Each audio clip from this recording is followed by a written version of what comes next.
Now, the first thing I want to do is to let you know how we are going to start approaching the objectives for the exam SC-900. So here I'm in the official page for the exam SC-900.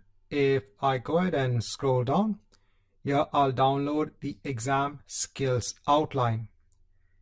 So these are the objectives that are going to be measured as part of the exam, and we are going to cover all of these objectives as part of this course.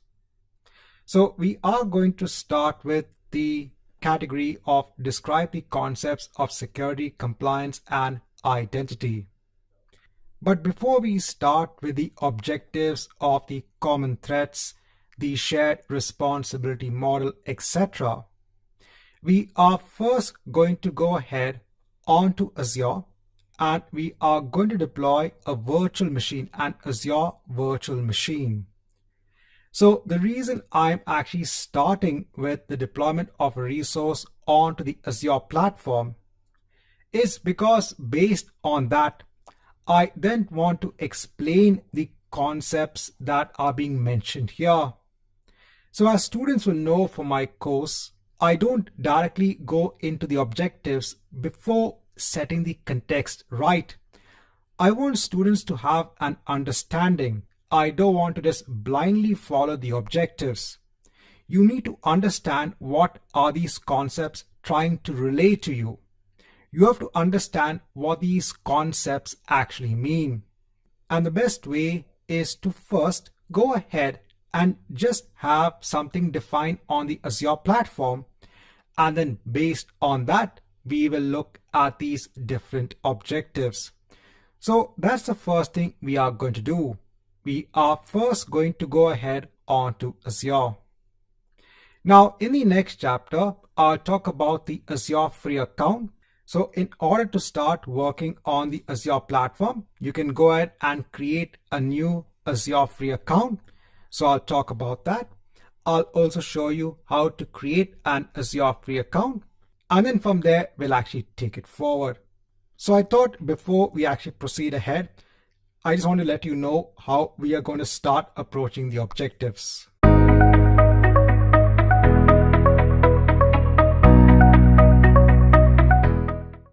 Right, just for those students who are not familiar with Azure. So Azure is a cloud platform in which you can develop and build a variety of applications and services, and you can go ahead and deploy them onto the cloud. If you're new to Azure, I suggest you to go ahead and create something known as an Azure free account. So this is something that is actually available in Azure. You can actually go ahead and create a free account. That free account actually gives you $200 worth of credit to play with for the first month. And there are some services that come for free. On the home page, if you scroll down, here you can see the different categories of the services that are offered as part of Azure. For example, one service over here is Azure Synapse Analytics, and this is something that we're going to see in detail as part of this particular course. One important thing to remember is this is implementation of products and services that are already available. The only difference is that you are working with these products and services on the Azure cloud. Yes, Azure also has its own brand of services that help you achieve more on the cloud. So there is a lot that you can do with a cloud platform on Azure. And in this course, once you complete this course, you can see all that we can do when it comes to a data engineering perspective.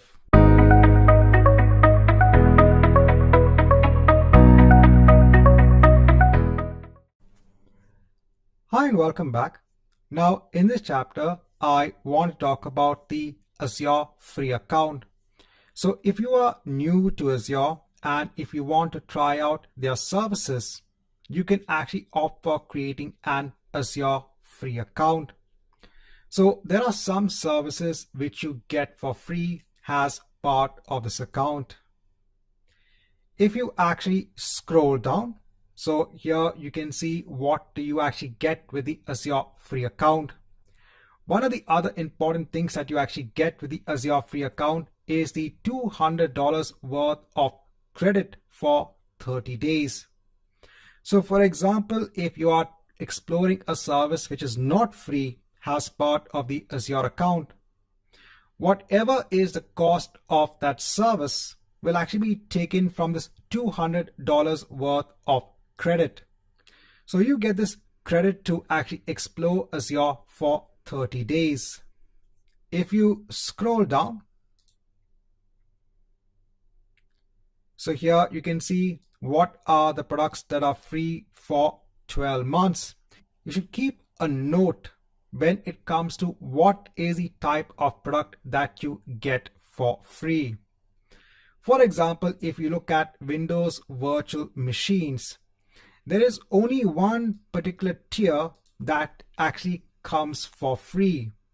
If you want to spin up another virtual machine which is based on another tier, so this tier basically determines how much virtual CPUs, how much of RAM is actually allocated onto the virtual machine.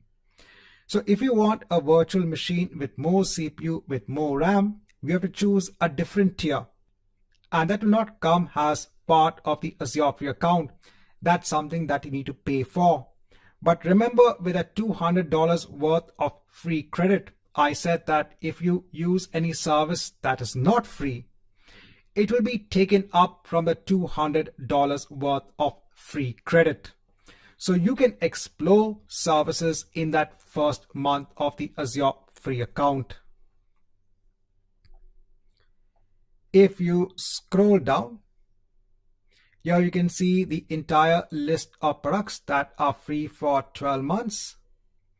And here you can see all of the products that are always free. So with each service, there'll be something that will come for free.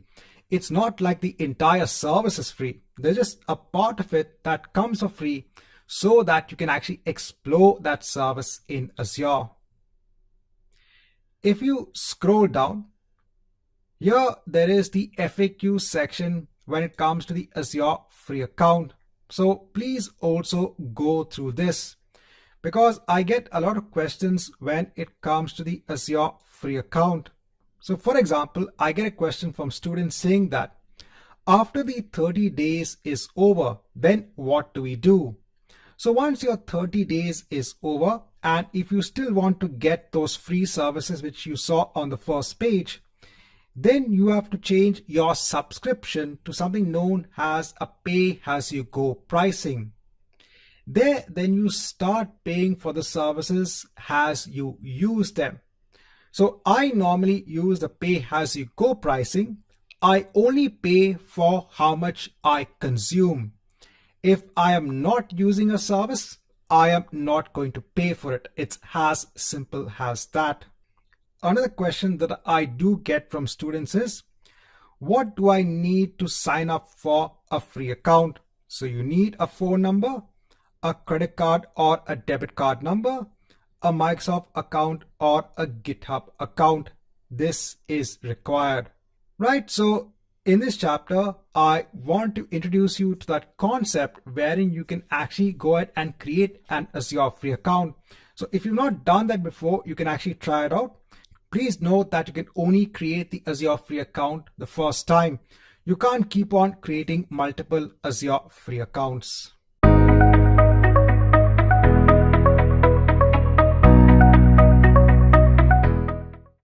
So in this chapter, let's try to create an Azure free account. So here I'll click on Start Free. So we first need to sign in with a Microsoft based account.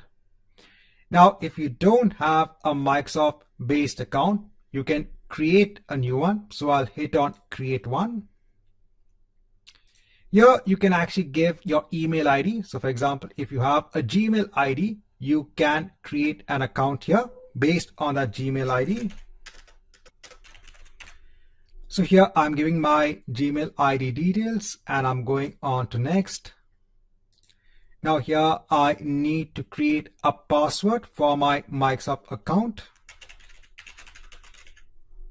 I'll go on to next. Here it will ask me to verify the code. So it will send a code on to my Gmail account. So in my Gmail account, I can see this is the code. So let me copy it. I'll paste it here. I'll go on to next. So it's asking me to solve a puzzle so that it verifies that we are not a robot. So I'll go on to next. So here it's asked me to tap on the arrows to rotate the image. I'll click on done.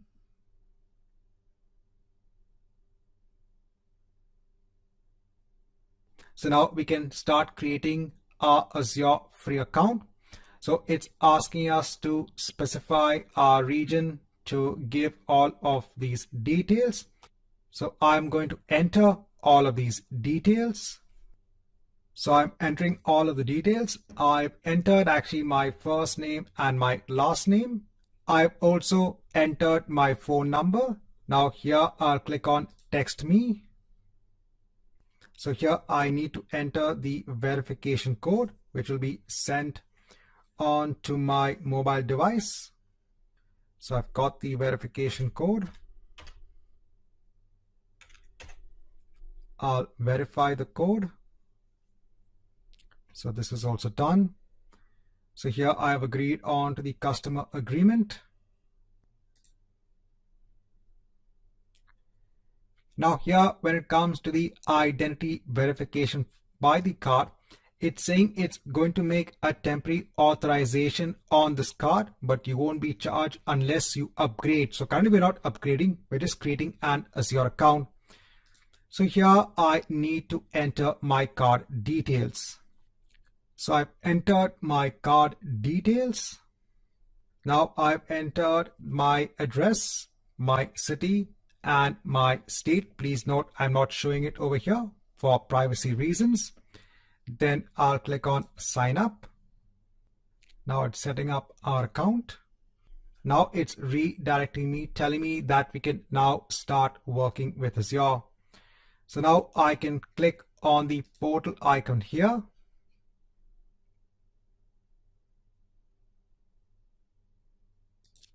And here we are in the Azure portal. In this chapter, I want to show you the process on creating an Azure free account.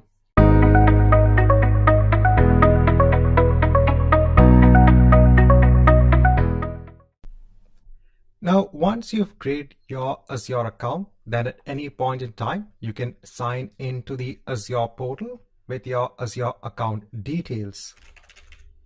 So here, if I just log into one of my Azure accounts, so I'll just click in no to stay signed in. And here you will be logged into the Azure portal.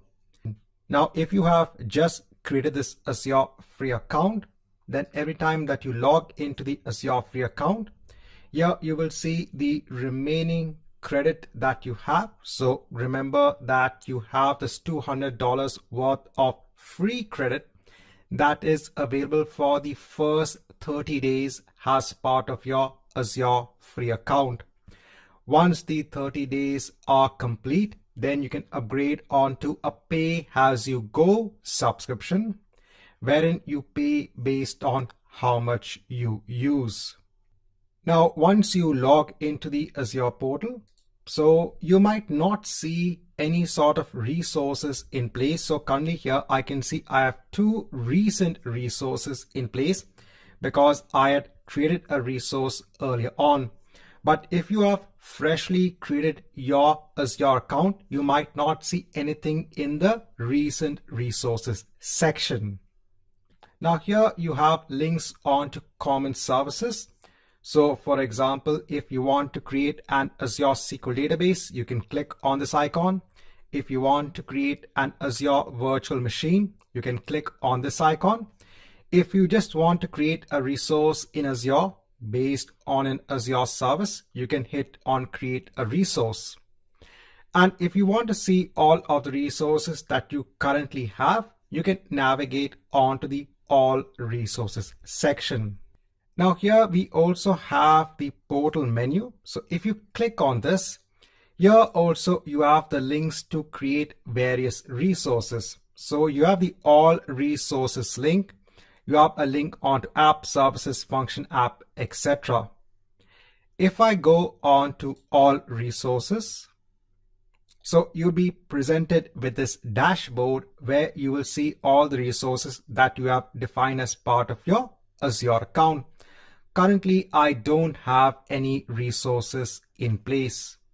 And if you want to create a new resource, you can hit on the create icon here. During this course, we'll be creating a lot of resources based on Azure services. And then you'll come to know what are the different ways in which you can actually create a resource in Azure. So when you create your account, you have a subscription in place. Here, if I type for subscriptions and if I go on to the service, here I can see I have one subscription in place, and here it will actually populate what is the current cost. So I don't have any cost linked onto my subscription as of yet. So the important thing to understand is the Azure subscription is used for billing purposes. So if you start working or creating resources on the Azure platform, if there is any cost linked for that particular resource, it will be billed onto your Azure subscription. So just want to let you know on this important point, your subscription is used for billing purposes. So in this chapter, I just first want to have a brief overview on the Azure portal itself. So we'll be doing a lot of work on the Azure portal. And during that time, you'll actually understand how to work with the various services in the Azure portal.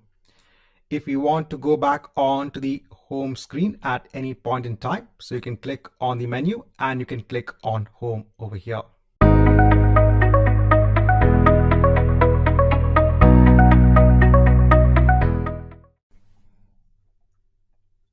So the first thing we are going to do now on Azure is to go ahead and make use of the virtual machine service that is available on the Azure platform. We can actually make use of the service to create Linux and Windows based virtual machines in a matter of minutes, and you can actually reduce your costs. So instead of actually buying machines, buying physical servers, you can go ahead and quickly just create a virtual machine on the Azure platform. You can start hosting your applications on the machine, and you only pay based on how much you consume. So in Azure, here I am in the all resources section. If you are in the home section, here you can go on to all resources, and here you can actually go ahead and create a resource, or you could also go ahead onto the virtual machines section and create a machine from here. So I'm going on to the virtual machine section, and let me create a new virtual machine. Now I'll just hide this menu so that we get a better view of the creation of a virtual machine. Now, if you are new onto the Azure platform, when you create a resource on the platform, it'll actually give you a wizard which has different steps that need to be completed before you can actually deploy the resource onto the Azure platform.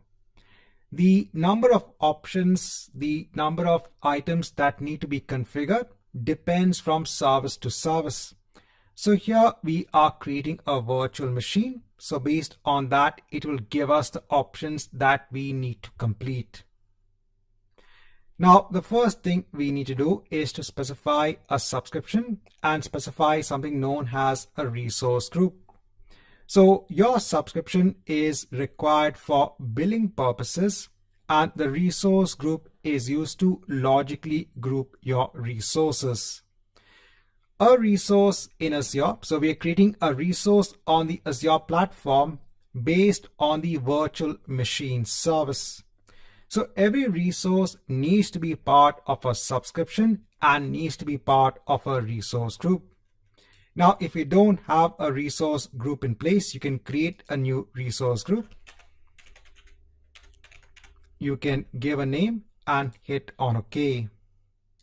Here you need to give a name for the machine. So I'll just give a very simple name. Next, you need to choose a region for the machine. Now, if you are starting out with an Azure free account, you will have the limitation wherein you will not be able to create a virtual machine in any region of your choice. So there might be a limitation. Here I am able to create the machine in the North Europe location. Now, once this is in place, I won't change the availability options. Now, in terms of the image, so I want to create a virtual machine that is based on Windows Server 2019 data center. Now, if you don't see the image in the recently used, if you scroll down in the marketplace images to get started, here you should be able to see Windows Server 2019 data center. So that means now this is going to create a machine that is based on Windows Server 2019 data center. Here we need to choose what should be the size of the machine. Here you can actually click on all sizes, and here you can determine what should be the size of the machine. For each machine, you can see you get aspects such as the number of virtual CPUs, the amount of RAM. So this is like creating a machine in the cloud, having your own machine wherein you can actually deploy your applications or your software. If you go on to the extreme right, here you will see what is the estimated cost per month when it comes to the virtual machine. Now, just a quick note, if you go on to the Azure free account details, and here if you look at what you get free in terms of the service, so you can see that when it comes to Azure virtual machines, you get 750 hours that is free, but this is based on a particular size of B1S. So this is very important. So here, if I actually search for B1S, so this machine, if you create it, will only give you one virtual CPU and 1 gig of RAM. So to start off free, if you want to create, let's say, a Linux based machine, you can go ahead and use this instance size. But then if you want to start installing applications, it might get slow because it only has one virtual CPU and 1 gig of RAM. So Azure is just giving you the option to start out by giving you something free. Now I'm going to choose a size of D2S_V3, which gives me 2 virtual CPUs and 8 gigs of RAM. Let me go ahead and hit on select. Now here it is giving you what is the estimated cost per month. Now this does not mean that as soon as you create this particular machine, you are going to be charged 145 USD. No, you pay based on how much you use. So if you use the virtual machine for just an hour, you will be charged only for that hour and not for the entire month. Remember, when it comes on to the Azure free account, remember that you do get $200 worth of free credit for the first 30 days. So I'm actually basically using that. So I still have this much credit remaining. So here, whatever is the cost of this machine will actually go against that particular credit. Here I need to give a username and a password. This username and password will be used to log into your machine. Please make sure you keep a note of what is the username and password you are mentioning here. You will use these details to log into the machine. Now you can't just specify a very simple password because there are some password constraints. So make sure that you create a password that abides by these password constraints.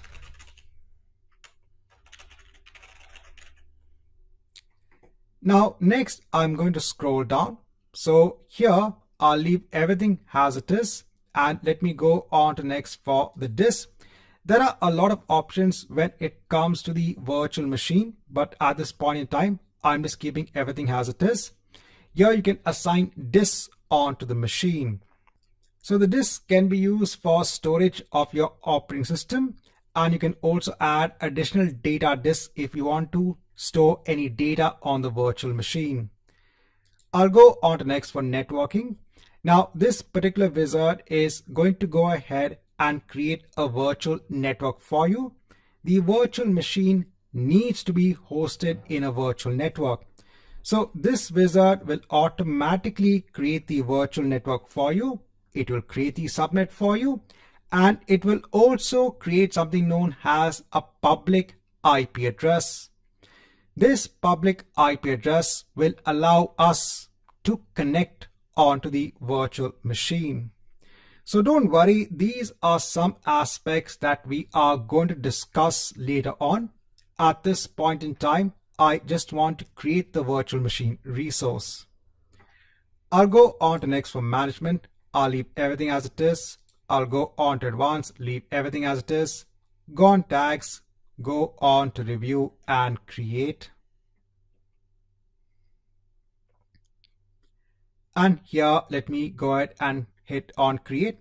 Before that, please see what is the charge per hour. So I said, if you use this for only an hour, you will be charged roughly around 0.2 USD. So let me go ahead and hit on create. Now this might take around 4 to 5 minutes. Let's come back once this is done and we'll mark an end onto this chapter and move on to the next chapter.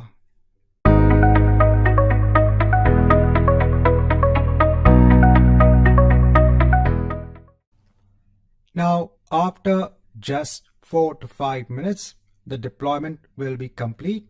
We can go ahead on to the resource. And now you have a virtual machine running on the cloud. You can now actually connect onto this machine. So here, if I hit the connect option and if I choose RDP, this is the remote desktop protocol. The SSH option is used to connect onto Linux-based machines, and the Bastion host is another way that you can actually connect onto either your Windows or your Linux-based machines. So I'll choose RDP, and here I'll download the RDP file. I'll click on the file. I'll hit on connect. And here, let me mention the username and password that I had mentioned for the administrator account when I was creating the machine. And now you will see you have a full-fledged Windows Server machine on the Azure platform.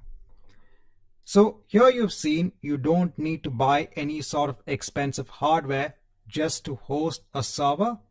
You have created a server in a matter of minutes just by specifying the details of a machine using a wizard on the Azure portal. So in the past, if you needed to have a server in place, it would have been quite a tedious task. So first of all, you would need to have either a workstation or a server in place. Then you'll get the CD or you'll get the installation files for Windows Server, and this entire process could take time. So what Azure has done is that it has gone ahead and done a bulk of this work, and it has taken something known as an image or a snapshot. And then when you create a machine, or when you tell to create a machine, the machine will be created out of this image or the snapshot. This image is something that is available in the Azure Marketplace. Now, if I just scroll down, so I just want to give a quick explanation of the different resources that get created. So we have our machine in place. Now, if I go on to all resources, I can see that I have a lot of resources that have been created. So first is my virtual machine itself. That's fine. We already know this because we have gone ahead and created this resource. But then we also have the public IP address, the network security group, the network interface, the disk, something known as network watcher, and the virtual network. So all of these are now independent resources that have been created along with the virtual machine. So the virtual machine, first of all of our resources, remember, are part of a subscription that is used for billing purposes. It is part of a resource group that allows us to logically group our resources. So if you go back onto the Azure portal, here you can see that all of the resources are part of this Azure subscription and they are part of a security group. It's only the network watcher service that is actually part of a different resource group that has been created automatically by the Azure platform. Then it has gone ahead and created a virtual network. The virtual network has a subnet. This is required for hosting the virtual machine. Next, it has also allocated a public IP address. So now from my workstation, I have actually RDP'd or remote desktop. We have basically logged into the machine via the public IP address. So with the help of the public IP address, we can now connect on to the machine from the internet. That's from my machine, from my workstation. And then it has also allocated an OS level disk. This is for storage of information. If you want, you could have also added additional data disk for storage of data. So if you actually go on to the machine, and here if you just open up Windows Explorer, here if you go on to the PC, you can see you have a C drive. This is based on that OS level disk. And then depending upon the instance size that you choose, you also get some temporary storage in place. So what have we done so far? We have created a machine. We have logged into the machine. Now let's go on to the next chapter and install a very simple web server, that is Internet Information Services, on this particular machine.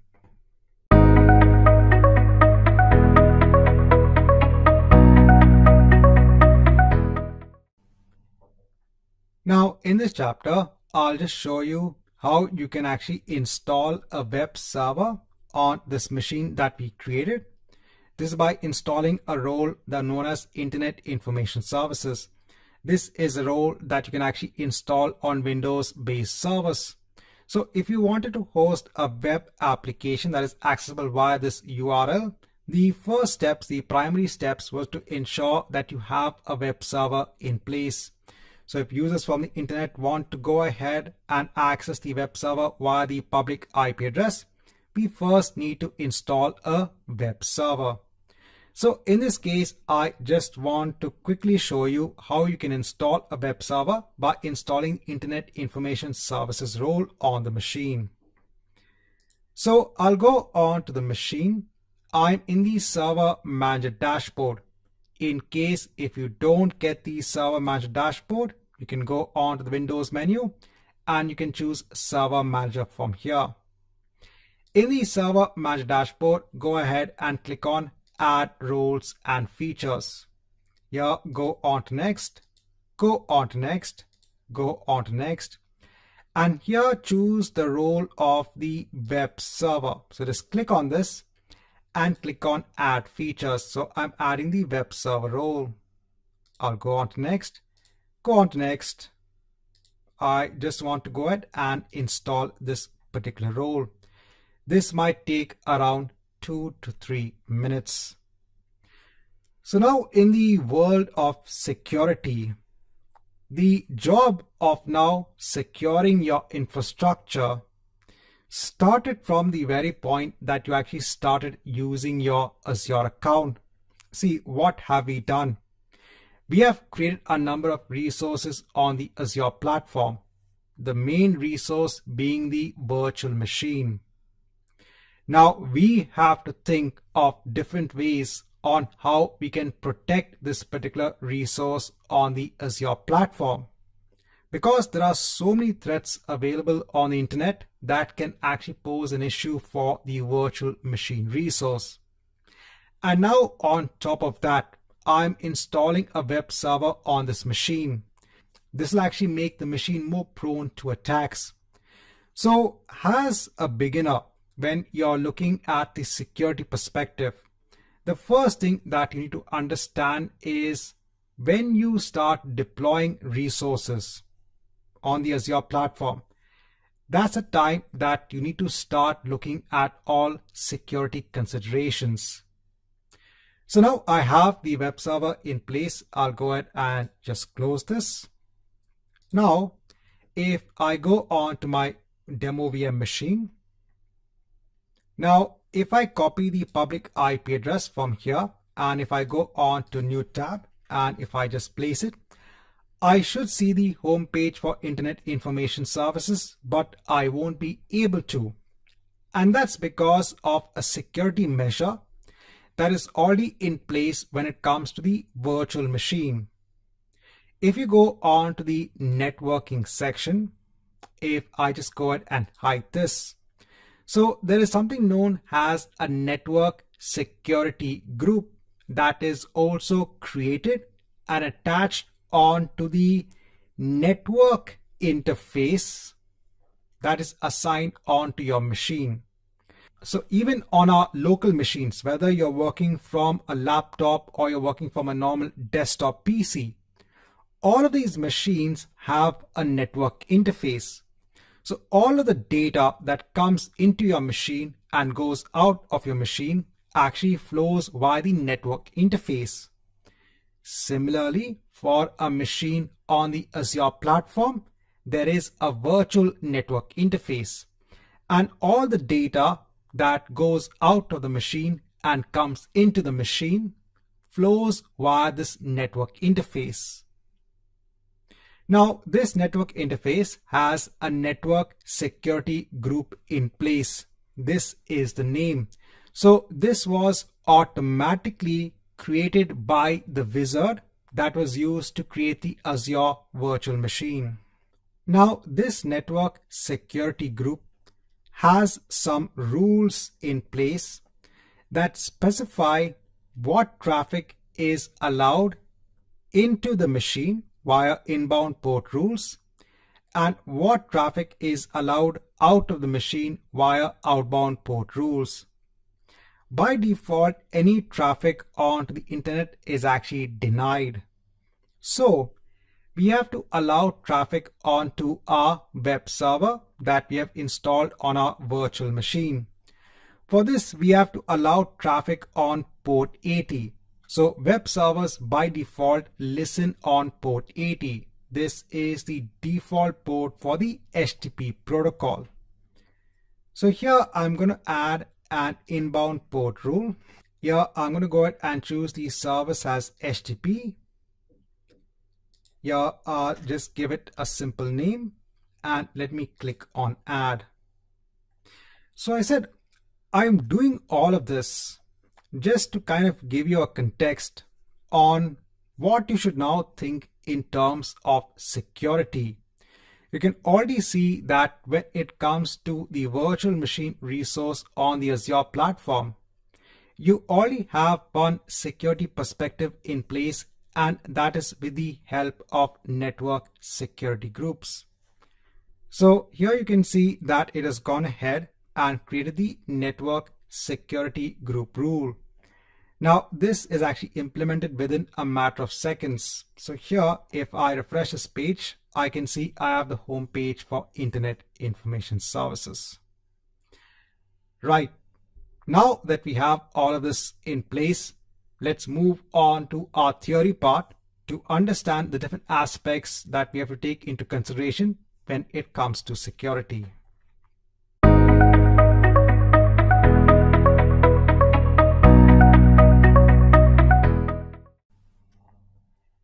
So now that we have deployed an Azure virtual machine and a web server, I just now want to talk about the common threats onto this particular deployment that we have carried out. The first most common thing is, as soon as you create the Azure virtual machine, your Azure virtual machine is going to be under attack. And I'm not just talking about the Azure platform. If you make any resource or any service available on the public internet, it will be prone onto attacks. The first type of attack that is going to occur is a dictionary attack. Here the hacker is going to attempt to steal the identity by using a large number of passwords. So it's going to try to guess what will be the most common username, and it will try a dictionary of passwords to see if it can get access onto your virtual machine. It again depends on how strong your password is. So if you have a longer password, if you have more number of different characters in your password, then it'll be more difficult to actually crack the password. But again, the attacker is going to try this out. If the attacker does get a hold of your machine, one of the things they can do is to go ahead and install a ransomware. So this will be an application that will be installed on your machine. What it can do is that it could go ahead and encrypt the files, or it could go ahead and lock the computer itself. And then the hacker will actually demand money from you if you want to get all of this information back.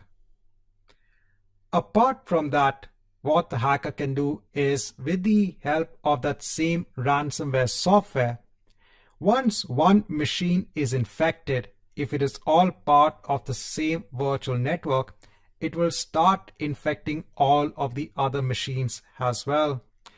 That's why, from a security perspective, as soon as a threat has been detected on a machine, if a machine has been compromised, mostly the first thing that is done to go ahead and stop the machine and isolate the machine so that it does not affect other machines in the network. Apart from that, what the hacker can do is to go ahead and perform something known as a distributed denial of service attack. So let's say this is our machine on which we have installed Internet Information Services and we are hosting a web application. What the hacker can do is it can go ahead and use a bunch of machines, these can also be bots on the internet, that can start just sending requests onto the server. So it's flooding the server with a number of requests. So in such a case, what happens, it's eating the resources of the machine, your virtual machine. And because of that, if you have a normal user who is just trying to access your site, they won't be able to, because maybe your site is down. Because of the amount of requests that are being bombarded onto your virtual machine, because of this denial of service attack, that's why normal users may not be able to go ahead and reach the service that is actually running on your machine. So in this chapter, I just want to give a view on the common threats. So as I mentioned, as soon as you deploy a resource on any platform, I said for that matter, you have to start thinking about security.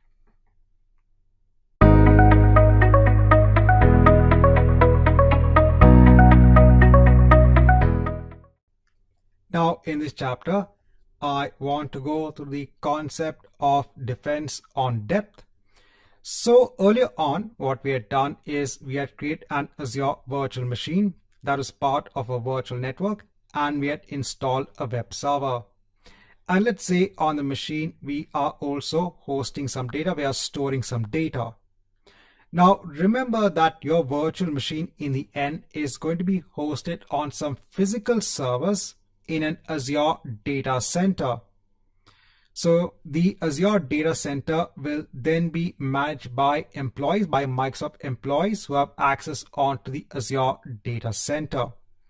And then you can have your users who could go ahead and access the web application. So in such a broad picture, there are many places where an attack can actually take place. And so you have to secure your entire infrastructure at different levels. So here, if you're looking at the data level, so if you have any sort of data that is stored on the virtual machine, you should ensure that you secure that data. One way is to make use of encryption, which we'll talk about later on. You encrypt your data so that even if the data were to get in the wrong hands, the hacker would not be able to get much out of it because it'll be in an encrypted format. Next is your application. So if you're hosting an application on a web server, you have different controls at an application layer that can help you make it much more secure. Then you have your compute architecture, that is your virtual machine. In Azure, you can actually go ahead and make use of various controls that can help you secure your virtual machine. The same thing is also applicable for the network layer, which is your virtual network. When you are talking about the perimeter, so here we are talking about the entire Azure network. I am talking about the entire Azure backbone network from which traffic is reaching on to the resources that are defined in Azure. And I'm not talking about only your resources. I'm talking about all of the customer resources. Because see, in the end, everything is hosted on Azure's backbone network. So even the Azure team needs to ensure that they have the right tools in place to protect against any sort of network-based attacks. And they do have such tools in place, especially when it comes to DDoS attacks. So they have features in place to go ahead and protect your infrastructure against dispute denial of service attacks. Then when it comes to identity and access, so for your users, there are different ways that you can ensure that users are authenticated before they either access your application or maybe access your infrastructure. And when it comes on to physical security, in any Azure data center, they ensure the maximum security. They ensure maximum security when it comes to their infrastructure. They have different levels of control. It's not easy just to go into an Azure data center. There are various security protocols in place in order to go into the data center itself. So when you're looking at the broader picture, you have to consider all aspects. There can be an attack on any layer when it comes to your infrastructure.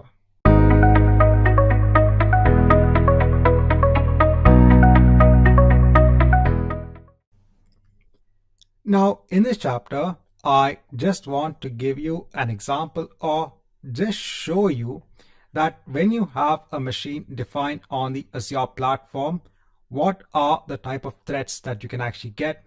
We've already seen, I've already talked about them, but I want to show you what to expect when you define a virtual machine on the Azure platform. So for this, I'm going to make use of the Network Watcher service that is available on the Azure platform. So here in services, I am going to go on to the Network Watcher service. Here I'm going to scroll down. I'm going to go into something known as NSG flow logs. Let me go ahead and just hide this. And let me create an NSG flow log. So what does this actually do? So for our virtual machine, I told you it has a network security group. the network security group has rules to control the inbound and the outbound traffic. So every request which goes into the machine or which is made onto the machine has to flow via this network security group. It's like a basic firewall in place for your machine. So now this flow log is going to give you a log of all the requests that are being made onto your machine. Now, in order to go ahead and store all of the logs, it needs something known as a storage account. A storage account actually allows you to store objects on the Azure cloud platform.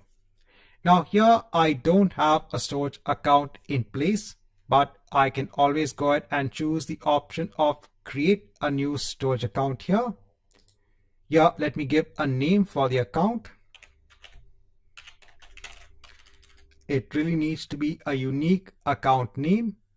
Here in the account type, I'm going to choose the most recent version, that is general purpose v2. I'll leave everything as it is. Only thing, I'll go ahead and choose my resource group. And here, let me go ahead and hit on OK. So the first thing it will do is to create a storage account that will be used for the storage of the log data.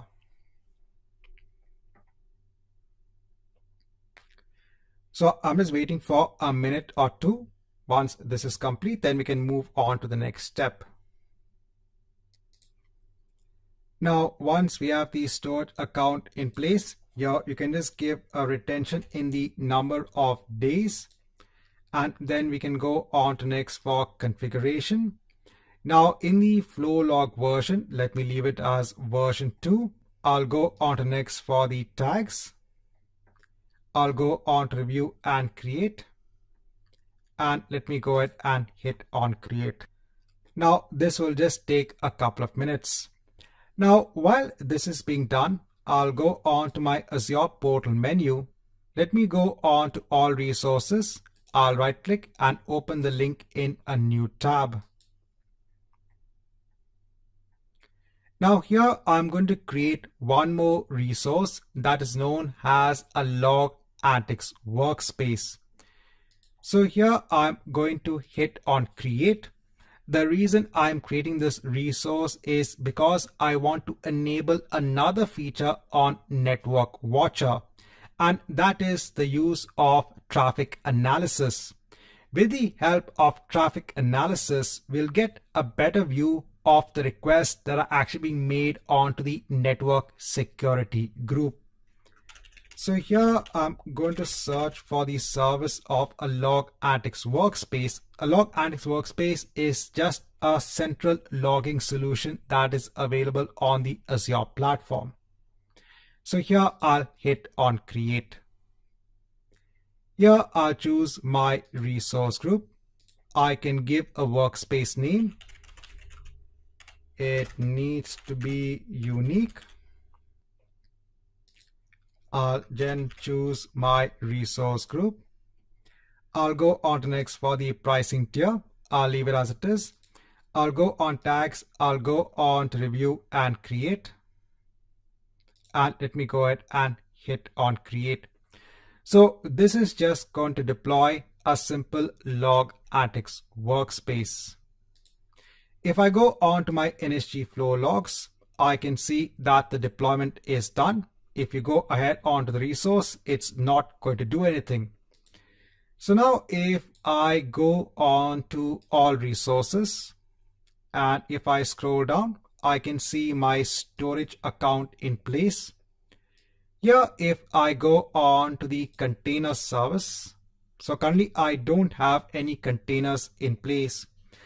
Now I'm not going through the storage account service. The entire purpose of this video is just to give you an idea on the sorts of attacks that can actually happen on your Azure virtual machine.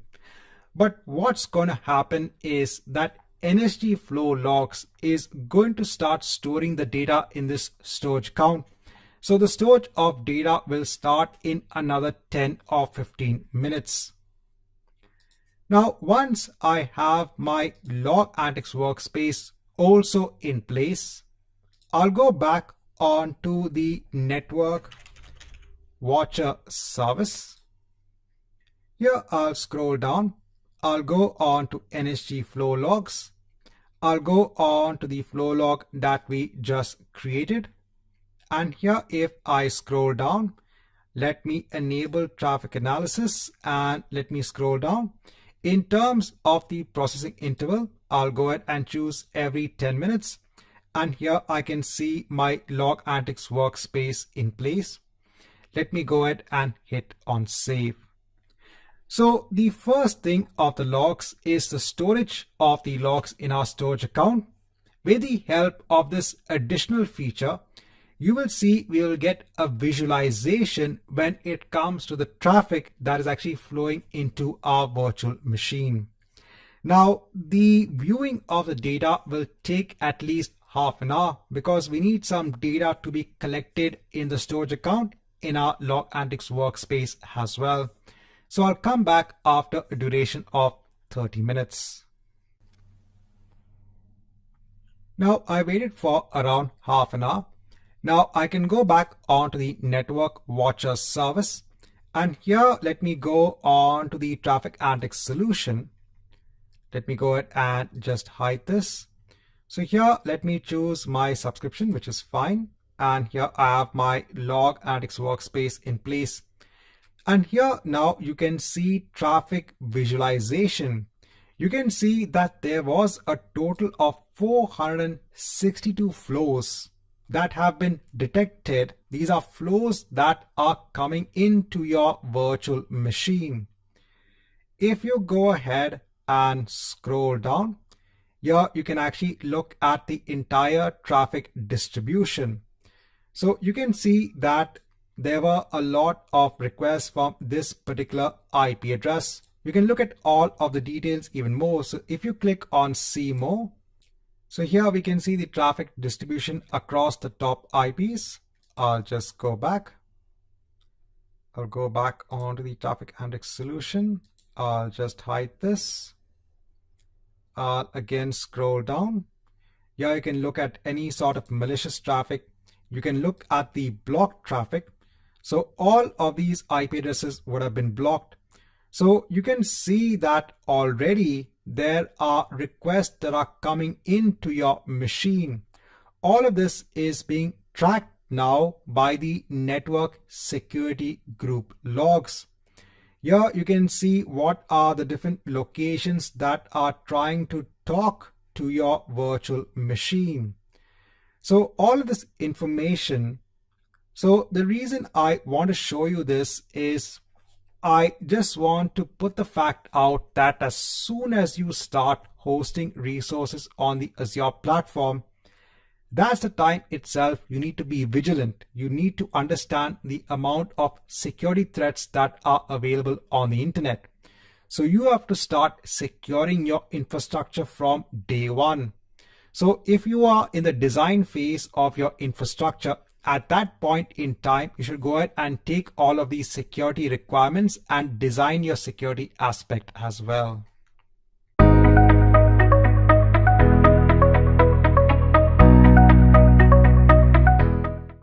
So in this section, I've gone ahead and created some resources on the Azure platform.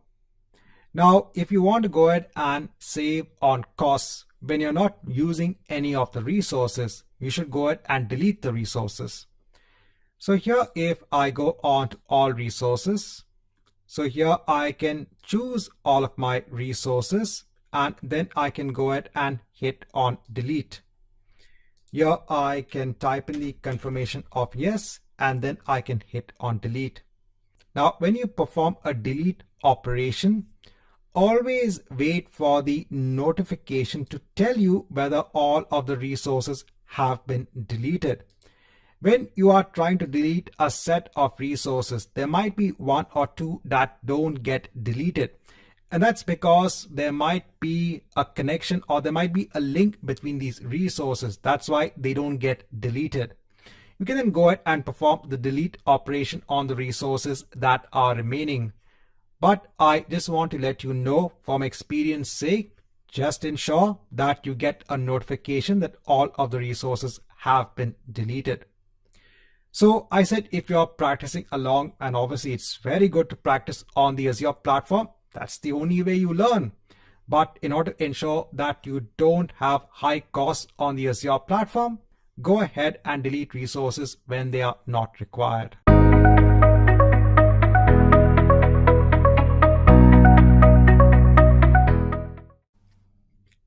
Now, in this chapter, I want to go through the shared responsibility model. So here I am showing the shared responsibility model. This is a screenshot that I've taken from the Microsoft documentation. So here is the reference link. Now, if you look at the shared responsibility model, what Azure is trying to tell us is what is the responsibility of us as the customer when we start deploying resources on the Azure platform, and what is the responsibility of Azure when they are hosting their services on the Azure platform. So here we are looking at a segregation when it comes to on-premise. This means that when the customer is hosting their own machines in their own data centers. Next, we have IaaS, that is known as infrastructure as a service. So here the virtual machine is an infrastructure as a service, because here the underlying physical infrastructure is completely managed by Azure. Then you have platform as a service. An example of this is the Azure SQL database service. Here, not only the physical infrastructure is managed by Azure, it's also the complete database engine. And then finally, you have the software as a service. So for example, if you're using Microsoft 365, this is a software as a service wherein you just go ahead and start using the service itself. So now in this entire shared responsibility model, they are trying to tell us what is our responsibility and their responsibility. So when it comes to infrastructure as a service, so the example of the virtual machine. So they are telling us that when it comes to the entire physical host, the physical network, and the physical data center, this is all managed by Microsoft. Here is the color legend.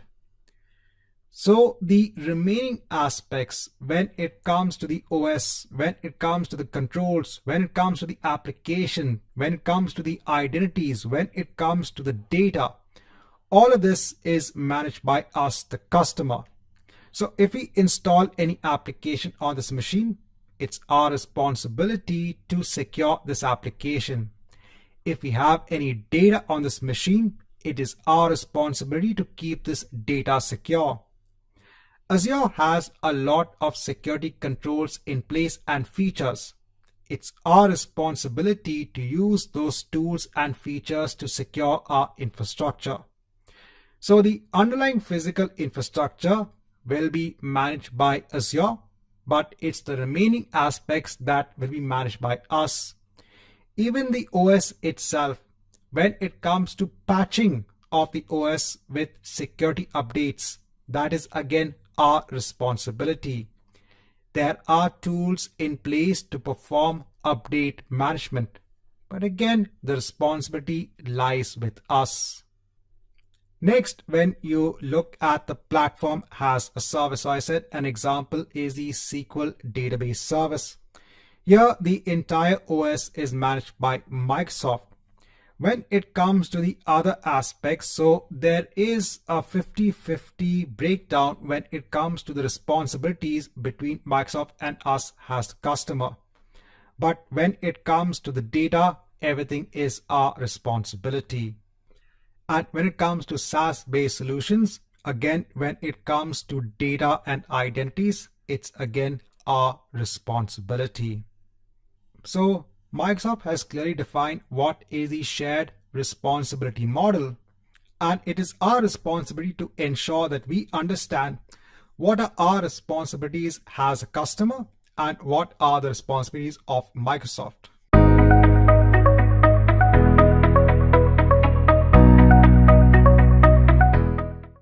So in this chapter, I just want to go through the concept of securing data.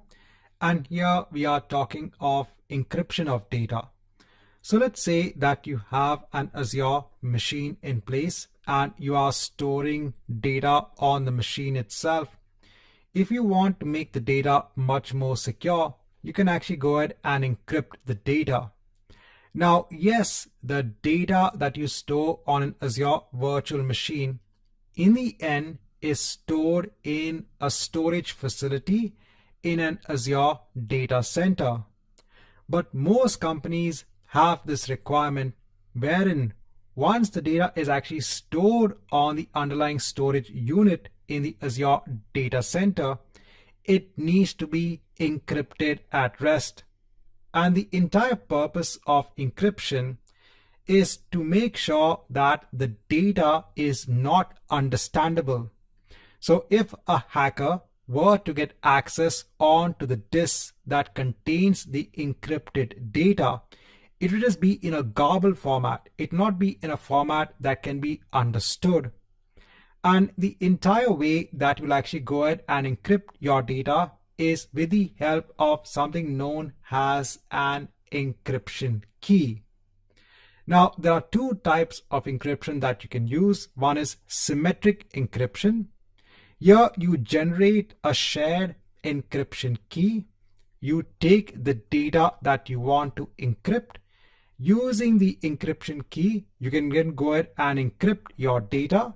And if you want to decrypt the data, you'll go ahead and use the same encryption key. The other way is to go ahead and use asymmetric encryption. Here you go ahead and use two keys. You have a public key that can be used for encryption purposes, and then you have a private key that can be used for decryption. Now, when it comes on to the Azure virtual machine, so you have facilities in place or tools in place to go ahead and encrypt data at rest. In fact, by default, when the data is actually stored on the underlying data center storage unit in the Azure data center, it is already encrypted at rest. Another concept is when it comes to encrypting data in transit. So when data is flowing from one machine onto another, so let's say I am trying to access the web server that is installed on the Azure virtual machine. That time when the data is flowing from the sender onto the recipient, also at that point in time, we need the data to be encrypted. Because in between, if a hacker is able to get our data, again, if they get hold of the data, they will need to have the encryption keys in order to go ahead and decrypt the data. So in this chapter, just want to go through some important concepts when it comes on to encryption.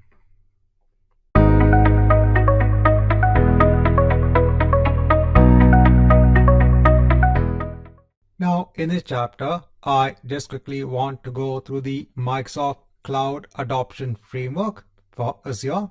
So this is nothing but a collection of documentation, implementation guides, best practices, and tools that provide guidance from Microsoft when it comes to designing and accelerating your cloud adoption journey.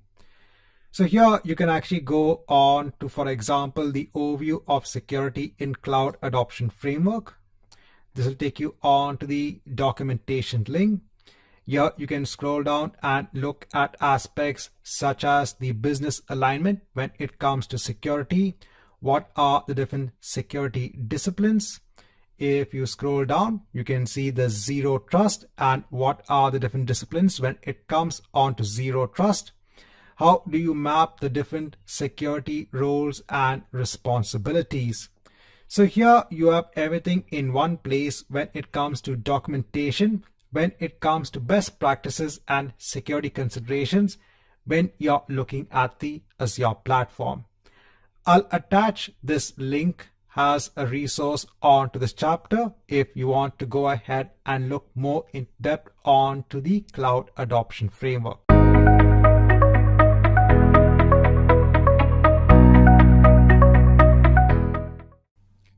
Now in this chapter, I just want to go through the zero trust methodology that is defined by Microsoft. So here their motto is that trust no one and verify everything.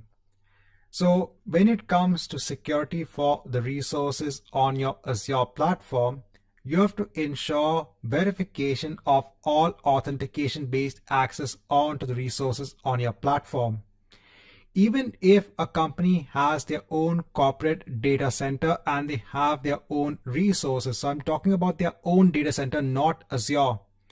And if all of those resources are protected via a corporate firewall, even then, this is assumed to be an open and untrusted network when it comes to the zero trust methodology. So here in the world of security, they are just trying to say that you always need to keep your Azure environment secure. They also have the guiding principles, which is given here. So the guiding principles are to verify identities explicitly.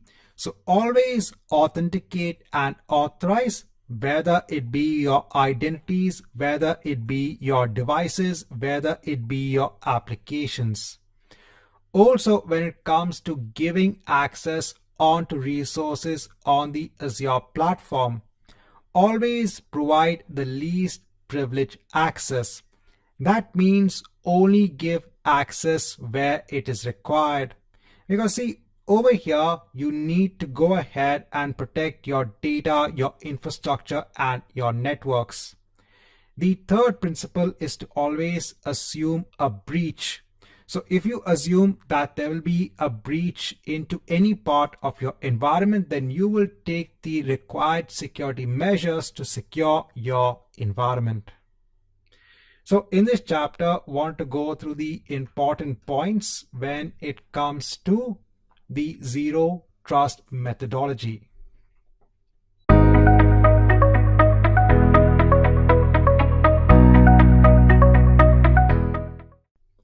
So now in this chapter, let's have a review of the various security concepts we have seen so far.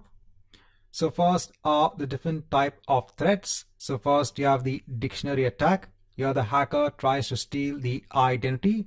This can be done by the hacker trying to use a large number of known passwords to try to get through onto your machine.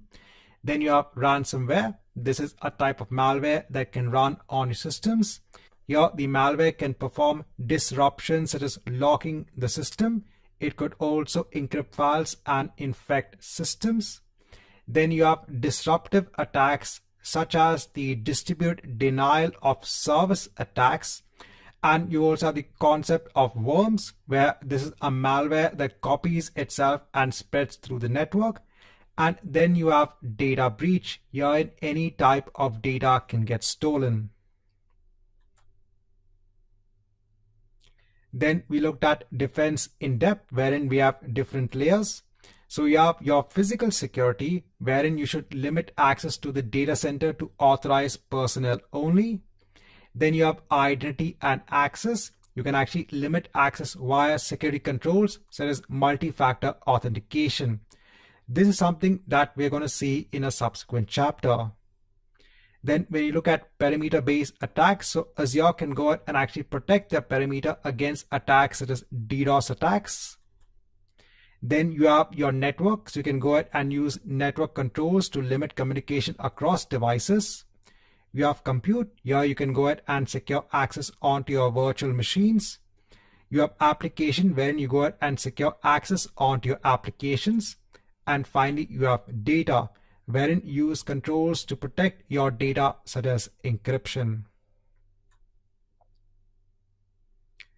Then when it comes to confidentiality, integrity, and availability, so you should always keep your sensitive data, such as your customer information, your passwords, and your financial data safe. When it comes to the integrity of your data, You have to ensure that the data does not change in such a way that it actually invalidates the entire data set. So for example, if you're making a purchase on e-commerce website, you have to make sure that the entire flow of the purchase is complete from beginning to end. And then availability.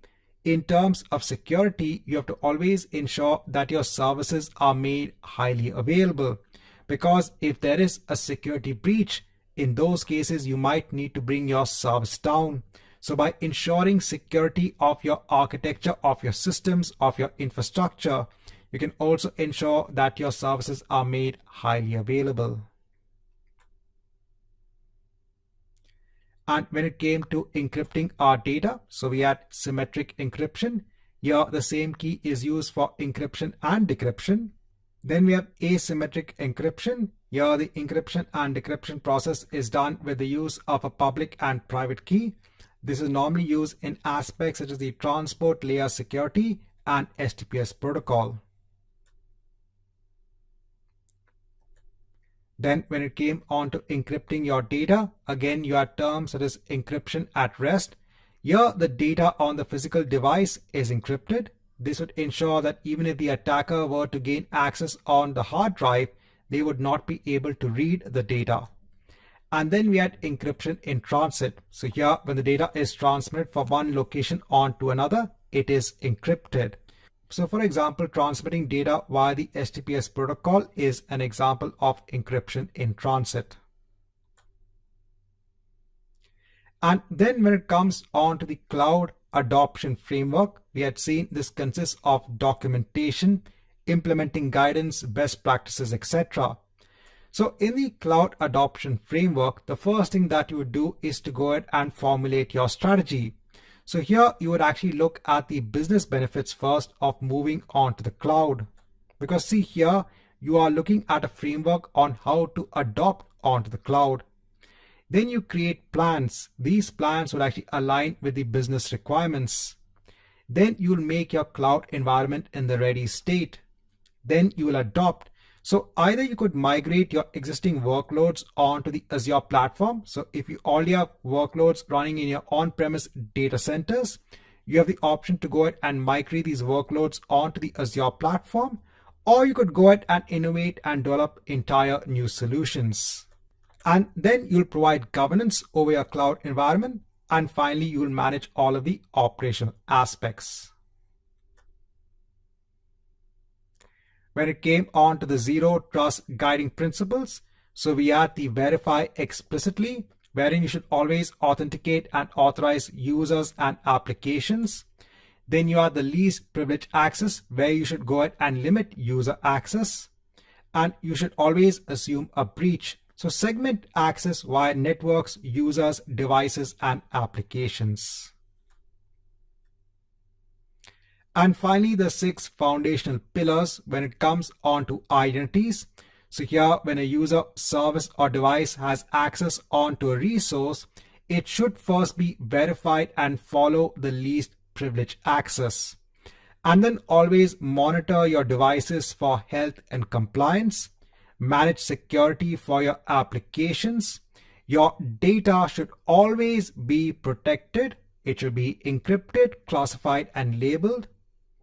Always monitor your infrastructure for any sort of threats. And finally, ensure to always segment your networks and perform real-time threat protection. Right, so in this chapter, I just want to go through a review of what we have discussed so far when it comes on to security compliance.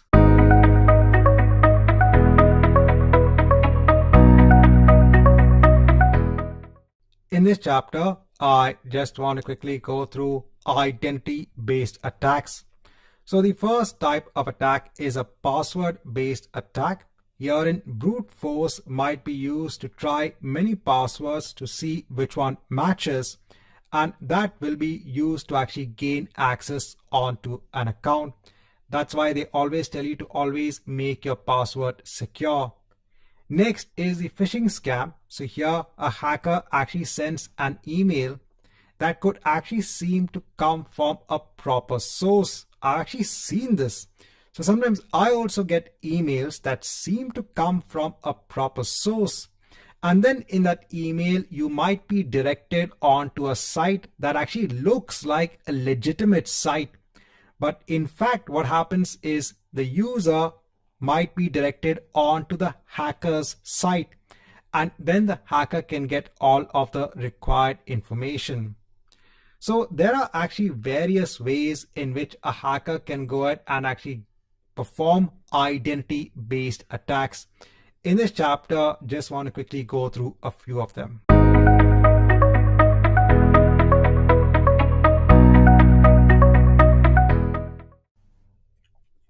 Now, in this chapter, I just want to tell you about Microsoft Active Directory. So this is a software that actually provides a directory service.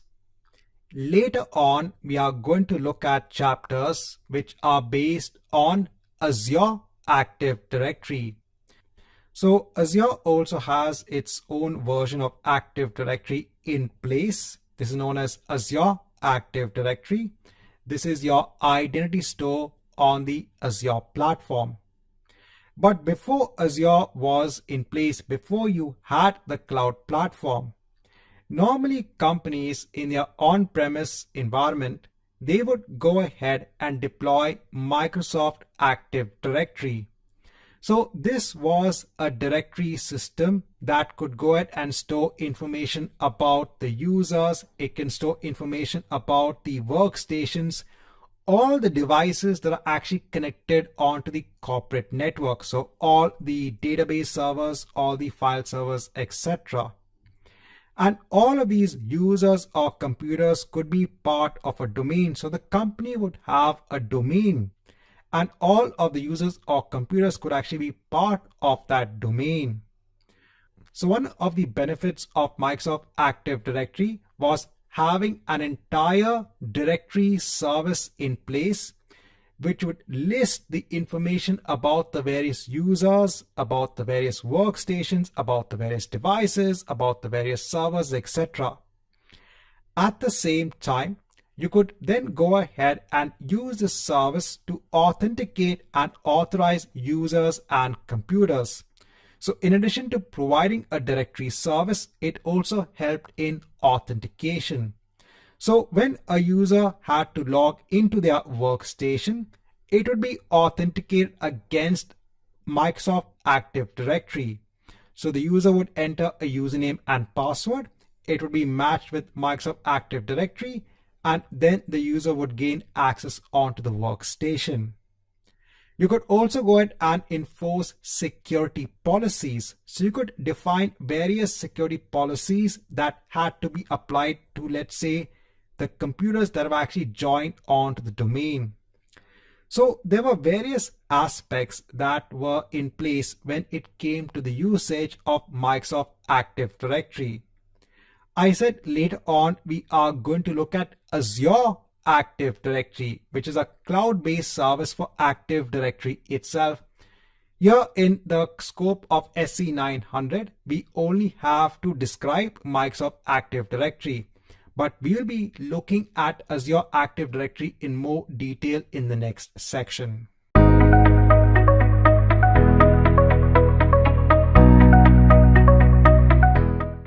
Now, in this chapter, I just want to talk about federation. So this allows users in one domain to access resources in another domain. So let's say you have two domains. One is cloudportal.com and the other is learninghub.com. And let's say you want users in one domain to access resources in another domain. In such a case, the identity provider in domain B would actually trust the identity provider in domain A. So then it would allow access on to the users in domain A to access resources in domain B. So sometimes what happens is that, let's say one company acquires another company. So they both have their own separate domains. Sometimes it might be difficult to go ahead and merge both of the domains. So in such a case, if one person or a user in one domain needs to access a resource in another domain, instead of actually maintaining the user credentials in both domains, The other domain, that let's say domain B, will give access on to users in domain A on to resources in domain B. This is the entire purpose when it comes on to federation. Also, another important aspect when it comes on to federation, domain B might trust domain A, but that does not mean that domain A trusts domain B. It's not necessary that federation is a bidirectional trust. It can be, but it's not necessary. So in this chapter, just want to go through the federation concept.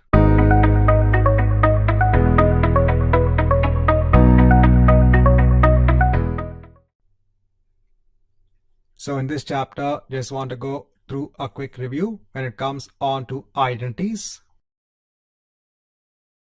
So first, when it comes to the identity-based attacks, so you have the password-based attacks. This includes brute force attacks. Here, many passwords will be used to gain access onto an account. Then you have phishing. Here, an email can seem to be sent from a legitimate source. It could then ask the user to click on a link that could take it onto a website, and this would actually be the scammer's website. And then you have different types of risks. First, you have the user risk. Here, this represents the probability that the given account has been compromised. And then you have the sign-in risk. This represents the probability that the given authentication request is not authorized. And then we have, when it comes to identity, we have authentication. This is a process of proving that you say who you say you are. And then we have authorization. This is the act of granting an authenticated user to do something. Then we had an overview of Microsoft Active Directory.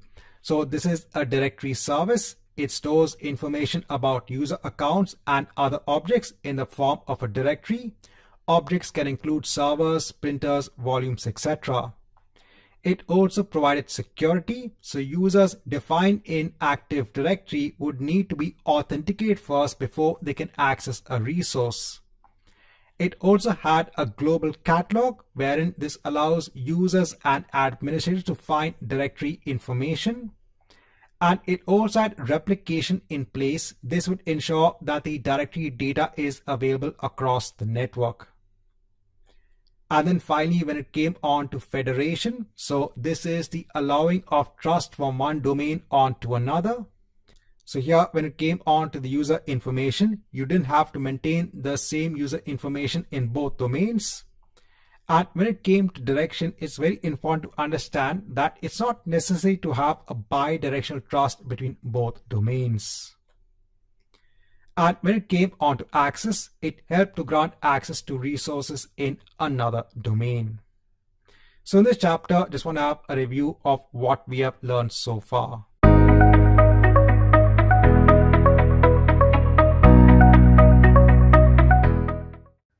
Hi and welcome to the section when it comes on to protecting your identities, one of the most important aspects. So when it comes on to the Azure platform, there are a lot of aspects when it comes to protecting your identities. There are a lot of services in place. So firstly, we are going to be looking at Azure Active Directory. How do you work with the users, your groups, very simple terms.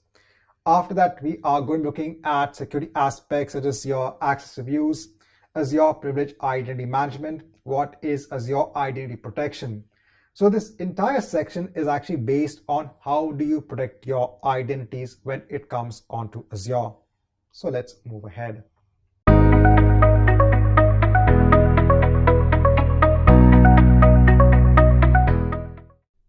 Now in this chapter, I'm going to create a couple of resources. So again, I'll create an Azure virtual machine and I'll create an Azure storage account. We can use these resources for subsequent videos. Now, the reason I had deleted my resources earlier on was to show you how you can delete resources once you are done with them. So I normally do the same thing.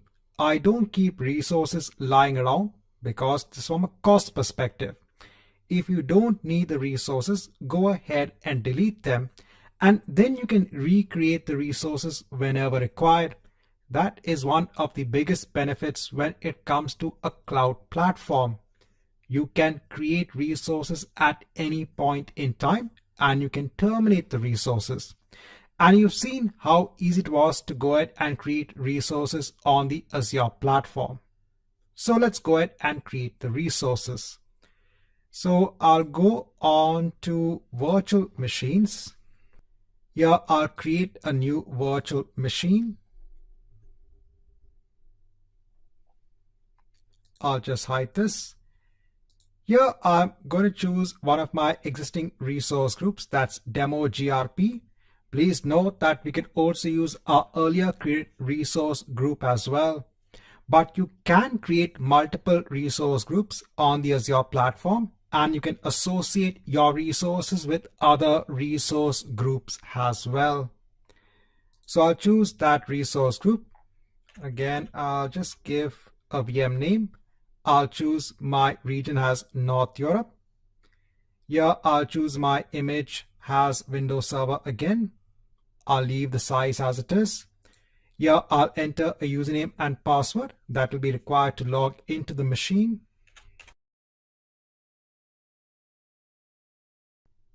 I'll go on to next for the disk, leave everything as it is. I'll go on to networking. Here, let me just hit on create new for the virtual network.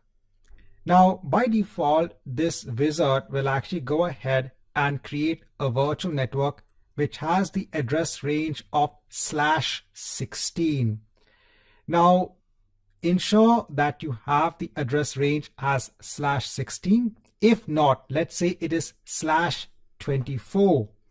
Then just go ahead and ensure that it is /16. So for example, if it is /24, then go ahead and make it as /16. And then down, you might not have the subnet in place. So here you can give a name for the subnet and then you can give the address range for the subnet. Here I'm specifying it as /24. The reason I'm doing this or mentioning this is because this will be important when we go for another chapter which includes the Azure Firewall Service. So I'm going to show a demo on the Azure Firewall Service, and for that we need to have our virtual network in a particular state. So I'll hit on OK. Here I'll just include to allow traffic on port 80 in case if you want to install a web server. I'll go on to next for management. I'll go on to advanced. I'll go on tags. I'll go on to review and create. And let me go ahead and hit on create. Now, while this is being done, I'll go on to the Azure portal menu. I'll right click on all resources and open the link in a new tab. I'm going to create an Azure data storage account. Here I'll hit on create. Here I'll choose storage account.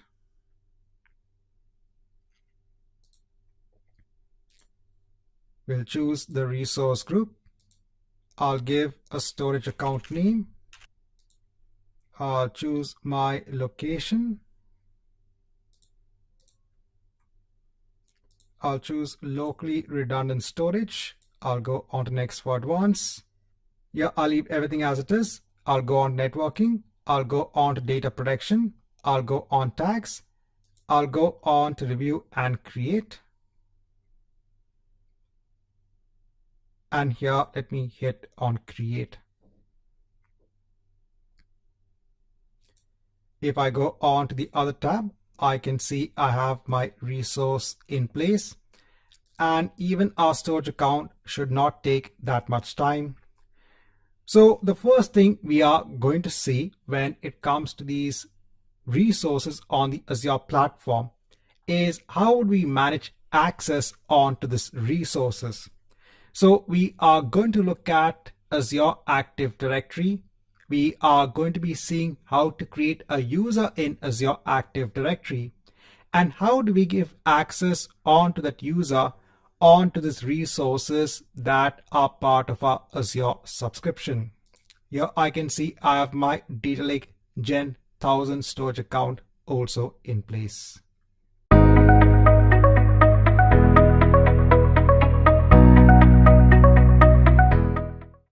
Hi and welcome back. Now in this chapter, I want to go through two important concepts. First is authentication and the next is authorization. When it comes to authentication, here you are telling the system who you really are. So for example, let's say you're logging into Azure. So what you do first is you enter a username and a password. So here you are authenticating onto a system. Even if you are accessing, let's say, a Gmail account, there also the first step is to provide the username and password. So the first step is authentication via a username and a password.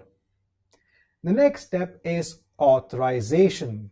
So after you are authenticated onto a system, are you authorized to use the service? So it's not by default that just because you provide a username and a password, you get access onto a system. No, the first step is authentication and the next step is authorization. Do you have the required permissions to access a particular service? So these are two different steps. The first step is authentication, where normally you provide a username and a password. You tell the system who you are. And the next step is authorization. Here, based on the permissions, you get access onto a particular service, onto a particular resource. Right, so in this chapter, want to give the important difference between authentication and authorization.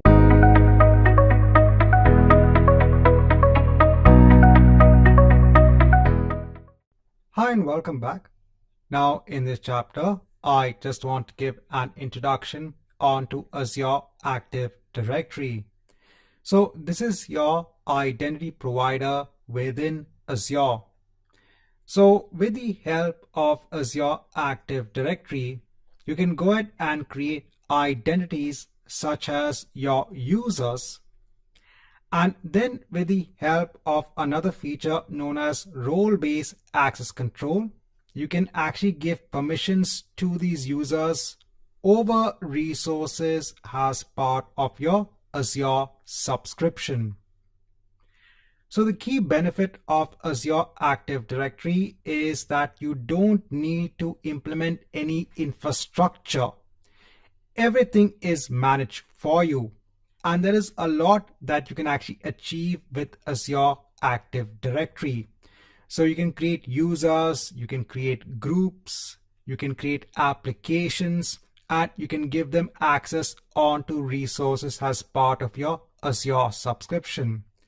So in any organization, you would actually go ahead and create users in Azure Active Directory. And then you'll give them access onto resources as part of your Azure subscription. Now, before we actually move along on to the next chapter, wherein I will show you how to create a user in Azure Active Directory, I just want to go on to the pricing page when it comes on to Azure Active Directory. So as part of your Azure account, you will anyway get free access onto Azure Active Directory, but you won't have all of the features when it comes to Active Directory itself, Azure Active Directory.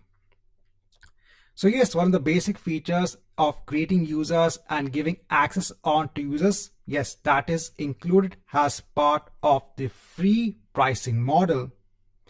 But when it comes to advanced security concepts that if you want to implement in Azure Active Directory, then you should look towards buying premium P1 licenses or premium P2 licenses.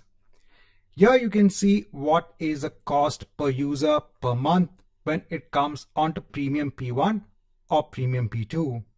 So I thought before moving along, I just want to let you all know on the pricing model when it comes onto Azure Active Directory.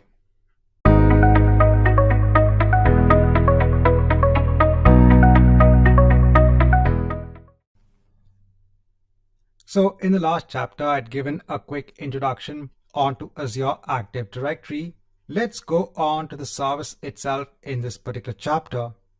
So if I show the portal menu, here if I scroll down, I can see Azure Active Directory. Let me click on this. Now here, if you go on to the left hand side, you will see you have a lot of features when it comes on to Azure Active Directory. Here you can clearly see that you have the Azure AD free licensing. So let me go on to the users. So here we only have one user, and that is our Azure admin account. If you want to create a new user, let me go ahead and hit on creating a new user. So what are the type of users that you might create? So you might create a set of users that are, let's say, based on IT administration. So you might be having an IT administration team that could be taking care of your virtual machines, your storage accounts, etc. You could have them as users, and you could also assign them onto an Azure AD group. Or you might have database administrators that are separate, and you might create again users for those database administrators that could actually perform tasks on the databases that are defined as part of your Azure account. Now here, if I scroll down, here I need to give a username. So if I just give a simple username, now here you will see that you have the username, and then it will be @ and this is the default domain that you get. So it's a combination of the Gmail account that you've used during the sign up process .onmicrosoft.com. Now please note that in Azure Active Directory, you could also have your own custom domain names. So if you have your own domain such as cloudportalhub.com, you can actually create a user based on that custom domain. Now let me take the same username and place it here. Now here it will auto generate a password, but let me create my own password. Here you can see what are the password restrictions or the constraints. So you have to make sure that you create a password that abides by these particular constraints. Now here you can actually assign users onto groups. So the benefit of groups is, let's say you want to give access to the group as a whole. Instead of actually giving access one by one onto the users, you can make the users as part of a group and give them access accordingly. I'll leave everything as it is, so there's quite a bit of information when it comes to defining a user, and I'll hit on create. So here I have the user in place. Let me click on this user. I can then now log in with this user. So I can copy this username. Here I can sign in with a different account. I'll choose another account. I'll go on to next. Here, let me provide the password that I mentioned during the creation of the user. Now, by default, when you create a new user based on the password policy that is defined in Azure Active Directory, you need to create a new password.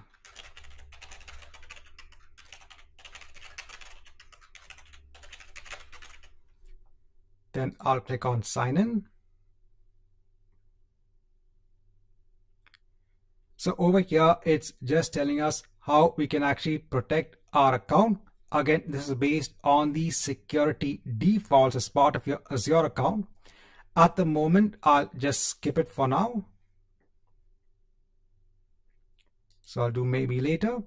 So here we are in now the Azure account, tech support 4000, gmail.onmicrosoft.com has VM user.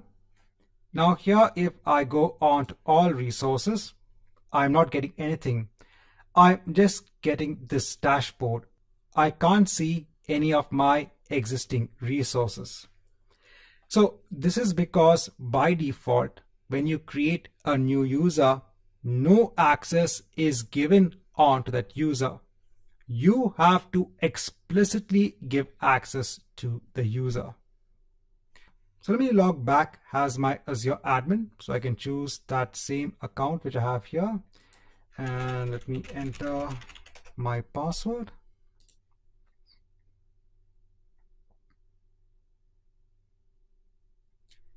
So we should be logged in. I'll go on to all resources. So in this chapter, I first just want to cover the creation of a user. Now in the subsequent chapters, I'll show you how to give permissions to a user. This is based on another concept that is known as role-based access control.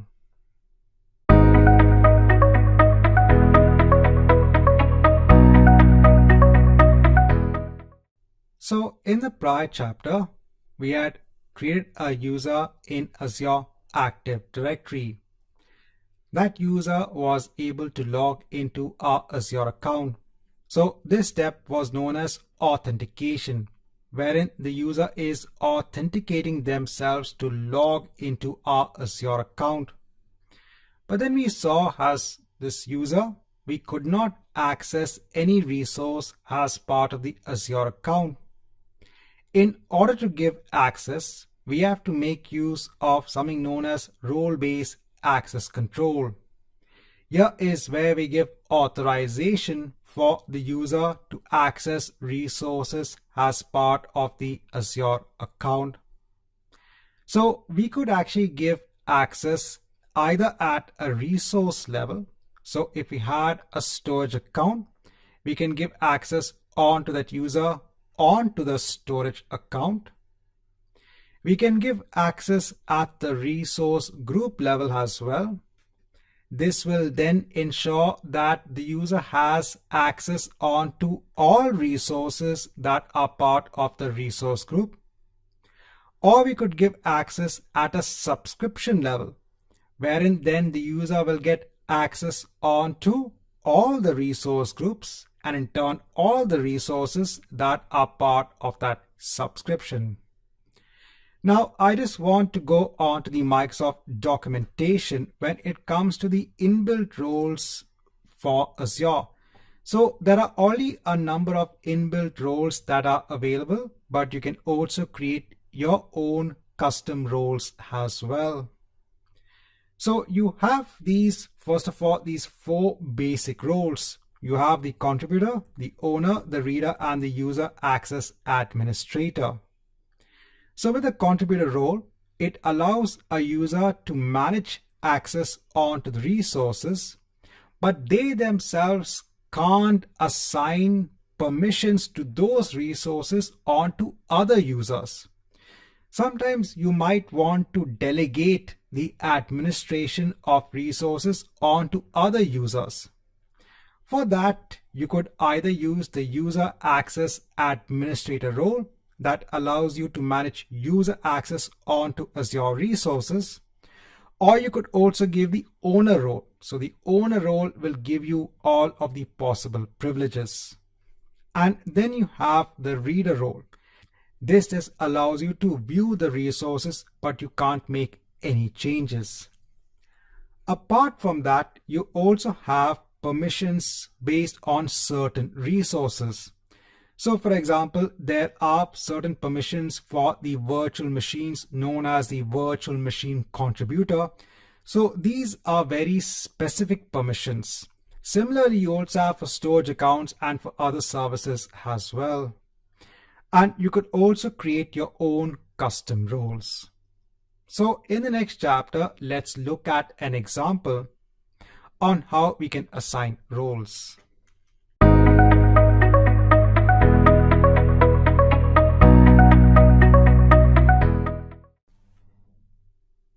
So now let's see how we can give access onto resources as part of our Azure account to a new user. So here, for example, if I go on to one of my storage accounts, here there is something known as access control. If I click on this, I can see the features that are available with access control. So you have this access control feature with almost all resources as part of Azure. So let me just hide this. Now here I can add a role assignment. Here you can see that there is another one that is in preview. So this is basically a new set of screens that will allow you to assign a role. At the moment, let me choose the normal adding of a role assignment. So here I'll choose a role of, let's say, the reader role. And here let me leave it as a user group or service principal. And here I can choose my username, that's VM user.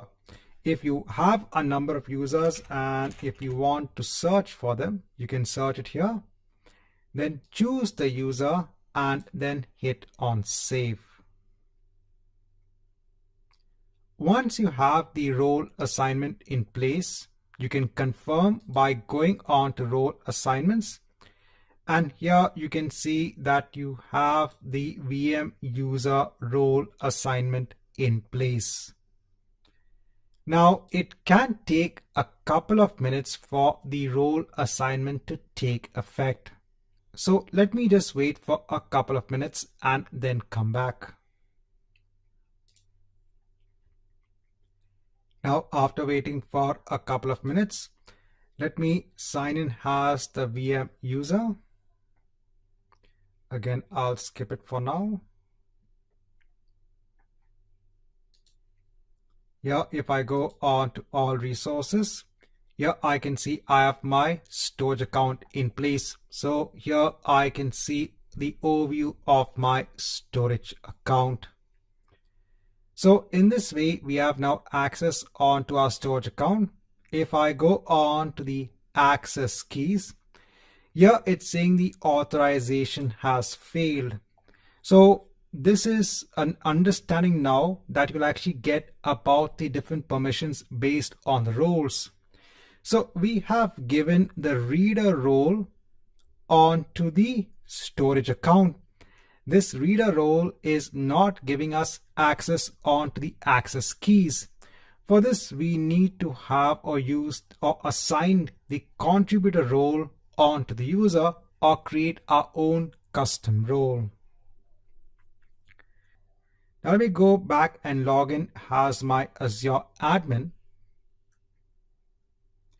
And now let me go on to resource groups. Let me go on to my demo GRP group. I'll go on to access control. I'll click on add and add a role assignment. Here again, I'll choose the reader role, and here again, I'll choose my user and hit on save.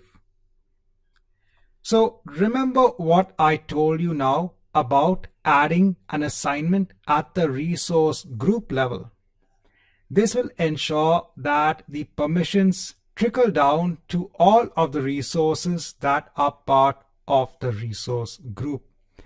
Again, this might just take a couple of minutes. Let me just wait and then come back. Now, after waiting for a couple of minutes, let me log in as VM user.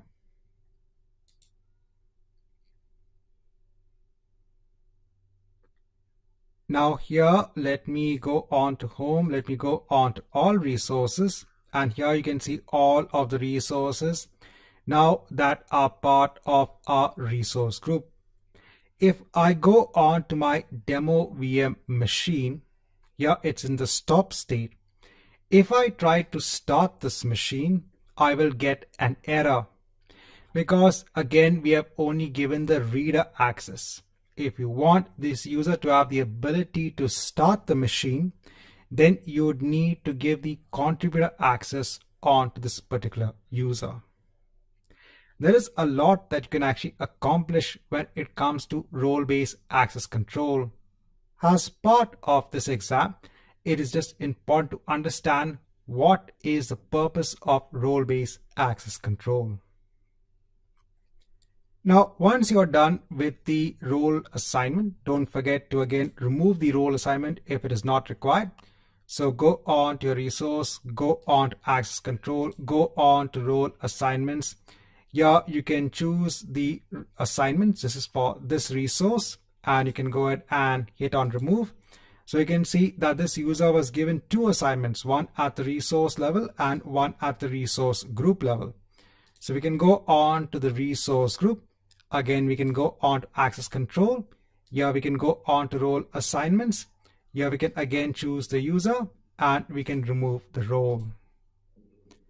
Right, so in this chapter, just want to go through role-based assignments.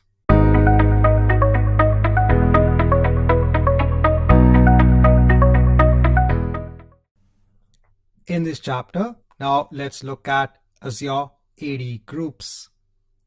So when you want to group users together, you can make use of Azure AD groups.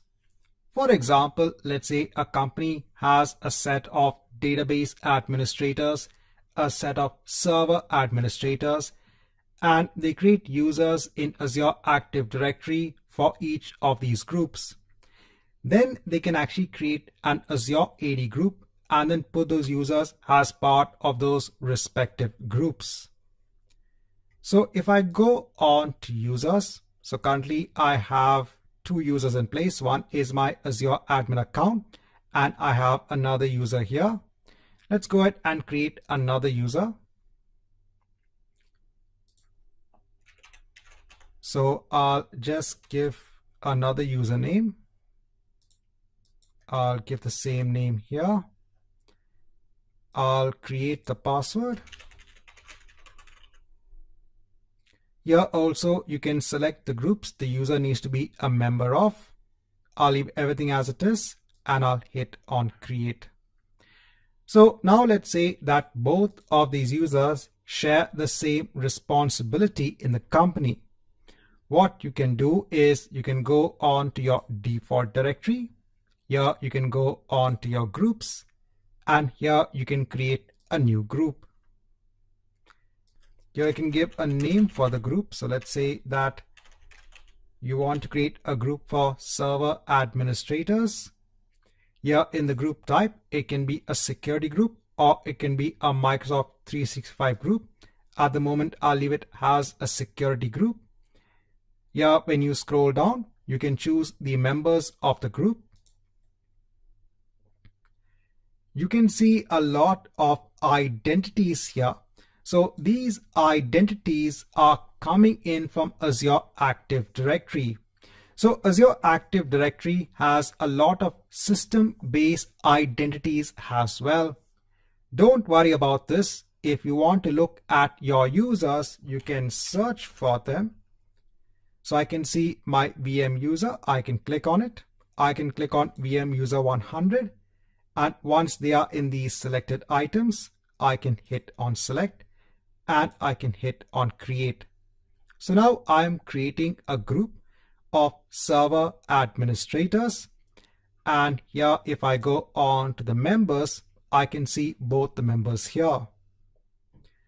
So now if I, let's say, go on to my virtual machines. So I have a demo VM virtual machine in place. If I want to now give access onto these individual users, I can give access onto the Azure AD group itself. I can go on to access control. Here I can add a role assignment. Here I can choose a specific role of the virtual machine contributor.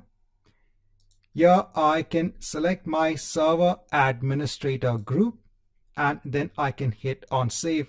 In case if you can't see server administrator, again in the select box here, type in the keyword of server administrator. I'll click on save. So now we are adding a role assignment at the Azure AD group level. So if you want to collectively give permissions onto a group of users, you can easily create an Azure AD group. Now to do a cleanup, again ensure to go on to role assignments. Here choose server admins and then remove the assignment. Next, if you want to delete your Azure AD group, go on to Azure Active Directory, go on to your groups, and here you can delete the group. So please note that when it comes to creating users and when it comes to creating groups, it's free of cost. It comes as part of your Azure free account. Again, if you go on to your default directory, here you can see that the type of license that you have is Azure AD free. And as part of this, you can create a certain number of users and a certain number of groups.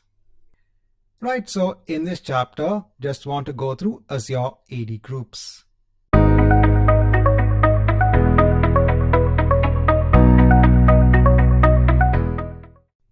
Now in this chapter, I want to go through Azure AD applications.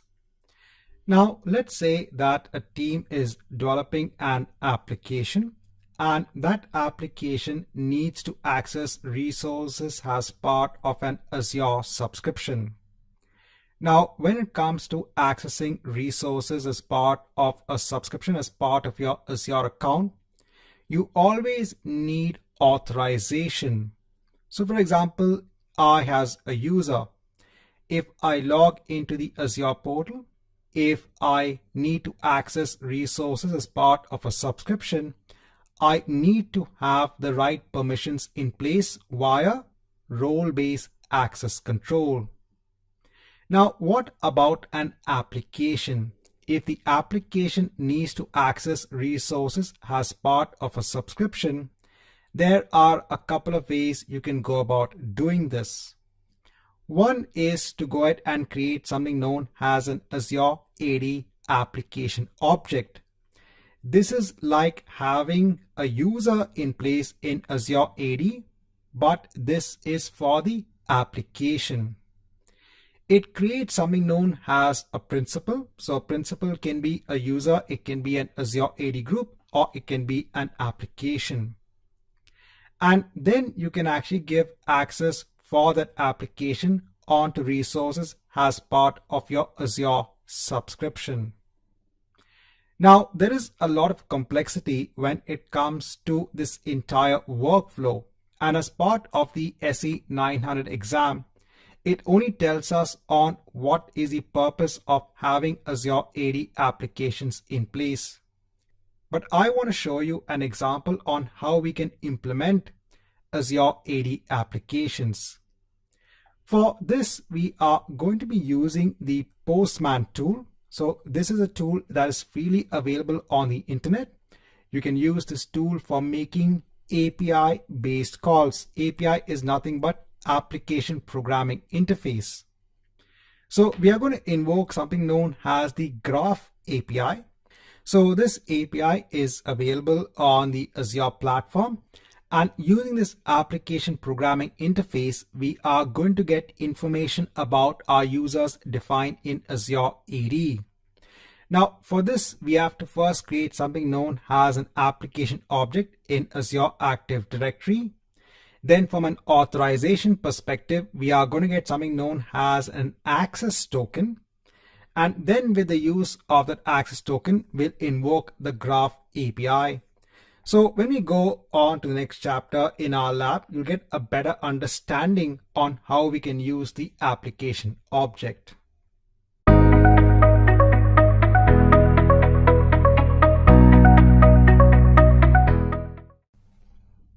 So let's see how we can make use of application objects in Azure Active Directory. The first thing I'm going to do is to download the Postman application. This is a freely available tool that you can use for making API calls. So here I'll download the app. I'll choose Windows 64-bit since I'm on a Windows 64-bit machine. I'll hit on keep here. So it's just downloading the exe. Once this is done, I'll click on the exe. So here it's installing the Postman tool. So it's a very simple installation. Now, once it finishes the installation, it will go ahead and launch the tool. Yeah, let me just close this. Now, what you can do is you can actually also create a free account. So I'll go ahead and create an account.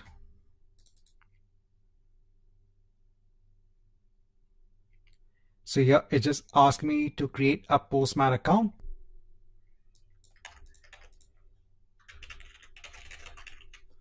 So here I'll just enter some details and I'll create my free account. I'll click on open.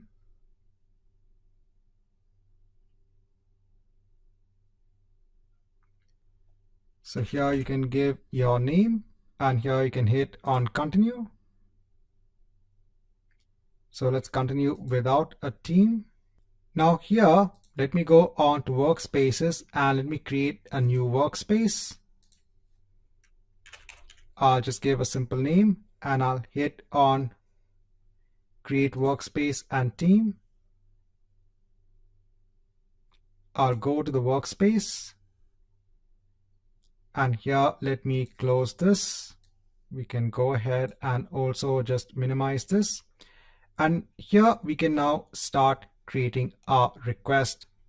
So as a first step, I just want to show you how you can get up and running when it comes to the Postman tool. In the next chapter, we'll look at how to work with Azure AD applications.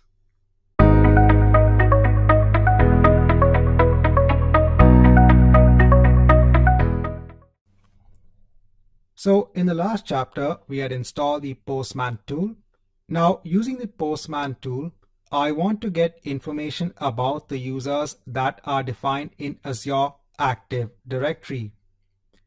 In Azure Active Directory, if I go on to my default directory, if I go on to users, I want to get basic information about these users.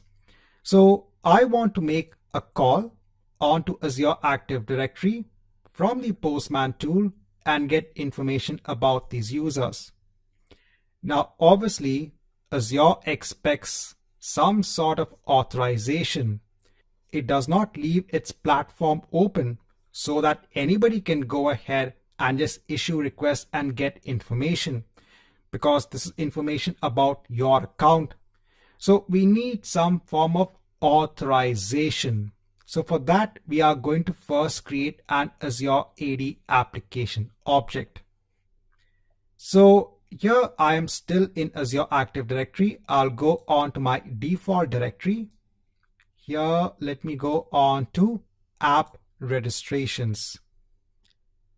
I'll create a new registration. Here you can give a name for the application. We can leave everything as it is and hit on register. Next, I'll go on to API permissions. Let me just hide this for the moment. I want to add a permission. By default, there is already a permission in place to read the user's profile. But I want to add another permission to read all of the user information within my directory. So I'll click on add a permission. Here you have permissions for a variety of services. I'm going to choose Microsoft Graph. Here I will choose application permissions. Here I'll scroll down till I end up with the user permissions. So I'll go on to user. Here I'll choose the permission of user.read.all. I'll click on add permissions. If you want to understand more about Azure AD application objects, if you're interested from a development perspective, then you should definitely go for the AZ-204 exam. Or if you want to look at the security perspective, then you should go for the AZ-500 exam. Once we have this in place, I'm going to grant the admin consent for the default directory. This will ensure that our application does not need any sort of consent now to read the user information. So we have an application now defined in Azure Active Directory. Now the next step is to get something known as an access token. That access token will allow us to read this user information. this access token will be based on this Azure AD application object. So in the Postman tool, I'm going to issue a request. Here I'm going to issue a post request. Here I'm going to enter a request URL. So it's login.microsoftonline.com. This is going to call the token endpoint to issue us an access token.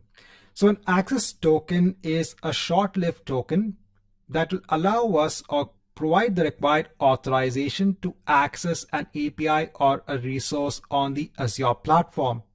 This is another security design pattern when it comes to how you should access protected APIs with the use of access tokens. So as I mentioned before, for more information on access tokens, authentication and authorization, you definitely should go for the AZ-500 exam if you have interest in that particular area. At this point in time, I am trying to get a token, some sort of authorization, so that I can access my Azure AD users' information. Here I need to replace what is the name of my directory or tenant. So I'll just delete this. Now, where do I get this information? If I go on to the overview for my Azure AD application object, my directory or tenant ID is here. I'll just copy this onto the clipboard and I'll paste it here. Now next, I'm going on to the body of the request. Here I will choose the form URL encoded option and I'm going to enter a number of key value pairs. So here I've entered some keys. Now all of this is actually based on a protocol known as OAuth that is used for authorization. Here, based on this type of application that we are invoking the API call from, we are using the grant type as client credentials. Here in the scope, it is set on to graph.microsoft.com because we want to authorize onto the Graph API that allows us to get information about our users in Azure Active Directory. Now here we just need to fill in the client ID and the client secret. For the client ID, it is your application client ID here. I'll copy this. I'll paste it here. Next, we need a client secret. This is like the password for this application object. Go on to certificates and secrets. Here, create a new client secret. Just give a name. Click on add. Ensure to copy the value here itself because after you navigate away from the screen, you will not get the value again, but you can always generate another secret. I'll copy it onto the clipboard. I'll paste it here. And now let me click on send. So once you click on send, here we are now getting an access token. So it's quite a big token. So this is like now an embedded password or an embedded secret that will now allow you to access the user information. Now I'll go on to a new tab when it comes to the Postman tool. I want to issue another request. This will be now against Azure Active Directory. So I'm entering the request URL. Here I have to go on to headers, and here in the key, I need to type in authorization. In the value, I need to specify the keyword of bearer space, and let me just copy the entire access token. So Control C, Control V, and let me hit on send. And here below, you can see all of the information about your users. So you can see VM user, you can see the user principal name. This was quite a big exercise when it came to accessing the user information.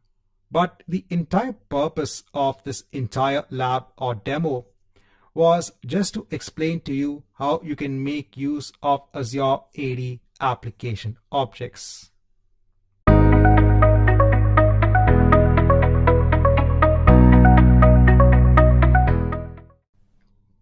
Now, Now in this chapter, just want to go through hybrid identities.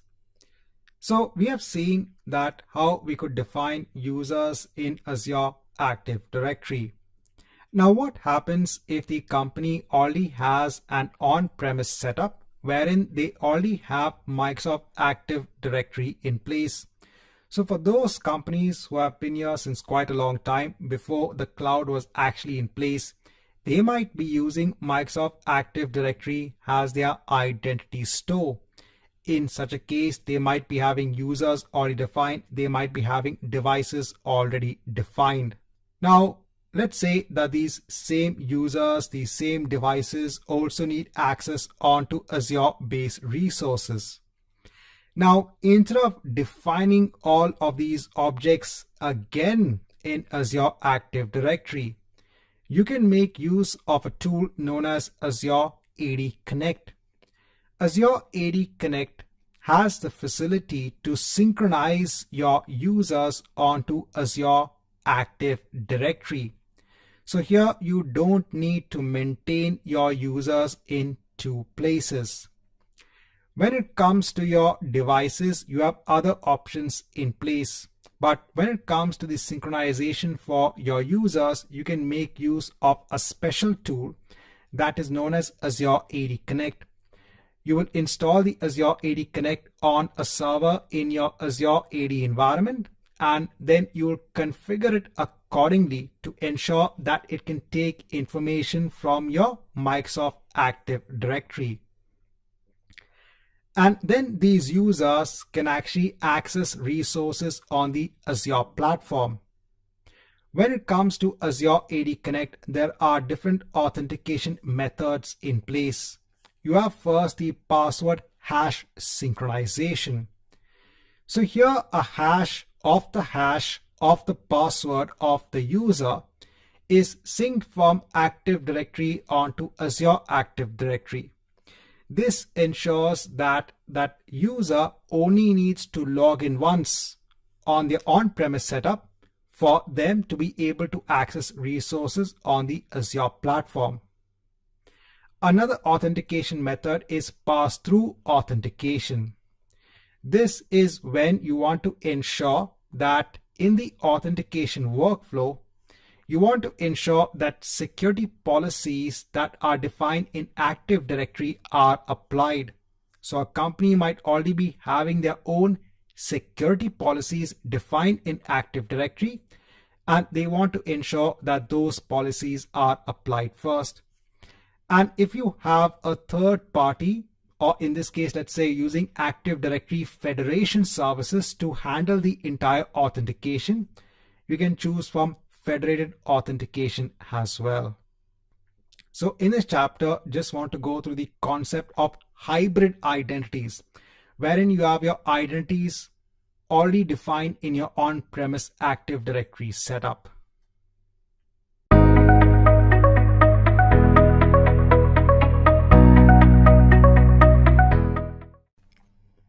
Now in this chapter, I want to explain the concept of managed identities. Let's say that you have an Azure virtual machine that is hosting an application.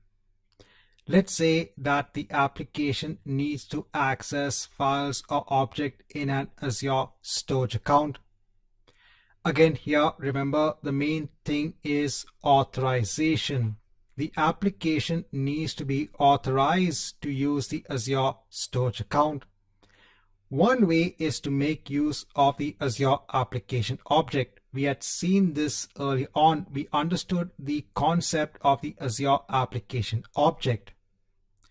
But there is another way that you can also perform authorization, and that is with the help of managed identities. See, in our case, we were using a tool known as Postman, and we were using this from our local machine. So in that case, we had to use an Azure application object. Whereas if your application is being hosted on an Azure resource, such as an Azure virtual machine, you can enable something known as a manage identity for that virtual machine. So what this will do is it will create now an identity in Azure Active Directory for this Azure virtual machine. Then using role-based access control, you can give access onto your Azure storage account for that particular identity. When it comes to manage identities, there are two types. You have the system assigned identity. Here, the entire life cycle of that identity is managed by Azure. Or you could create your own user assigned identity. And this identity can be assigned onto multiple resources, and then you manage the life cycle of the identity. So if I just go on to the Azure platform, and here let me go on to my virtual machines. If I go on to my demo VM machine, here if I scroll down, I can see I have something known as an identity. Here you can see you have the system assigned or a user assigned identity. If I go on to system assigned, I can turn this on and then I can click on save. So now demo VM is going to be registered in Azure Active Directory. I'll hit on yes. This is now creating a separate identity for this virtual machine. Now, if I go on to, let's say, my storage accounts, if I go on to an existing storage account, here, if I go on to access control, here, if I add a role assignment, here, for example, if I choose the reader role, when you are selecting the principal here, now I can actually search for demo VM, and now I can see my machine here. Now I can actually assign access control to this particular machine. What this means is that applications that are now hosted on this virtual machine can now also assume this identity, which will then have access onto our Azure storage account. So this is the purpose of the manage identity. So this is available for Azure based services. Remember again, in our case, when we were using our Postman tool, there we could not use the concept of the manage identity because that application, that Postman tool, is on our local machine. It's not on an Azure based machine. That's why we made use of an Azure AD application object in that particular case. Right, so in this chapter, just want to go through the concept of a managed identity.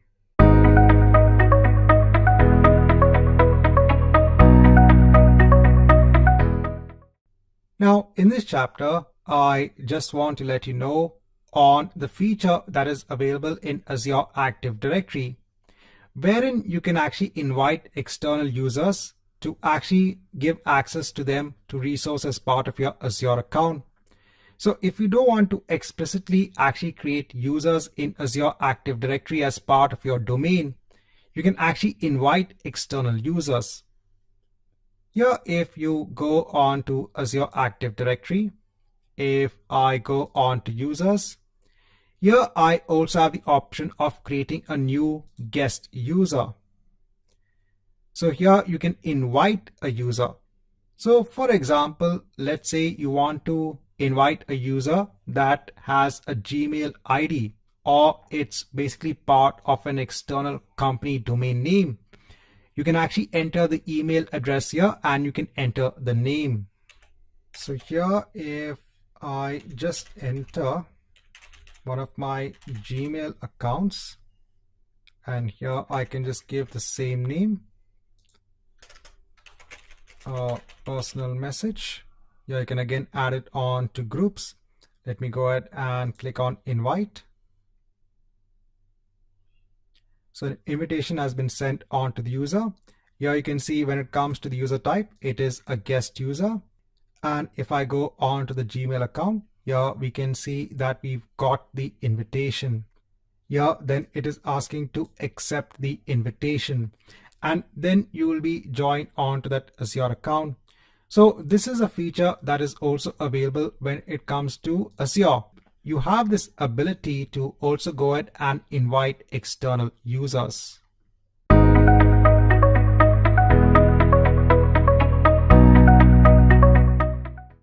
Now, I just want to go through a quick note when it comes to the different types of user access that we have.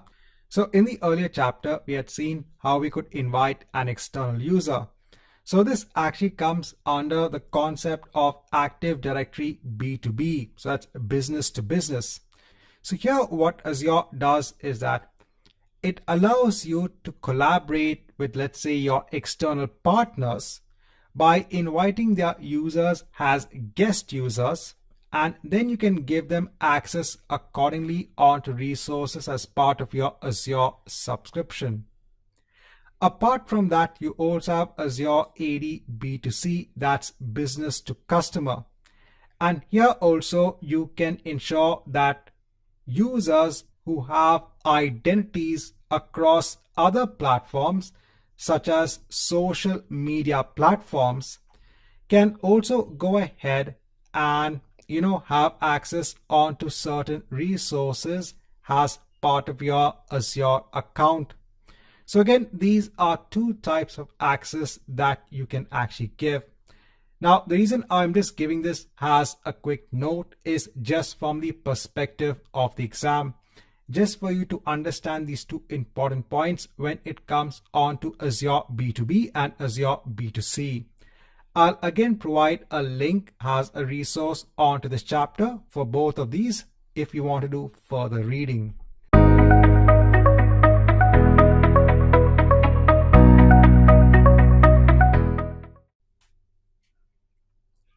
So now I just want to have a review when it comes to the identity service and types. So first is Azure Active Directory. So this is an identity provider. This is a cloud-based identity and access management service. It allows you to access resources as part of Azure, your Microsoft 365 account, or even other SaaS applications as well. This is a completely managed service. You don't need to manage the underlying infrastructure. In terms of management, you can manage your users, your applications, and your devices. And when it comes to the pricing, there are different pricing models. This is based on the features that you require. Then we have the different identity types. So first we have the user. This is a representation of a person in Azure Active Directory. Here you can represent your employees and your guest users in Azure AD, and you can give them permissions to users accordingly. Then you have a service principal. So when we created that Azure AD application object, internally it actually creates something known as a service principal. This is nothing but a security identity that can be used by applications or services to access Azure-based resources. So for an application, you have to register the application in Azure AD first. Then you have your device. You can also register devices such as your mobile devices, laptops, servers, etc. You can then use tools such as Microsoft Intune to ensure standards for security and compliance. And then we have managed identities. Here the identity is completely managed by Azure themselves. Here the identity is managed by Azure and is tied onto a resource. If you want to manage the lifecycle of your managed identity, you can go ahead and look towards using a user assigned managed identity. When it comes to devices, you can have Azure AD registered devices. So this can be your Windows 10, your iOS, your Android, or your Mac OS devices. Here, the devices are personal devices where the user signs in with a Microsoft account or a local account. You then have Azure AD joint devices. These are devices that only exist in the cloud. These devices are owned by the organization. Here, the devices that are supported are Windows 10 devices except for Windows 10 Home. Here the user logs in with their Azure or Active Directory credentials. And then we have hybrid Azure AD joint devices. This can be Windows 7, 8.1, 10 or Windows Server devices. Here these are again owned by the organization. Here the user logs in via their Active Directory credentials. Then we have external identities. Here you can actually bring your own identities so that external partners, customers can use their own identities. You then have external identity providers. So this provides support for external identity providers such as other Azure AD tenants, Facebook, Google, or other identity providers. We have B2B collaboration. Here you can invite other users and give them access onto resources as part of your Azure account. And you also have B2C, that is business to customer access management. This allows external users to sign in with their preferred social, enterprise, or local account identities. We also have hybrid identities. This allows users defined in an on-premise Active Directory to access cloud-based resources. Here you can use Azure AD Connect to sync identities from your on-premise Active Directory onto Azure AD.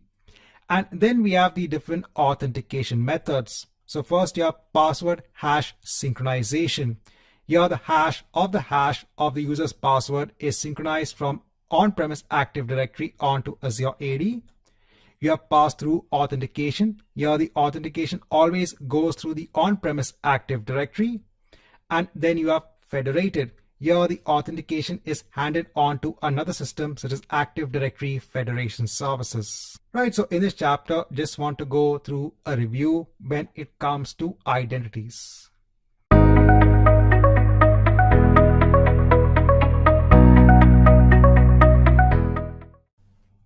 Hi and welcome back. Now in this chapter, I want to talk about the security defaults that will be part of your Azure account. So when you create an Azure account, there'll be some security defaults in place when it comes to your Azure AD tenant. So for example, just to understand these security defaults, if I go on to Azure Active Directory, earlier on we had created a set of users. If I go on to users, yeah, let me take one of the users. I'll take the user ID. Yeah, let me log in or sign in with a different account. I'll use another account. Let me place this, go on to next. I'll enter the password.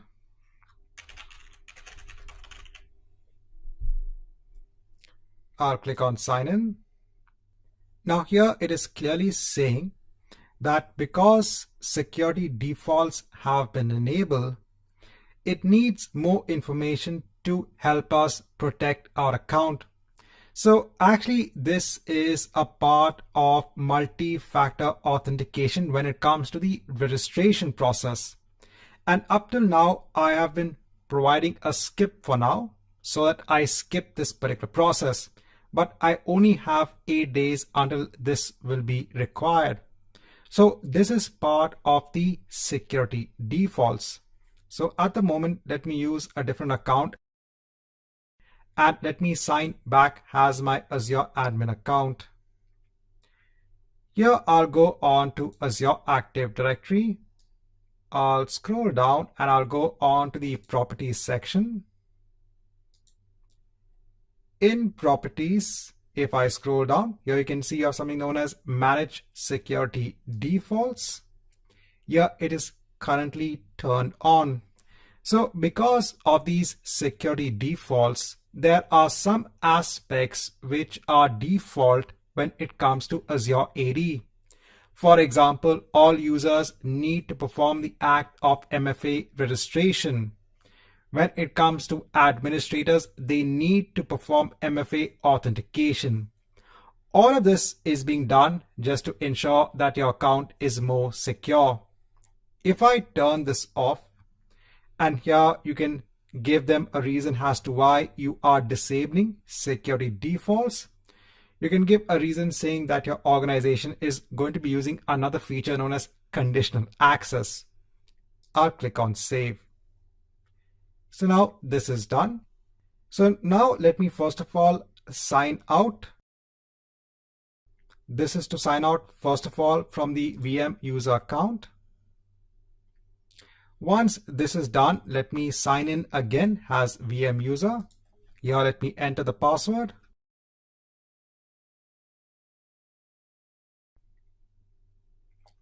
And now you can see we are not getting that particular screen wherein it is prompting us for multi-factor authentication when it comes to the registration process. And that's because we have disabled the security defaults. So in this chapter, just want to go through this aspect when it comes to security on Azure Active Directory.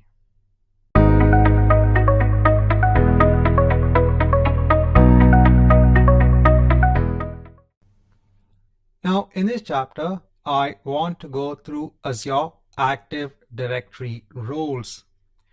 Now Azure Active Directory roles can be used to give permissions onto Azure Active Directory. Now don't confuse this with role-based access control.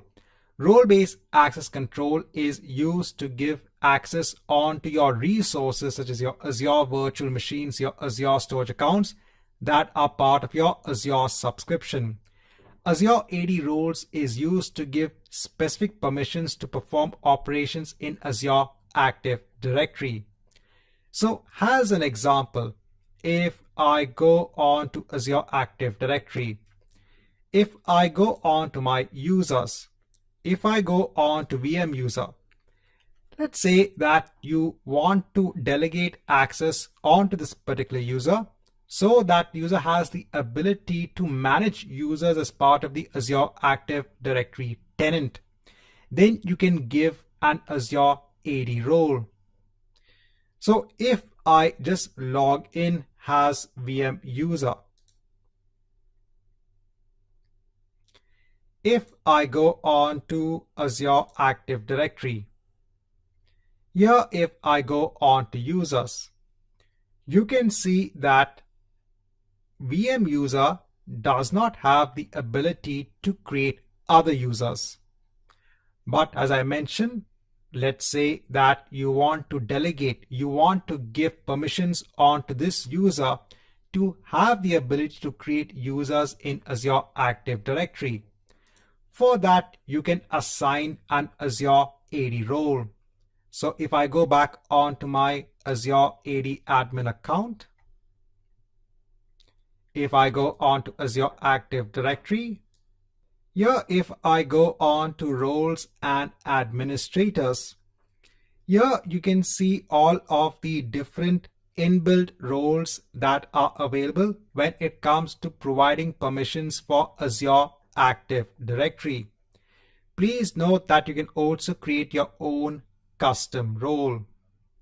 So if I go on to users and if I go on to VM user, here if I go on to assign roles, I can add a role assignment. So I can click on add assignments.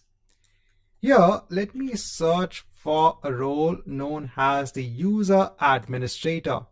So with the user administrator role, this role allows management of all aspects when it comes to users and groups. I'll click on add. So now we have added an assignment. You need to click on refresh. So it'll just take some time. Let's wait just for a minute. So after just waiting for a minute, let me hit on refresh. And I can see that we now have the user administrator role for this particular user. Now let me go back on to VM user. Let me go on to Azure Active Directory. Let me go on to the users. And in case if you still can't see the possibility of creating a new user, let's sign out first as VM user. So I'll sign out. And then let me sign in again.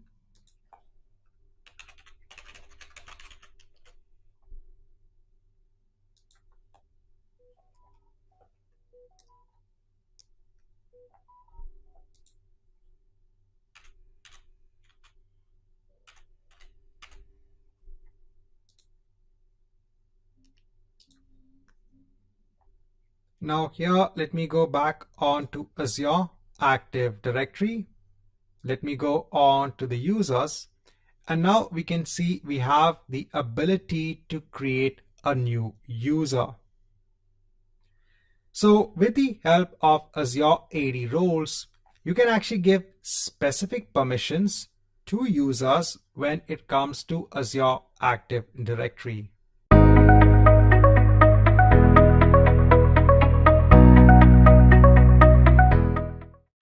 Hi and welcome back. Now in this chapter, I want to go through multi-factor authentication. Now, normally when you're accessing an online resource on online service, you might have this concept of multi-factor authentication. So what exactly is multi-factor authentication? So for example, when I log in onto my banking site, so in addition to entering the username and password, sometimes I might also need to enter a code that will be sent onto my mobile device. Or if I'm performing a transaction on my banking site, even at that point in time, it might send me a code on my mobile device just to confirm that it is me who is actually trying to perform that transaction. So this is multi-factor authentication, wherein there is an extra layer of security. See, in today's world, there are so many identity-based attacks. So if someone were to get your username and password onto any service, they would be able to log into that service and use that service on your behalf. That's why services on the internet nowadays have this concept of multi-factor authentication, where in addition to a username and a password, they would have an extra layer of authentication. So this could be like sending a code on your mobile device. There could be an application also running on your mobile device that the code will be sent to. So there are different ways of a different way of authentication. This is an extra layer of security. So even when it comes onto Azure, we have multi-factor authentication in place. So this is very ideal for privileged users. So if a user has additional permissions on the Azure platform, then it's good that you enable multi-factor authentication, because you don't want that account or that identity to fall into the wrong hands. Right, so in this chapter, just want to let you know on the concept of multi-factor authentication.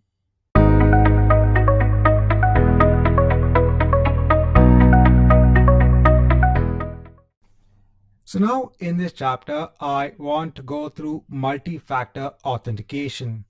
So in the world of actually having a more secure environment in place, especially when it comes to your users and your identities, it is always important to go ahead and implement multi-factor authentication, especially when it comes to your privileged users. Privileged users are those that you actually define as part of your Azure AD tenant that actually have special privileges. So for example, your IT administrators, if they have permissions to work with your resources such as your Azure virtual machines, maybe they might be having the power to even delete virtual machines. It's always good to secure those identities, to secure those users, so that you are assured that the right user is logging in as part of your Azure subscription. So now in this chapter, I want to go through multi-factor authentication. So this is an extra layer of authentication in addition to the password that you enter when you log into the Azure portal. So let me go on to my Azure Active Directory. Yeah, let me go on to my users. Let me go ahead and just hide this. Now here I can click on the option of per user MFA. This will actually take me on to another screen. Here I can see my VM user, and here I can enable multi-factor authentication. So let me enable multi-factor authentication and hit on close. Now let's see what is the impact of enabling multi-factor authentication. Now, before we can actually log in as this user, let me go on to the user. Let me go on to authentication methods. Now, if you are in the old way of authentication methods, this is the screen that you might get. Here you can switch on to the new user authentication method experience, and here you can add an authentication method. So here let me choose an authentication method has a phone number, and here let me add a phone number. So here in terms of my phone number, so I need to add first what is the international code and then my number. The phone type is a mobile. Let me go ahead and click on add. So this will ensure that this user has another way of authentication. Let me go back onto users, and now let me log in as that user.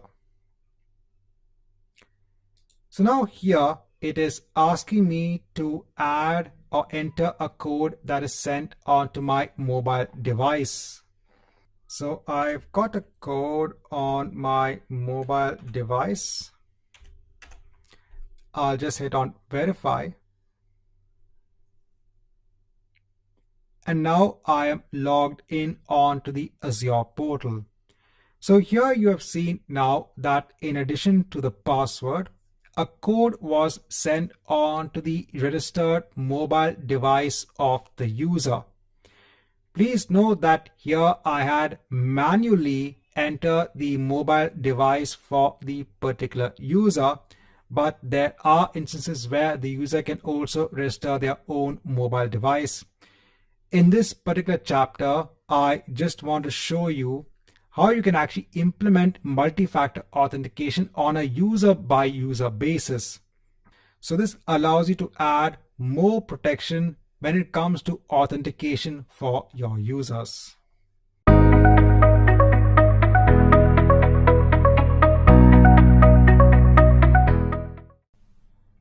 Hi and welcome back.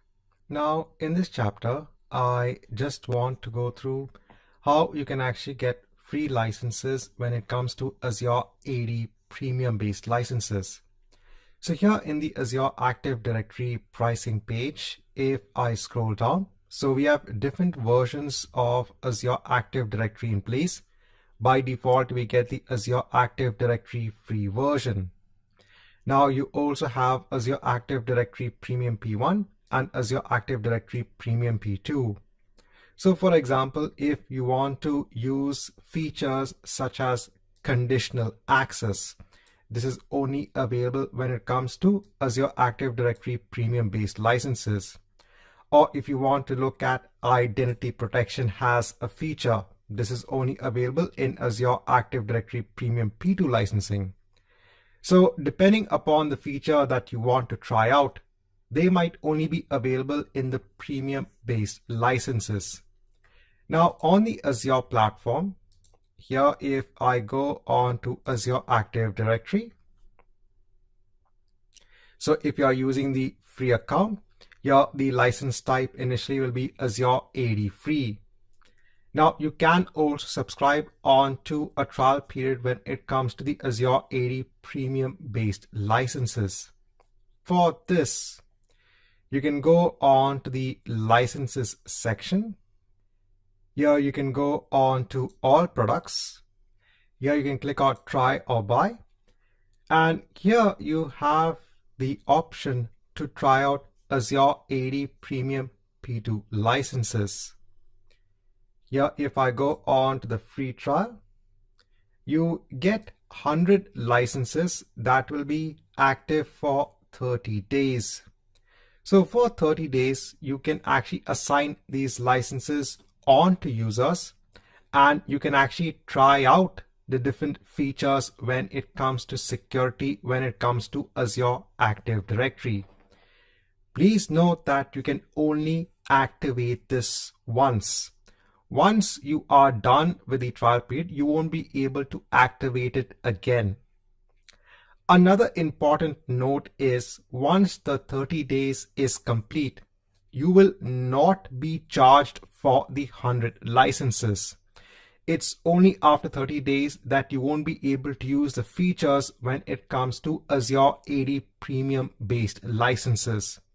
But after 30 days, don't worry, you won't be charged unless you upgrade yourself, unless you actually specifically buy licenses.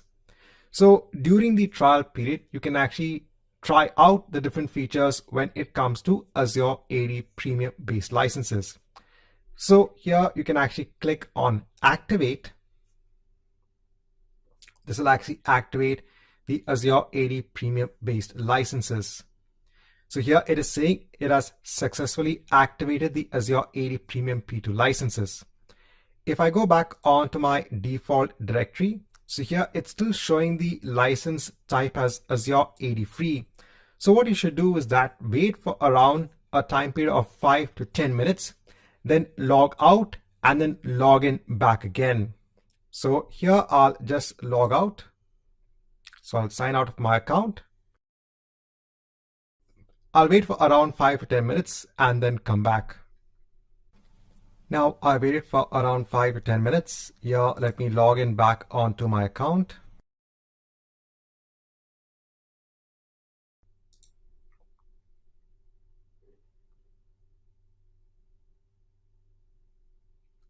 Now, if I go on to Azure Active Directory, now here I can see that the license type is Azure AD Premium P2.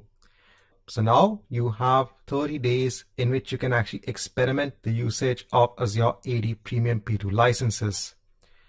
If you actually go on to licenses, here if you go on to all products, here you can see you have 100 licenses when it comes to Azure Active Directory Premium P2.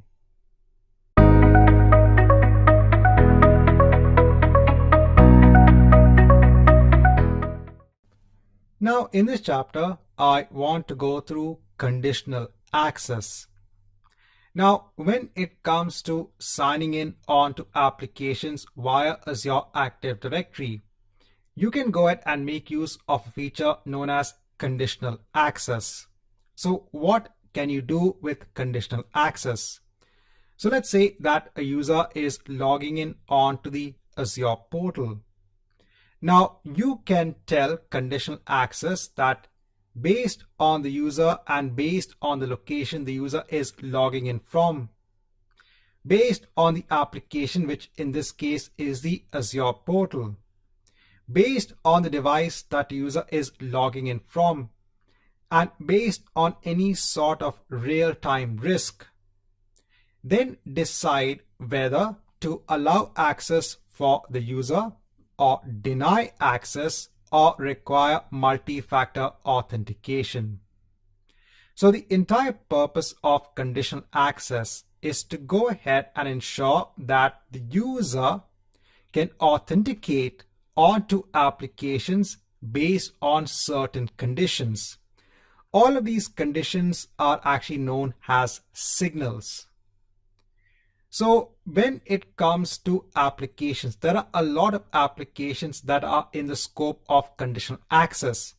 One application is the Azure portal. So remember, the Azure portal is an application that you're logging into. Apart from that, you have other applications as well. So apart from that, you have other applications that you could also use when it comes to conditional access. Let's say that you have privileged users. So by privileged users, these could be users that have additional access onto resources part of your subscription. And let's say all of these users are part of an Azure AD group. So you can actually put a condition saying if the users in that group are logging in into Azure, then maybe they require multi-factor authentication as an extra security measure. So based on these various conditions, you can ensure that the user is authenticated accordingly. Now let's look at an example on using conditional access.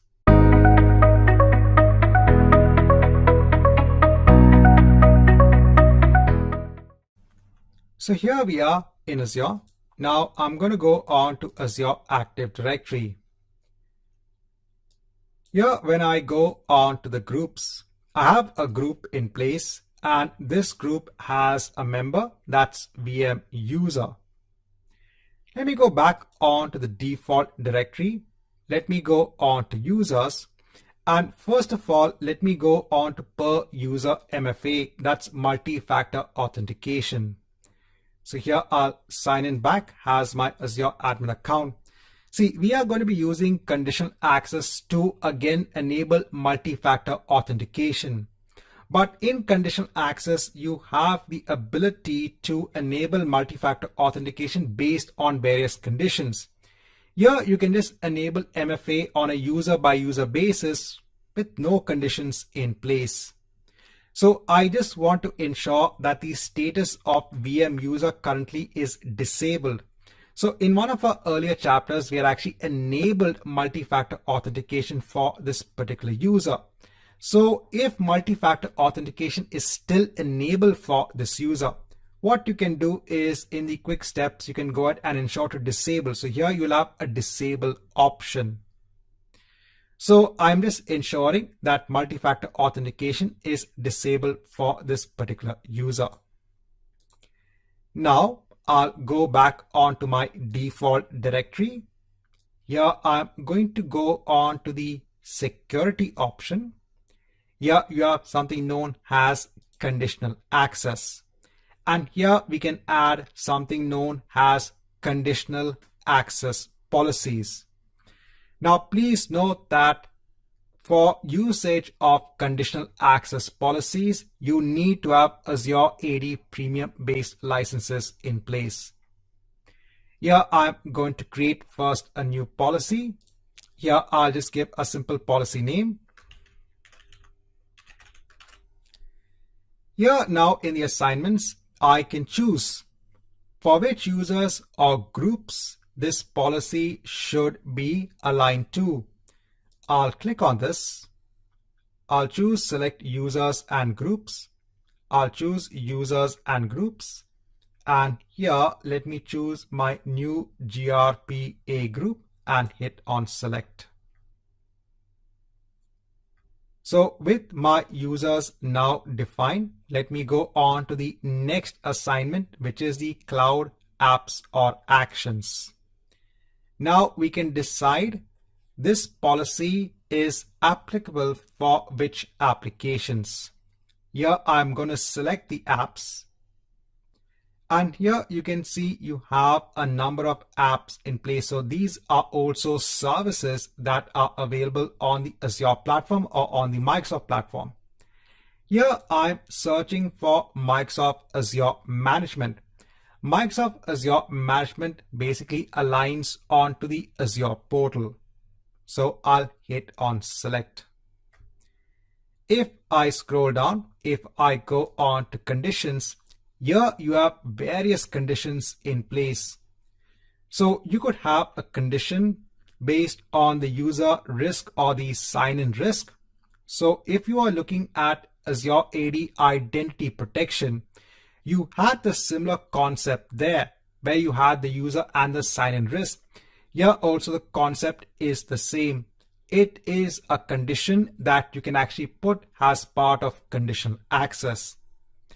Apart from that, you could also configure device platforms. So you could say that yes, if the user is logging in from, let's say, an Android platform, then ensure this policy applies to them. At the moment, I won't choose anything. Then I'll scroll down. So what we have done is we have selected our user, that's basically our group first, and for the application of Microsoft Azure Management. Now in the grant section, we can say grant access but require multi-factor authentication. Here you can see you have a whole list of options when it comes to granting access. I'll hit on select. In the enable policy, I'm going to turn this on and I'll hit on create. So now I have created a policy. Let's just wait for a few minutes. Now, after waiting for a few minutes, now let me log in as VM user. Now it is saying more information is required because now we have to go through the process of multi-factor authentication. Yeah, if I go on to next. So here, in order to keep my account secure, I need to enter a phone number and then it will text me a code. So here I'll enter my phone number and hit on next. So I'll just enter the code and go on to next. So now it's verified. Our phone is registered successfully. I'll go on to next. I'll click on done. So this was the process of MFA registration. Now let me sign out of this user account. That's VM user. Now let me sign in back as VM user. Let me enter the password.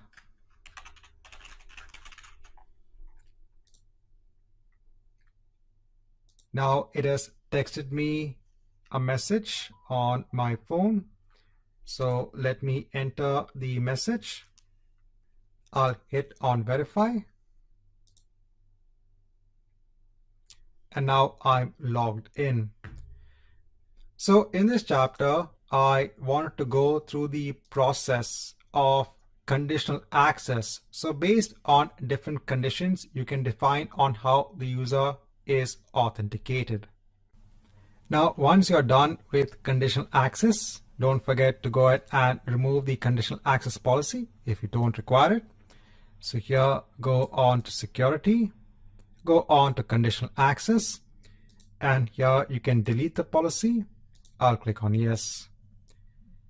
So in this chapter, I want to show you how you can implement conditional access policies.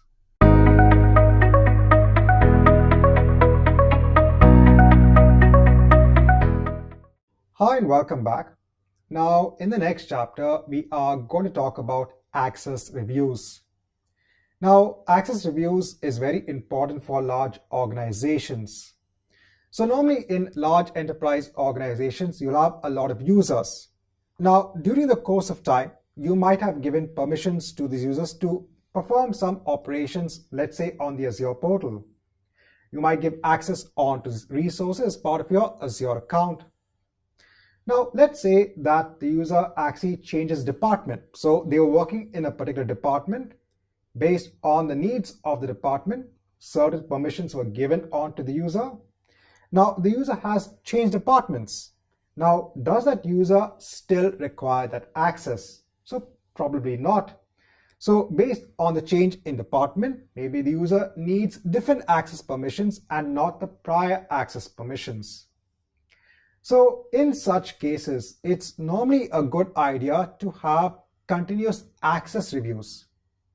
Here you review the access of users onto Azure AD groups and onto applications. If the user does not need access onto that group or application, then the access can be removed. So it's always a good idea to perform access reviews. And this is a feature that is available as part of Azure Active Directory. And that is what we are going to be looking at. How do you perform access reviews?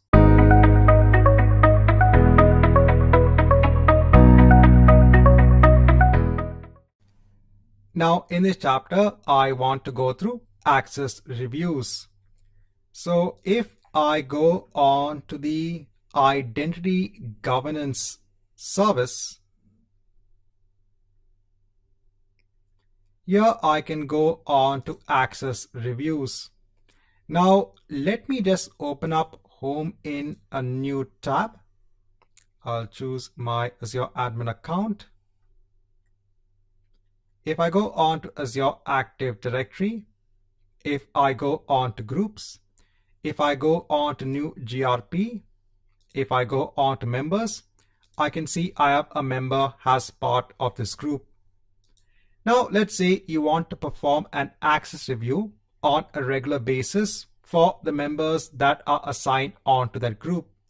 You want to ensure that the members that are assigned actually require continuous access onto that Azure AD group because maybe that Azure AD group has permissions on, let's say, resources as part of your Azure account. So you want to conduct normal access reviews or continual access reviews just to ensure that the users require the continued access. Here I'll choose new access review. I can do an access review when it comes to group memberships or when it comes to applications. I'll choose teams and groups. I'll select my teams and groups and let me select my group. I'll choose my new GRPA group and I'll hit on select. I'll scroll down and I'll choose the review scope has all users that are assigned onto this group. I'll go on to next for reviews. Here in terms of the reviewers, I'm going to select a particular user that is going to be the reviewer. So for that, I'll just choose my admin account and I'll hit on select. Here you can specify what is the recurrence. So this could be a one-time review, a weekly review, etc. For this point in time, I'll just choose a one-time review. Let me go on to next for the settings. I'll leave everything as it is. I'll go on to review and create. Here let me give a review name. And let me hit on create. So now it is creating the access review. After a minute, actually, when you click on refresh, you can see the access review in place. It is in the initializing state. Let's just wait for a couple of minutes. After waiting for a couple of minutes, let me hit on refresh again. So I can see now the review is in the active state. And if I log into my Gmail account, I will get an email wherein it tells me please review access onto the new GRPA group. So because I mentioned the reviewer has my Azure admin account, which is also linked onto my Gmail account, that's why I've got an email. Here I can go ahead and start the review. So it will send me on to another link wherein I can now perform a review when it comes to this particular group. I can now choose the user and I can decide whether I should approve access for this user or deny access. Here the recommendation is to approve the access because the user has logged in the last 30 days. But just for the purpose of this demo, let me go ahead and deny access for this particular user.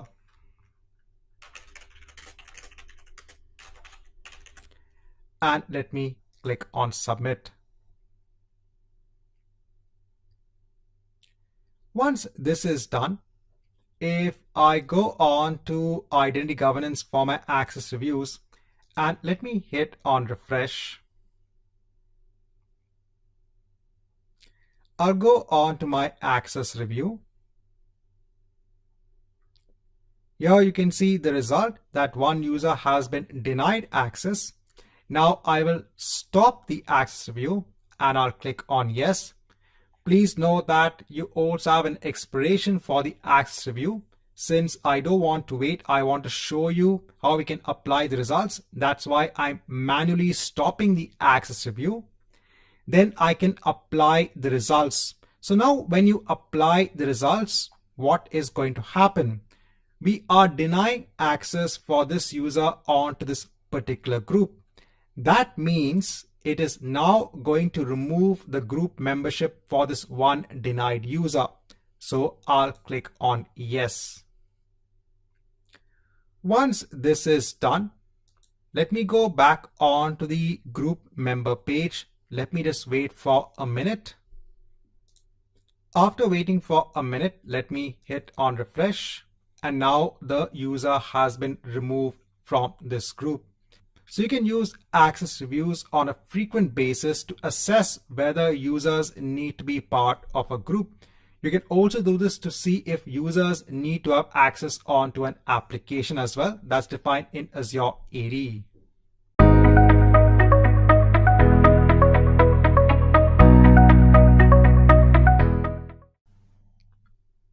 Now in this chapter, I want to go through entitlement, which is a feature that is available in identity governance.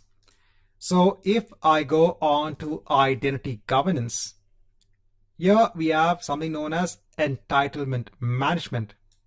So if you want users in your organizations, let's say they've joined your organization and you want them to, let's say, have access onto or added onto certain Azure AD groups or given access onto certain applications in Azure AD, you can create something known as an access package.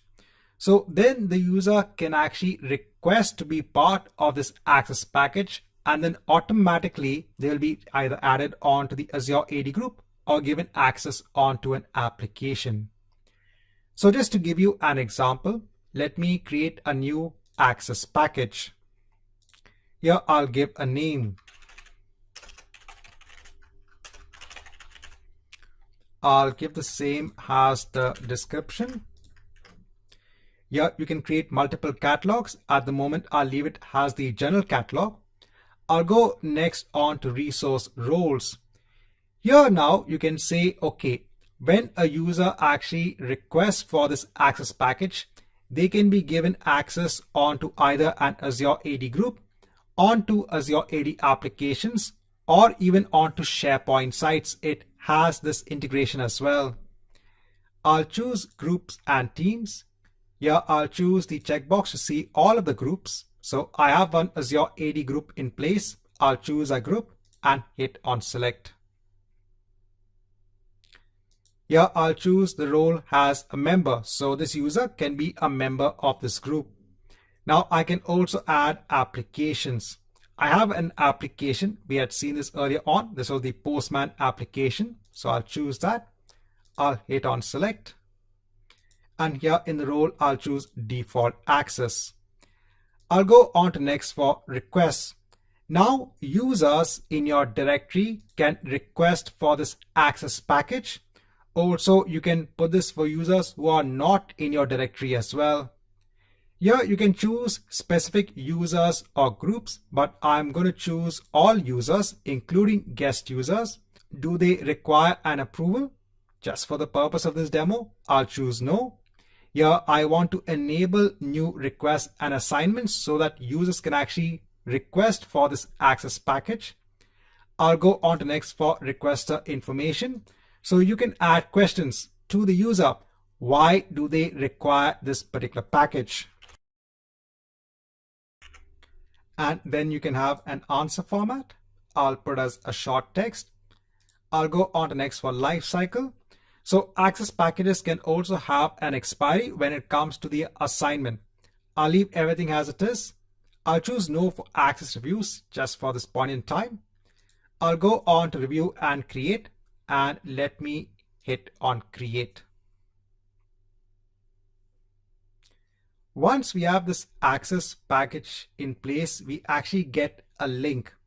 Now, before I go on to the link, first of all, I just want to confirm something. If I go on to Azure Active Directory, if I go on to groups, if I go on to new GRP, if I go on to members, there are no members as part of this group. If I go on to my default directory, if I go on to enterprise applications, here I can see my Postman tool. Now, just a quick note. If I go back on default directory, if I go on to app registrations, here is where we had actually defined our Postman Azure AD application earlier on in one of our earlier chapters. Now you can also provide access specifically to users for this particular application object. And that can be done in the section of enterprise applications. Here, the applications which you define in Azure AD come up here with the other enterprise applications that are available as part of Microsoft products. So here I'll choose the Postman application. Here, if I go on to users and groups, I only have my Azure admin user in place, no other. So now I'm going to go on to this joining package. Now I'll copy this link. I'll go on to a new tab, and here, let me remove all of this. Let me just go on to my access.microsoft.com. Now I'll log in as VM user. I'll just enter the password. Now, in case if you are logged in directly as your Azure admin account, go ahead and sign out and then sign in again. Now here, when you go on to access packages, you can see the joining package in place. You can choose that, and then you can choose request access. Here you can say, why do you require the access? And then you can hit on submit.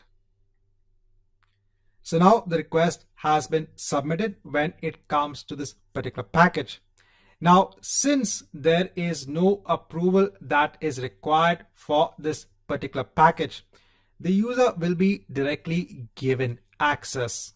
So let's just wait for a minute and then come back. Now, after waiting for a minute,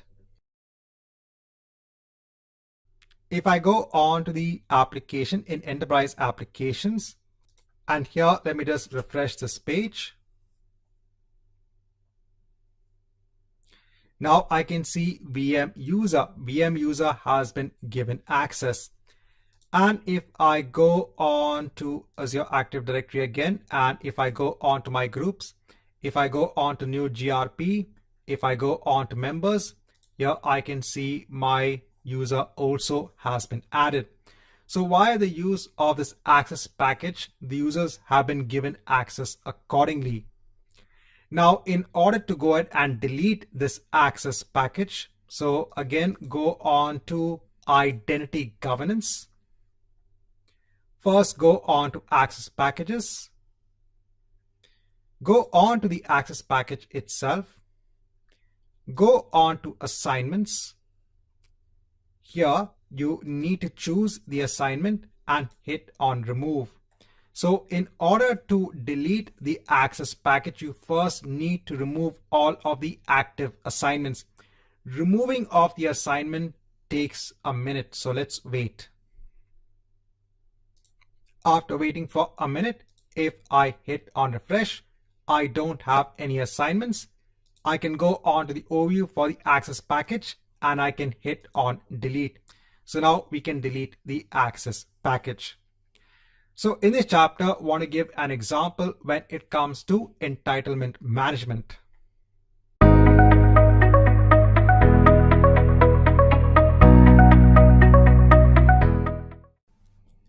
Now, in this chapter, I just want to go through identity protection that is available with Azure Active Directory. So here, if I search for Azure AD Identity Protection, again, this service requires Azure AD Premium based licenses. Again, since I've signed on to a free trial of Azure AD Premium licenses, I'm able to see the overview of identity protection. The entire purpose of this service is to identify risky users, risky sign-ins. So based on the historical information that Microsoft collects based on sign-ins for various users, not only on the Azure platform, but for other platforms as well that they own, they are looking at different ways in which they define what is a risky user or a risky sign-in. For example, they will come to know if user credentials have been leaked. In such a case, they would define this user as a risky user. Or if the user is logging in from a device that has a malware installed. So based on all of the information and its internal algorithms, it tries to understand if the sign-in of the user is at risk. In such a case, what you can do is you can define a user risk policy. So based on the different risks, what it does is that it decides what is the risk level, whether it's high, it's medium or low. Here, in terms of the controls, when it comes to the user risk policy, you can decide that if there is a user risk, should you block access or should you allow access but require a password change, something that you can do. Or if they feel that the sign in is a risk for this particular user. Again, when it comes to the sign in risk, you have different controls, again, high, medium, and low. This time in terms of the controls for the access, when you want to allow access, you can say require multi-factor authentication. So the entire purpose of the service is to go ahead and protect the identities that are available in Azure Active Directory.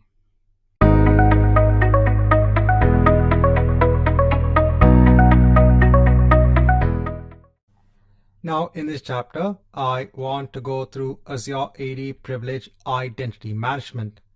So with the help of this service, you can actually make a user take up a role only when it is required. So for example, let's say a user needs a role in Azure Active Directory, or maybe they need an RBAC role, that's role-based access control, for resources as part of your Azure subscription. Now, instead of actually directly assigning the role on to that user, you can actually make up the user take up the role whenever it is required. See, sometimes in large organizations, when you assign a role on to a user, after some time that role might not be required. At that point in time, you might forget to go ahead and actually remove the role from that particular user. But if you ensure that the role is only taken up when it is required, then this is a more beneficial way of assigning roles onto users. So this is something that you can actually do with Azure AD Privilege Identity Management. Also, with this particular feature, you can specify a time frame for when the role is active. And also you can provide other measures wherein the user needs to provide a justification on why the role is required. So let's go on to Azure. I want to show you how you can use Azure AD Privilege Identity Management. Now, in order to use Azure AD Privilege Identity Management, you need to have Azure AD Premium based licenses in place. Here I'll go on to Azure Active Directory. Earlier on, we had assigned a role on to a user. So if I go on to users, and if I go on to VM user, if I go on to assign roles, earlier on, we had assigned the role of a user administrator. I'll go ahead and remove this assignment. So here we are actually directly added a role for this particular user. But let's say that we want to make this role eligible for the user to take up when it is required. You can make use of Azure AD Privilege Identity Management. So here we can actually search for Azure AD Privilege Identity Management. This can be applied for both your Azure AD roles and for your role-based access control roles as well. I'll go on to Azure AD roles. Here I'll go on to roles, and let me now add an assignment. Here in the role, I'll again search for user, the user administrator role. This is for Azure AD. Here the scope type is a directory.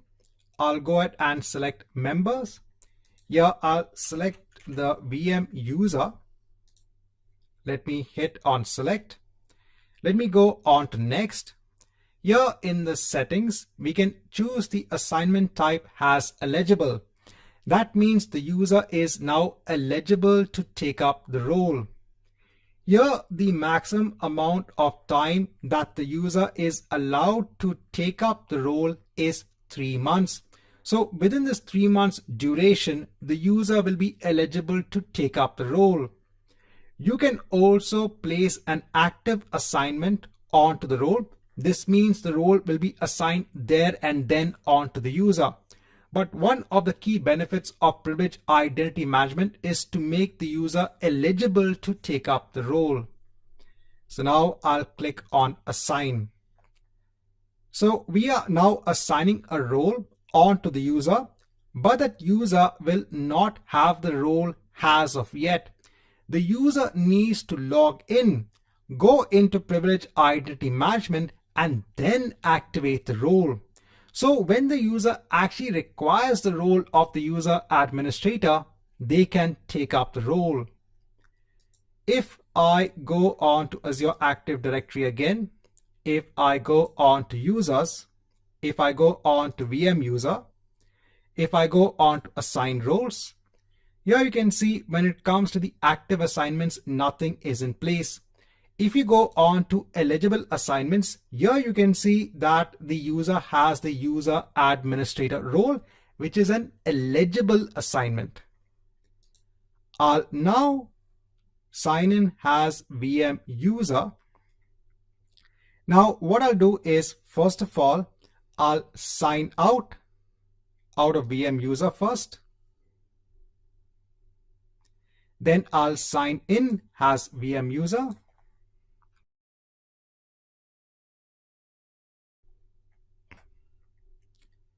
I'll go on to Azure Active Directory.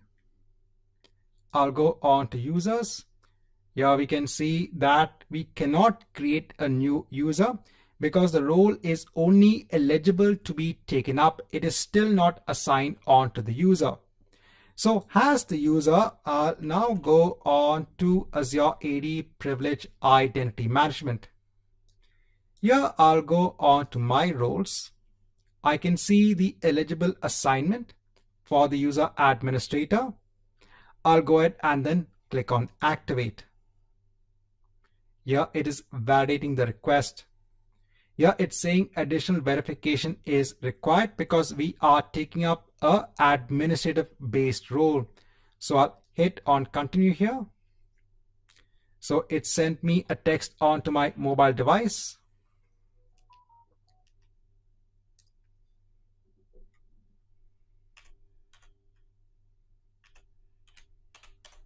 So I'll just enter the code and hit on verify.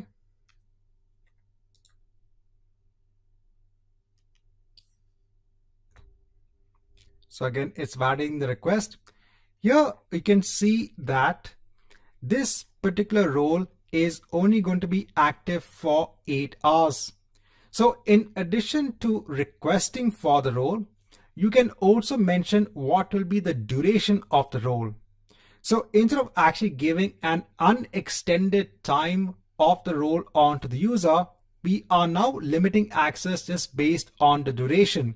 So after 8 hours, this role will be again removed from the user. But in that time of 3 months, the user will be eligible to take up the role again. So I'll just give a reason.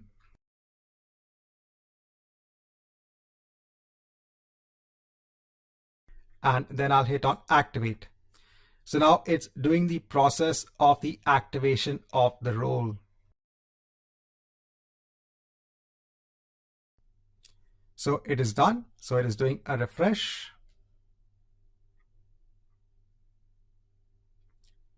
Let me go on to Azure Active Directory to see if I can create users.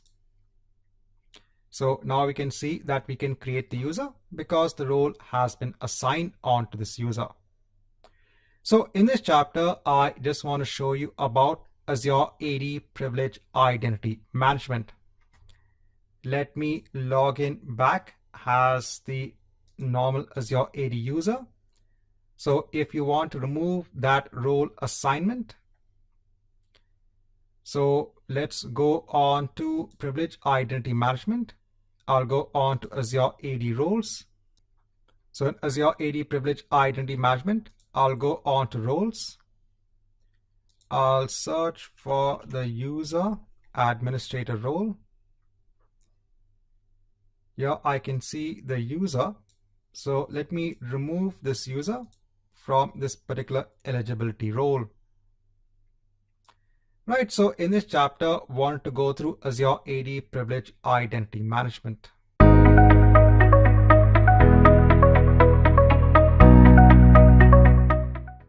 Hi and welcome back.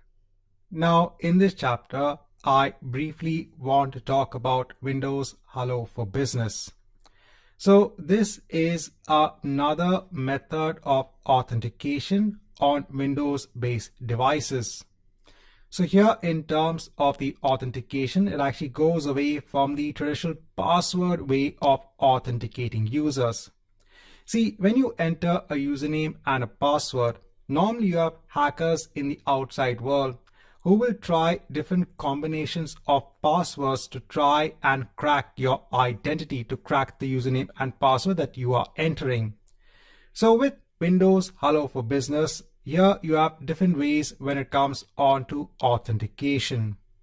So you can use a biometric or a PIN. So when it comes on to biometric ways, one can actually perform a facial recognition or a fingerprint recognition. Sometimes laptops now come pre-built with fingerprints so that you can actually apply your fingerprint when it comes to logging into your device. And you also have facial recognition as well. Here, all of the biometric data when it comes onto your facial recognition and the fingerprint recognition is stored on the local device itself.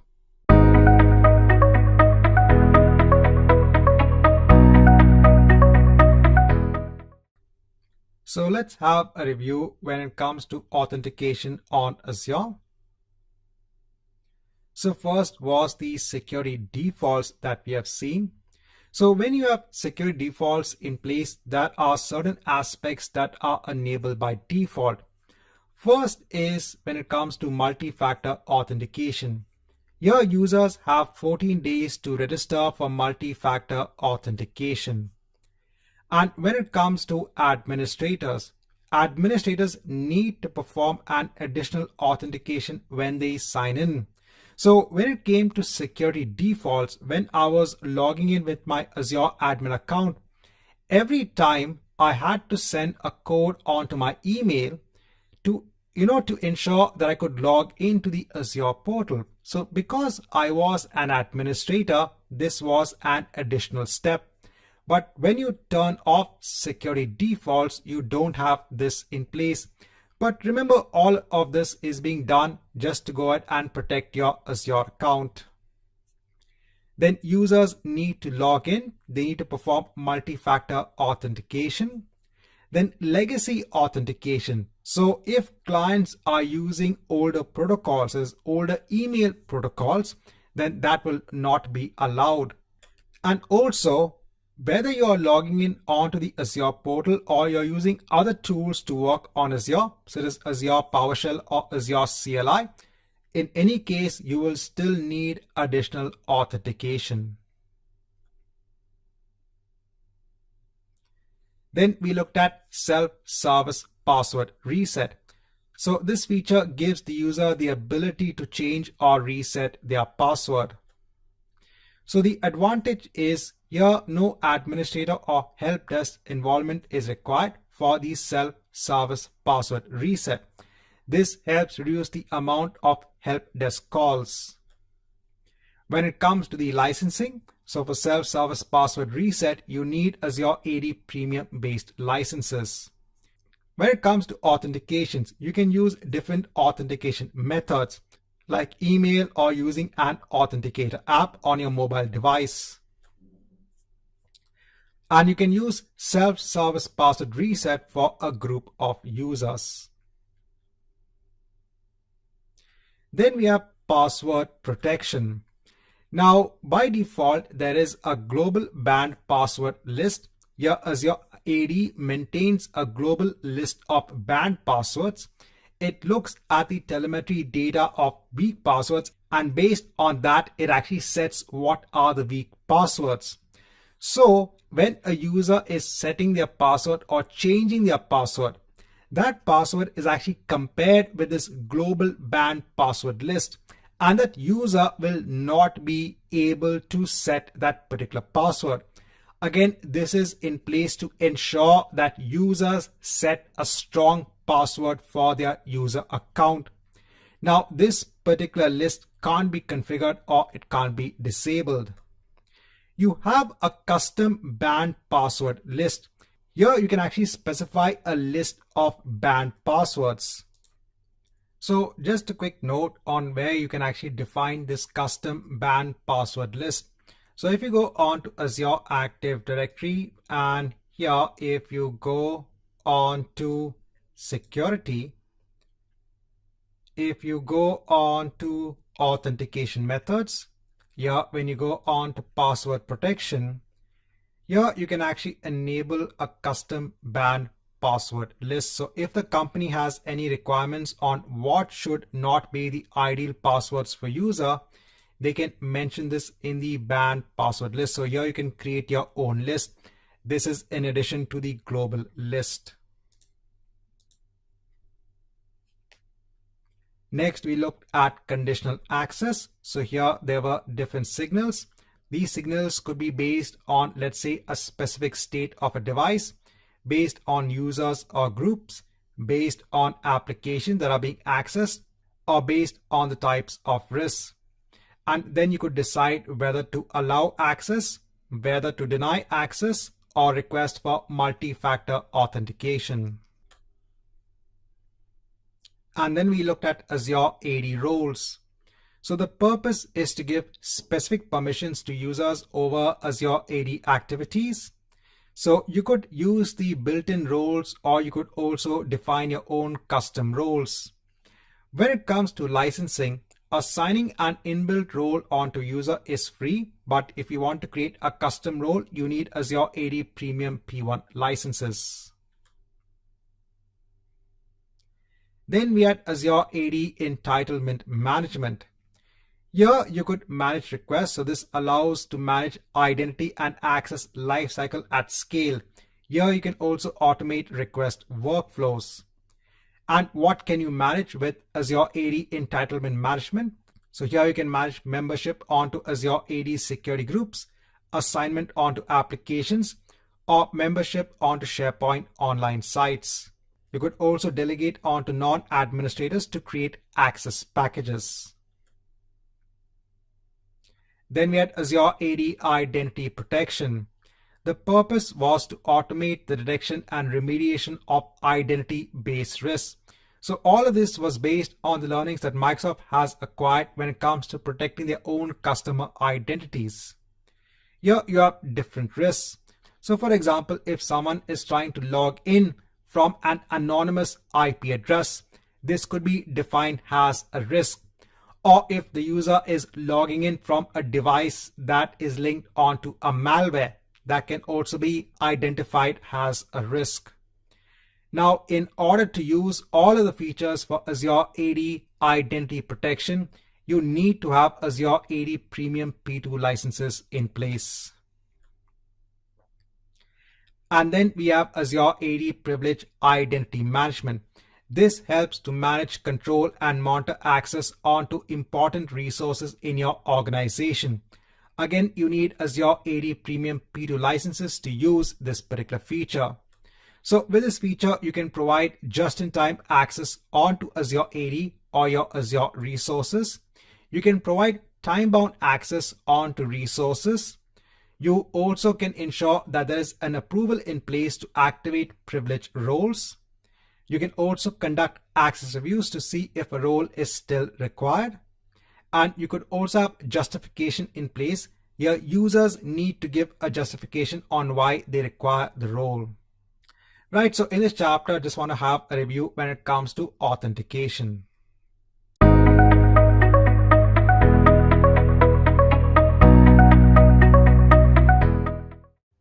Hi, and welcome to this section wherein we are going to be looking at Microsoft Security Solutions.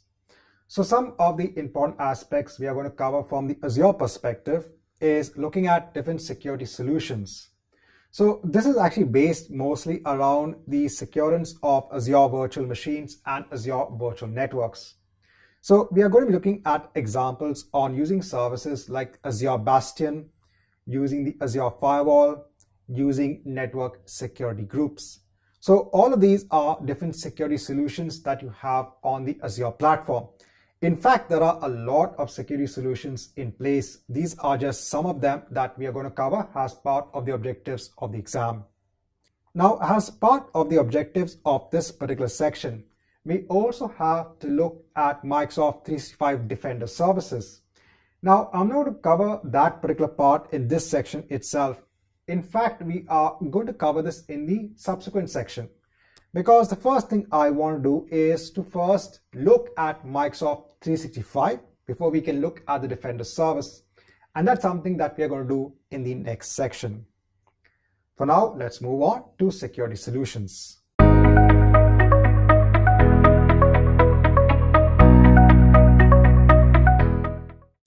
So now I want to go through network security groups by looking at the network security group for one of our existing virtual machines. So I'm going to go on to demo VM. So earlier on, we had created this machine. We ensured that in the networking section, we have some rules in place. So we have one rule that allows traffic on port 3389 so that we can log into the machine, and another rule to allow traffic on port 80 so that we can access Internet Information Services on this particular machine. Now, I'm just going to give a brief overview of the rules that are part of the network security group. So first of all, let me just hide this. Now, each rule that we have here has a priority, a name, the port number, the protocol, the source, the destination, and finally at the end we have the action, whether it is an allow or deny rule. So if we are looking at the first rule, it has a priority of 300. It's given a name of RDP and the port number is 3389. So if you are looking at a Windows virtual machine, and let's say from your laptop via the internet, you want to connect onto this virtual machine, you want to log into the virtual machine. So when it comes to Windows, Windows listens on port 3389 for the remote desktop connection. That's why we have to create a rule that allows traffic to flow into port 3389 of this virtual machine. Going back on to the rule. So we have the port number. The protocol is TCP. So this is the standard protocol. And here we are given the source as any. Now, from a security standpoint, giving a source of any is not the ideal scenario, because this means that apart from our machine, apart from our laptop, anybody else, if they know the username and password, can also connect onto this machine. Normally, when it comes to logging into the machine, you would normally only specify certain IP addresses. So for example, if I only wanted my machine, which has this IP address, to connect onto this virtual machine, then I should specify the source has this particular IP address. So the way that you can actually do this is, let me just copy this. This should show you an example. Here you can click on the rule. Here in terms of the source, there are different options. So you can choose an IP address, and here you can put the IP address and then you can hit on save. So there are various ways that you can actually implement or design your network security group rules.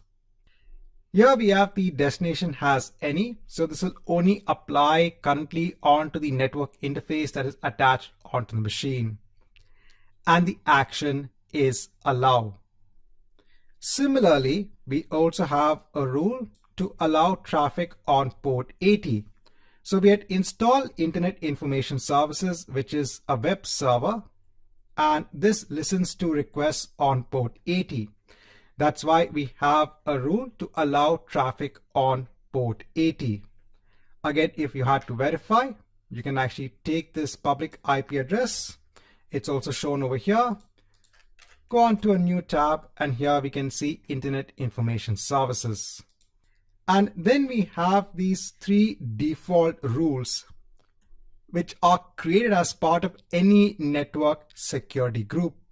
Now, these are rules that you can't change, and these are rules that you can't delete. So these rules are there to stay.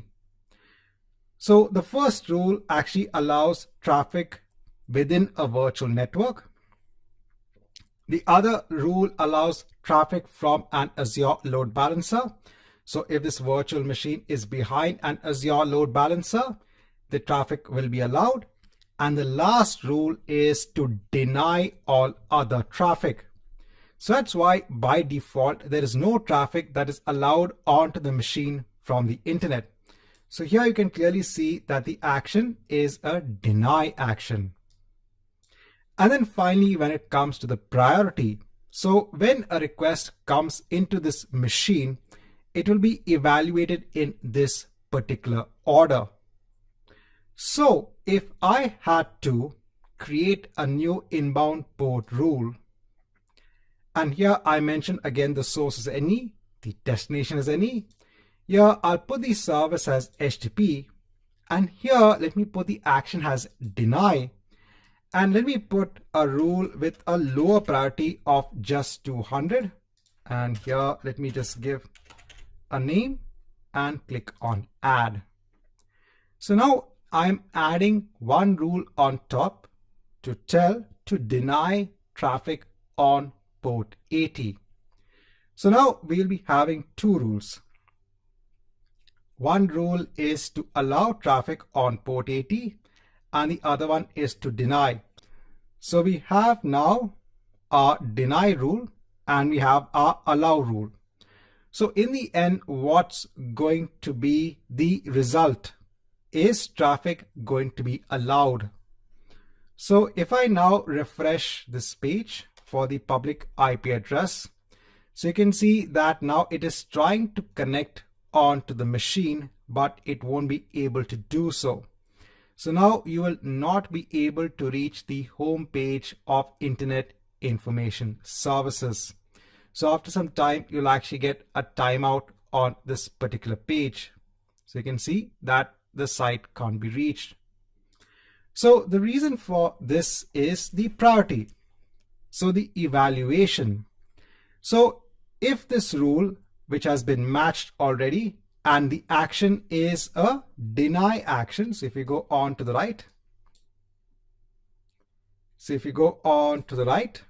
this is a deny action. So this rule matches the request, and all the other rules will now not be evaluated.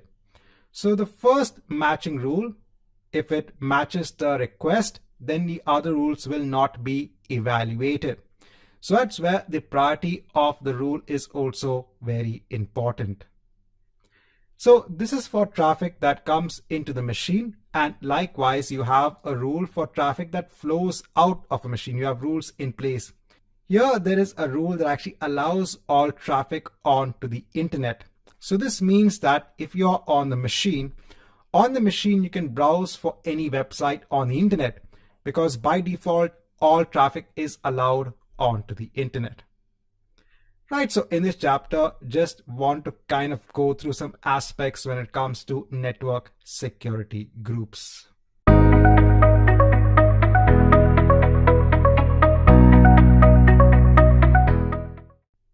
Now, in one of our earlier chapters in the first section, I talked about the distributed denial of service attacks. This is where if you have a service that is running on an Azure virtual machine or on a system defined on the Azure platform, you might have a malicious user who might be ensuring that multiple bots or machines fire requests against your service. Then in such a case, what happens is that your normal users will not be able to access your service because your service may be down because of the bombardment of requests from these external machines. Now, when it comes to a distributed denial of service attack, this is one of the most common attacks you have. So Azure actually has some tools in place. They have an Azure DDoS protection tool. Now, they have two tiers when it comes to Azure DDoS protection. One is the basic protection. So by default, you get the basic protection. Here, every resource is already protected by the Azure DDoS basic protection. It helps to protect against common network layer attacks. Here, you get constant traffic monitoring and real-time mitigation. Apart from that, you also have something known as the Azure DDoS standard protection. When it comes to large companies, they might need to have this standard protection in place. As part of standard protection, you get a lot of other features. For example, you get the availability guarantee. That means you know that you'll always have Azure DDoS protection in place. You also get reports, you get metrics and alerts, and you get even a rapid response support as well. You also get cost protection. See, what this means is that during a DDoS attack, let's say that you are consuming a lot of resources, and let's say based on that consumption, you are charged. So even though the request is coming in from an external source, but your resources are eating up a lot of, let's say, resources on the Azure platform. And because of that, let's say you are getting billed. So if Azure detects that this is a DDoS attack, you get cost protection. So all of that money which was being spent on your resources during that attack can be given back to you when you have this cost protection in place. So there are a lot of advantages when it comes to standard protection. But then there is a cost. Here you can see what is a cost per month. So here is the reference link. I've taken this from the Microsoft documentation. So in this chapter, just want to go through the Azure DDoS protection that is available.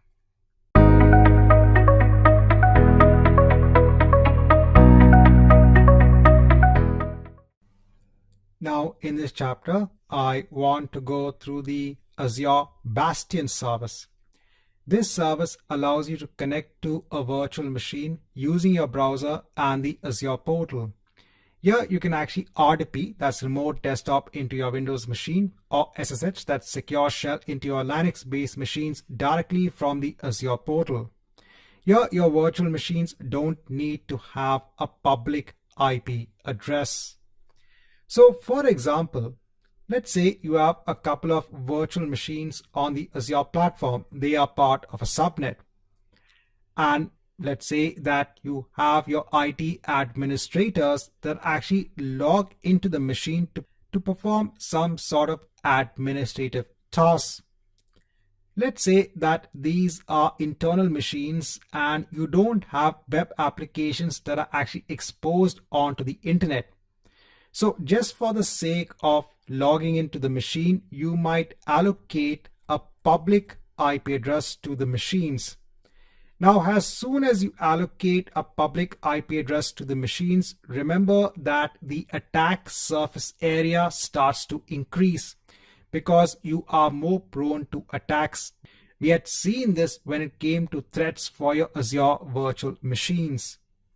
So in such a case, what you can do is you can make use of the Azure Bastion service. Then you don't need to allocate a public IP address just for the sake of logging in. You can make use of the Azure Bastion service. The Azure Bastion service will actually launch another machine.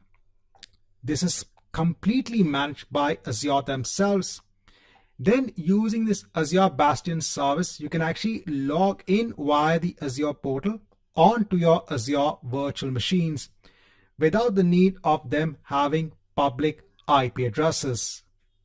Now, there is an hourly charge for hosting the Azure Bastion service. Again, you have to do a comparison when it comes to whether you want a secure infrastructure or when it comes to the price.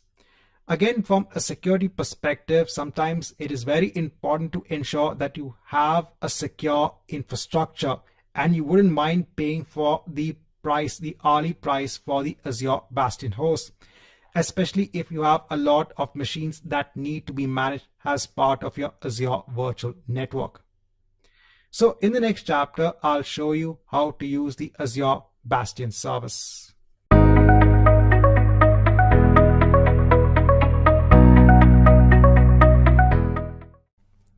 So now in this chapter, let's look at how we can use the Azure Bastion service.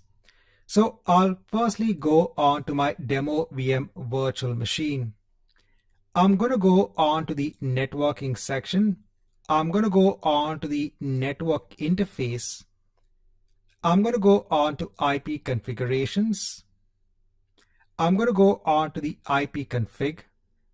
And here I'm going to disassociate the public IP address from the network interface. And I'll click on save. So now without the public IP address, there is no way for us to connect from our machine. So for this purpose, we are going to make use of Azure Bastion. Now this will just take a couple of minutes for the public IP address to be removed. Let's wait till this is done. Now once this is done, I'm going to go back on to my demo VM machine. Here, let me go on to connect, and instead of now choosing RDP, I'm going to choose the Bastion service. Here, I'll choose the option to use the Bastion. Now, the first thing that we need to do is to create the Azure Bastion, or let Azure create the Bastion for us. Remember, this is an extra compute layer that's going to sit now in your virtual network, and that is going to be completely managed by the Azure platform. And it's through that Bastion host that we can actually now connect onto our machine. So the first step is to create the Bastion. The Bastion actually requires its own subnet in the virtual network. Lucky for us, this wizard will create that subnet for us. So I'll hit on create subnet.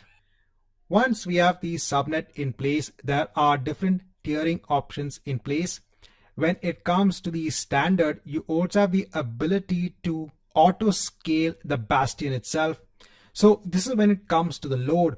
Let's say you need to connect to a lot of virtual machines in your virtual network. At that point in time, even the Bastion host should be capable enough to handle all of these connections. So when it comes to the standard, you can have multiple Bastions in place. And again, this is completely managed by the service. Your job is just to go ahead and connect onto your virtual machines.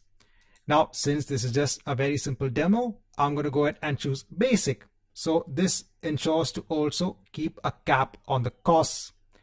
Now, the Bastion host is going to have its own public IP address because see, in the end, we still need to connect, and that connection will be done via a public IP address.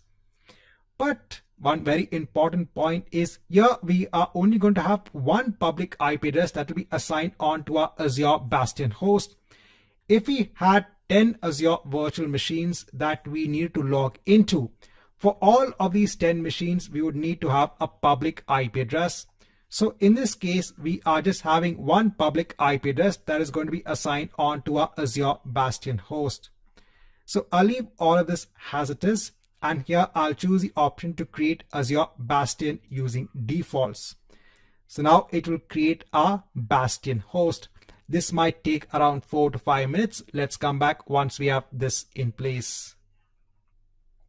Now, once we have the Azure Bastion host in place, here I can enter what is the username, the admin account username and password to connect on to my demo VM machine. So I'll hit on connect. So here it's saying a pop-up blocker is preventing a new window. So here, let me allow the pop-up and click on done and hit on connect again.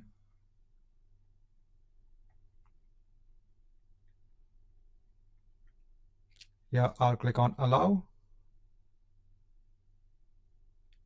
And now we are actually connecting on to our demo VM virtual machine right from the browser itself.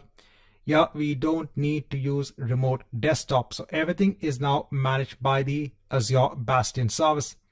And here you get now the same interface that is your Windows server. So in this chapter, I want to show you how you can use the Azure Bastion service. Obviously, ensure that once you are done, so let me close this to ensure that you delete the Bastion host. So what we can do is in all resources, let me hit on refresh. Here I can see that I have resources based on Bastion. So I have the Bastion host itself. Apart from that, we probably will just be having the public IP address, but that should be fine. So let's go ahead and just delete our Bastion host. So I can go on to the Bastion host and here I can hit on delete. This is just to ensure that you don't have a cost. So once you finish with your lab, you can go ahead and delete the Bastion host.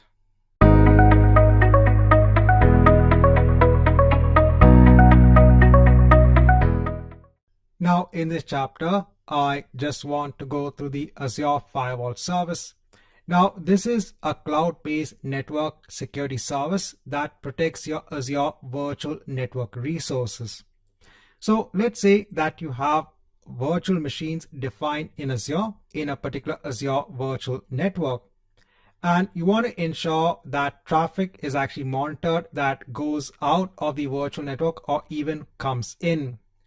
You want to have some sort of firewall in place, a more intelligent based firewall that understands the request and maybe allows or denies requests based on the type of traffic. Now we had looked at network security groups at one point in time. Now this is like having a very lightweight firewall in place wherein we can just add network-based rules. But the Azure firewall is much more than that. It has a lot of capabilities. Here, yes, you can create network traffic filtering rules that is based on the source and destination IP address, the port and the protocol. But at the same time, it also works at an application level. So let's say that you want to ensure that when a request is made out of the virtual machines, so a request is flowing onto the internet from these machines, only certain websites are allowed. You can actually do that with the help of application fully qualified domain name filtering rules. Also, the Azure firewall has inbuilt threat intelligence that can alert or deny traffic from or to known malicious IP addresses and domains. So there's a lot that actually goes on to the Azure Firewall service. Now in the next chapter, I'll just go through a very simple example on how we can create an Azure Firewall resource, and we can also log into our Azure virtual machines via our Azure Firewall as well.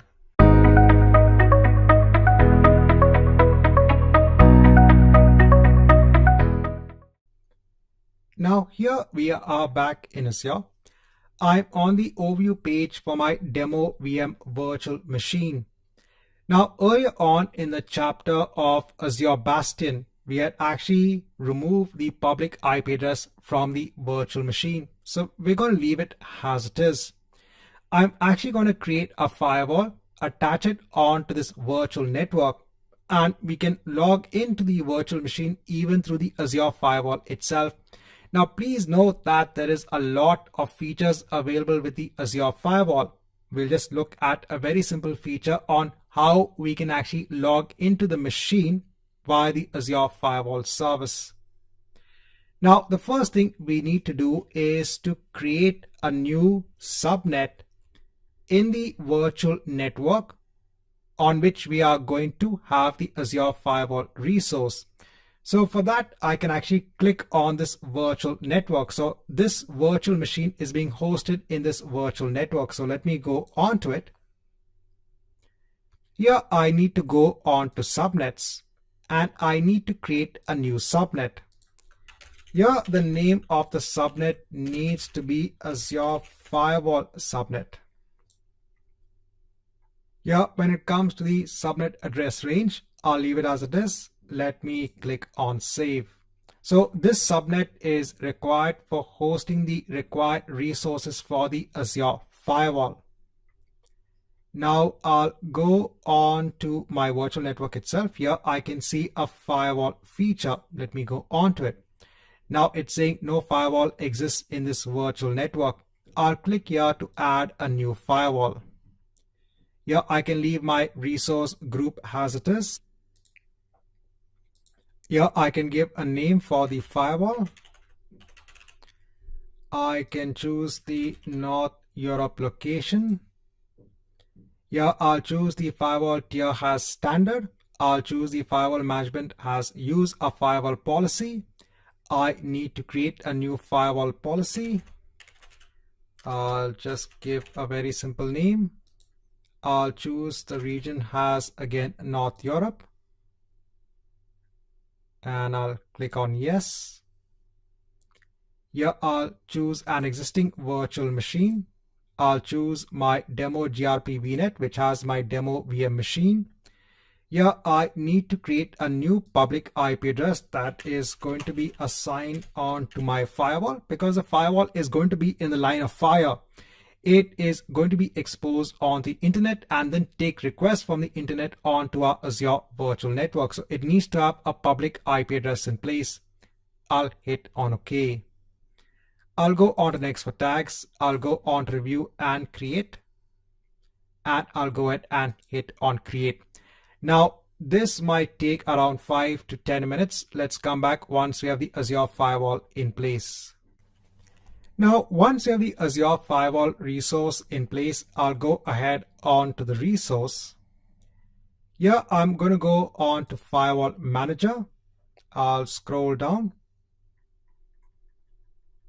Here, I'll choose the option to visit the Azure Firewall Manager to configure and manage this firewall. Here, I'll go on to my Azure Firewall policies. I'll go on to my new policy. So there are a lot of settings that you can actually configure for this policy. The setting that we are going to configure is a NAT rule that allows us to log into our demo VM virtual machine. So here I'm going to add something known as a rule collection. Here I'll just give a name for the rule collection. Here I can give a priority. Here I can give a name for the rule. So I'll say allow RDP. Here I'm going to give what is my source IP address. So what is the IP address of my machine, my laptop? Now, if you type in what is my IP address in Google, you should be able to get what is the public IP address that is assigned onto your machine. So if not, there are sites that can actually give you your source IP address. So at the moment, I'm giving this as the IP address. That is my IP address. Here in the protocol, I'm going to go ahead and choose TCP. Now in the destination port, this is the port number for the Azure firewall. So I want to now connect onto my Azure virtual machine. Here I'll be connecting via the Azure firewall. Now for the firewall, I have to tell that what is a port number I need to connect onto the firewall. So I can give a port number such as 3389. I also need to ensure that I give the port number of 3389 for my virtual machine. Remember that the remote desktop protocol actually listens on port 3389. But here the destination port is basically the port of my firewall, which I can specify any port. It doesn't have to be 3389. It could also be 3900. It can be 4000. Any available port on the Azure firewall. I'll go on to the right. Here in the destination, I need to put what is the IP address. So this is the IP address of my Azure firewall. So in another tab, I'll go on to all resources. Here I'll go on to my firewall resource. Here I can go on to public IP configuration. So this is the public IP address that is assigned onto my firewall. I'll copy this. I'll place it here. What is the translated IP address? So this will be the IP address of my demo VM machine. I'll go on to my virtual machines. I'll go on to demo VM.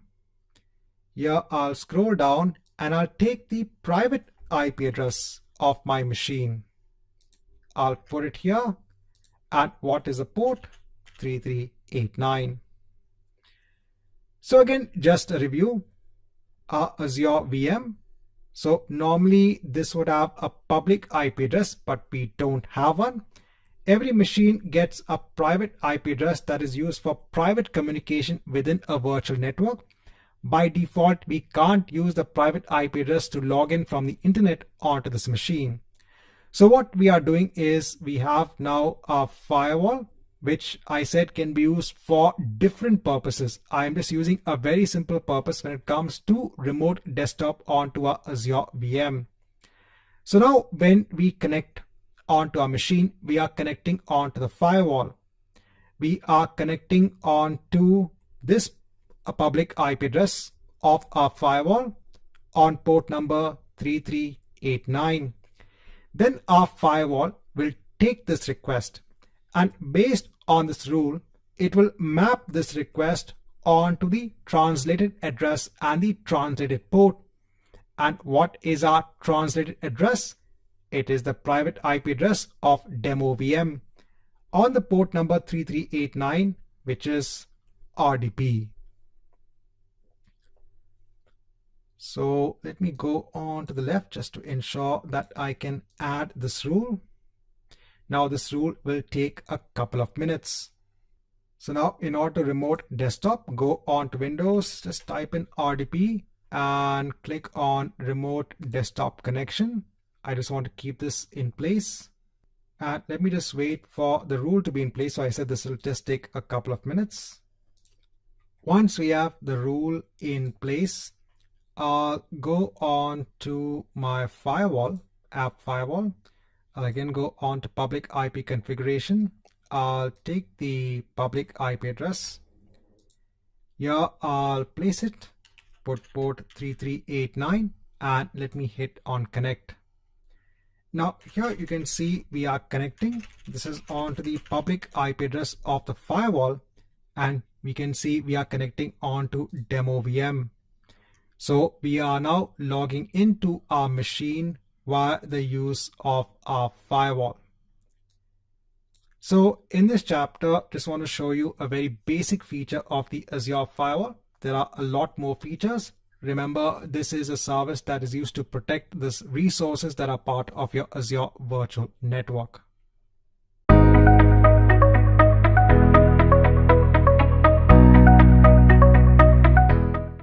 Now in this chapter, I want to go through the web application firewall service. So this service helps to protect web applications from common exploits and vulnerabilities. Here it helps to protect against attacks such as your SQL injection attacks or your cross-site scripting attacks. Now, as an example, let's say you are using an Azure application gateway. Now, this is a service that is used to load balance requests from users. Again, we don't have to go into much details, but we just have to understand what is the purpose of the web application firewall. So the web application firewall has a service, actually works in integration with other services on the Azure platform, such as the Azure Application Gateway. So let's say that you have a web application running on a set of Azure virtual machines. And let's say you want to load balance the requests across these virtual machines. You can use the Azure Application Gateway service. Now, in addition to the Azure Application Gateway service, you can use the Web Application Firewall along with the Azure Application Gateway service. The Web Application Firewall will look at the requests from the users, and it can actually look at potential attacks such as SQL injection attacks or cross-site scripting attacks. So the Web Application Firewall is again a completely managed service. So a company does not need to again spin up infrastructure, install their own firewall, and then integrate with their application infrastructure. You have this entire managed platform that can be integrated with other Azure services, and this provides the capabilities of protecting your web applications by looking at the common exploits and vulnerabilities.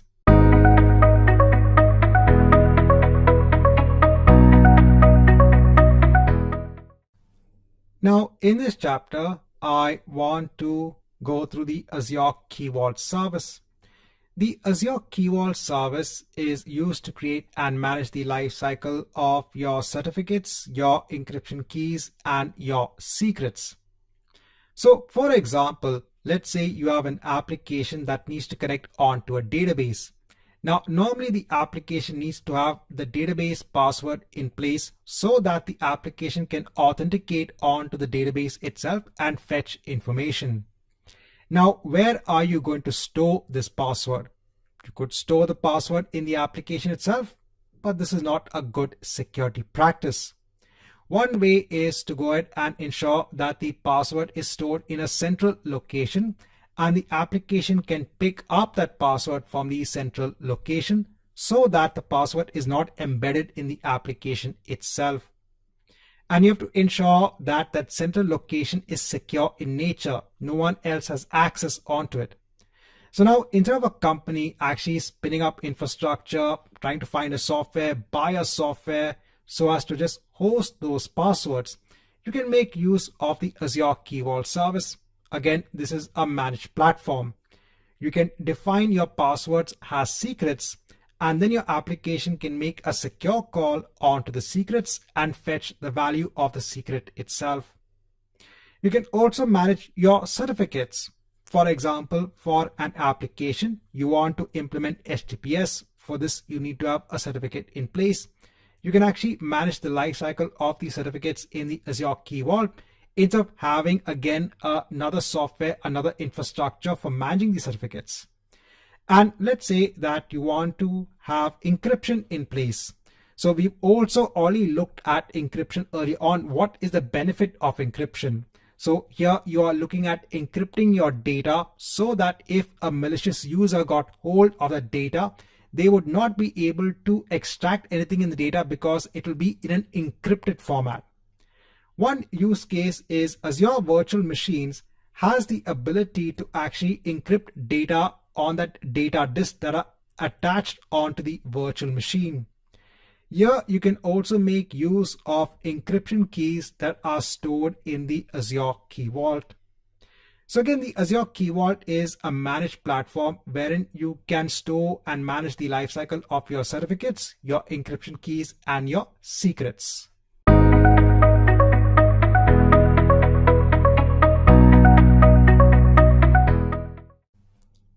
So now in this chapter, I want to show you how you can create a resource based on the Azure Key Vault service. In all resources, I'll hit on create. I'll just hide this. Here I'll search for Key Vault. I'll choose the Key Vault service and let me hit on create. Here I'll choose my resource group. Here I can give a name for the Key Vault. It needs to be unique. Here I'll choose the location as North Europe. I'll scroll down. Here in the days to retain the vault, I'll just leave it as 7 days. So what happens is that if someone goes ahead and accidentally deletes the vault, they have an option to recover the vault itself. Here it will be the deleted vault will be retained for 7 days. I'll go on to next for access policy. I'll leave everything as it is. I'll go on networking, leave everything as it is. Go on tags, go on to review and create. and let me go ahead and hit on create. This will just take a couple of minutes. Let's come back once we have the key vault in place. Now, once we have the key vault in place, I'll go on to the resource. And here is where you can actually define your keys, your secrets, and your certificates. So for example, if you want to store a database password, you'll go on to secrets, you'll click on generate import. Here you can give a name for the secret, and here you can give what is the actual database password, and you can hit on create. Now this particular secret gets a URL. So if you click on DB password, there are multiple versions. So when you make a change, it will create a different version. If you go on to the version, here you get a URL onto the secret. And then your application can actually make a secure call onto this URL to fetch the value of the secret. So in this chapter, I just want to show you it's a very simple service, the Azure Key Vault. You just have to go ahead and create a resource based on the service, and you can use it to store your encryption keys, your secrets, and your certificates.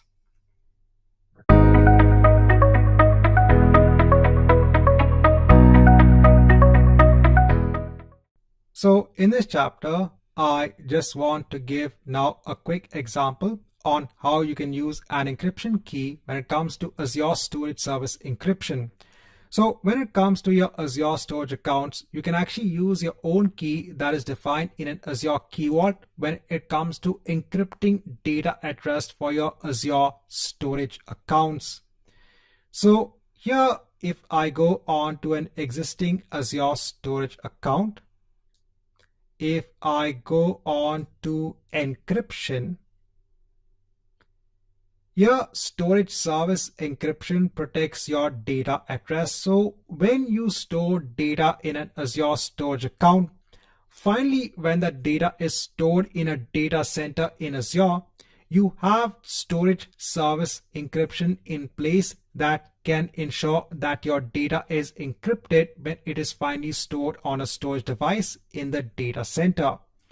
Now, by default, this particular encryption uses Microsoft managed keys, but in a lot of organizations want to ensure that they use their own managed keys. So this is something that is possible. So firstly, in another tab, I'll go on to all resources, and let me go on to my key vault. Here I'll go on to keys, and let me generate and import a new key. Here I'll just give a name for the key, and I'll leave everything as it is and hit on create. So I have the encryption key in place. Here in my storage account, let me choose customer managed keys. Here let me select from the key vault. So I'll select a key vault and a key. Here I'll choose key vault. I'll choose my key vault that I have in place. I'll choose my storage key, I'll hit on select, and here I'll hit on save. So the only thing that this is doing now, it's using your encryption key that you have defined in Azure Key Vault when it comes to encryption. Please note that when you are accessing data from the Azure storage account, all of this is transparent to you. The encryption and decryption of the objects will be done in the background. For your knowledge, you now know that your data is being safely encrypted on the underlying storage devices using your encryption key that you have defined in Azure Key Vault.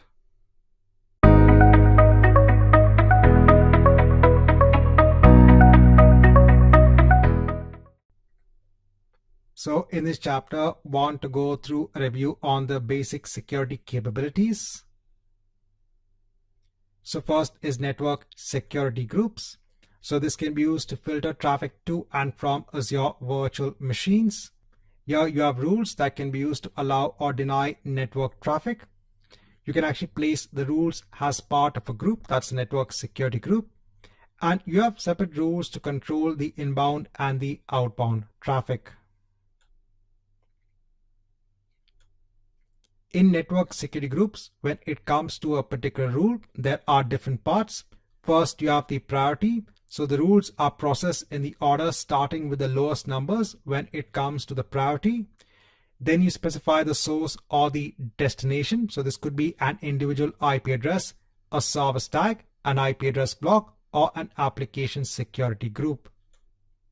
Next, you have the protocol. This can be a TCP, UDP, or ICMP protocol.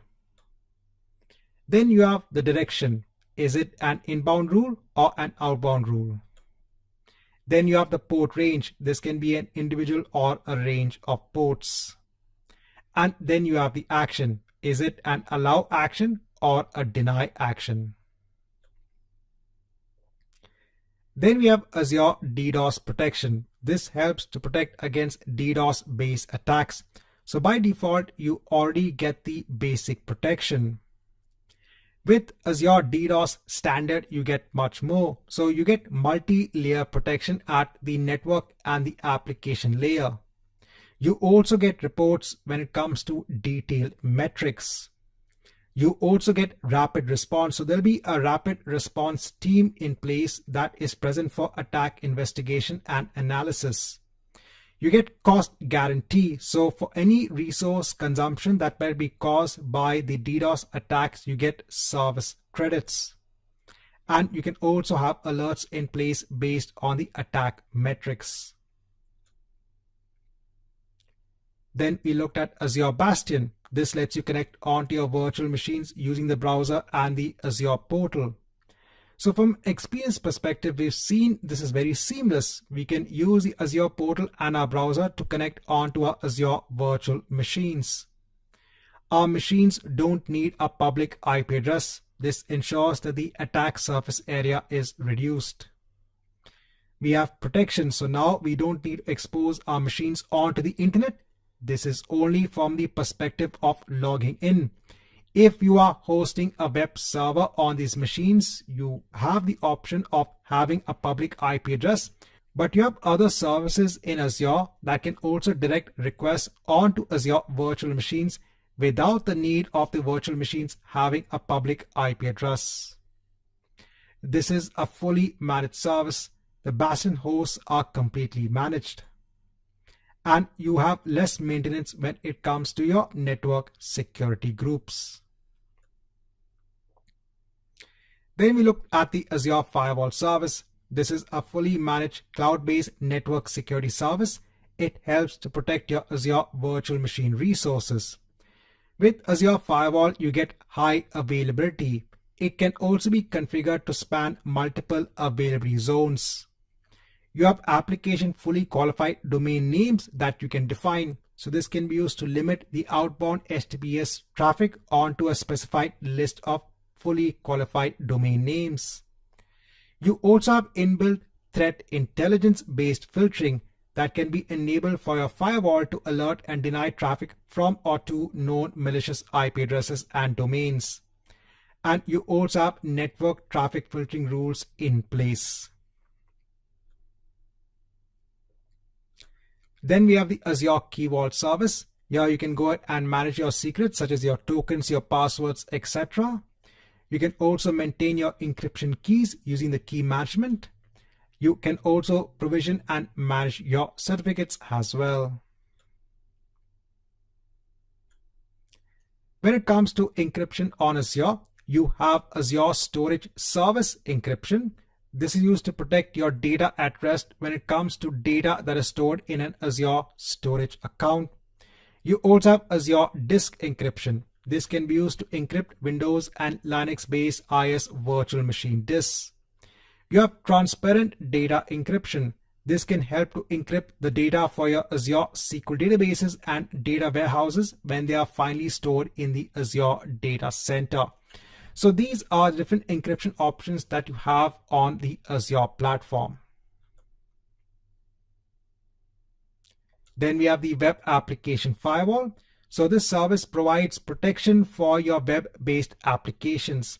It helps to protect against attacks such as SQL injection and cross-site scripting attacks. Here you can actually create policies that consist of protection-based rules. And you have different modes. You have something known as a detection mode wherein it can just detect an attack, or you have a prevention mode where it can actually prevent the entire request. So if it feels that the request is basically a threat onto your web application, it can actually prevent the entire request. Right, so in this chapter, just want to have a review on the various security capabilities when it comes to the Azure platform.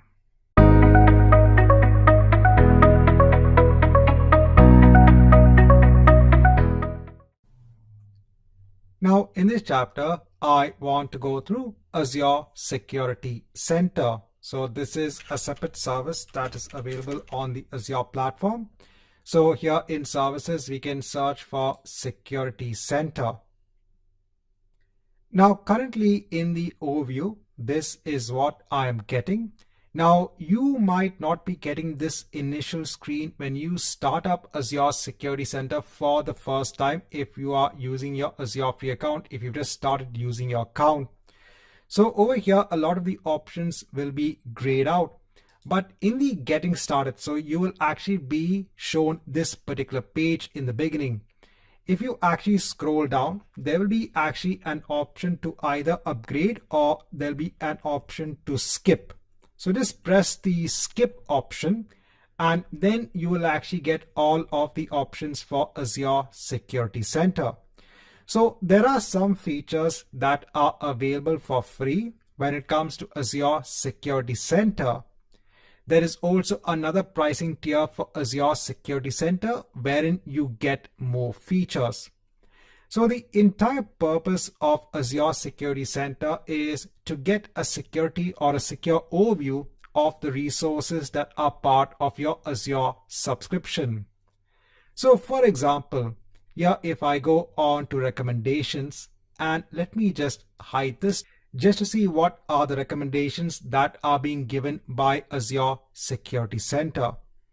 So if I scroll down, so here there is a lot of recommendations. For example, when it comes to secure management ports, it is telling me that if I have any internet facing virtual machine, so let me go ahead and just click on that recommendation. So it is saying that if I have any internet facing virtual machines, they should be protected with network security groups. Over here, it's also showing what is the severity of this recommendation.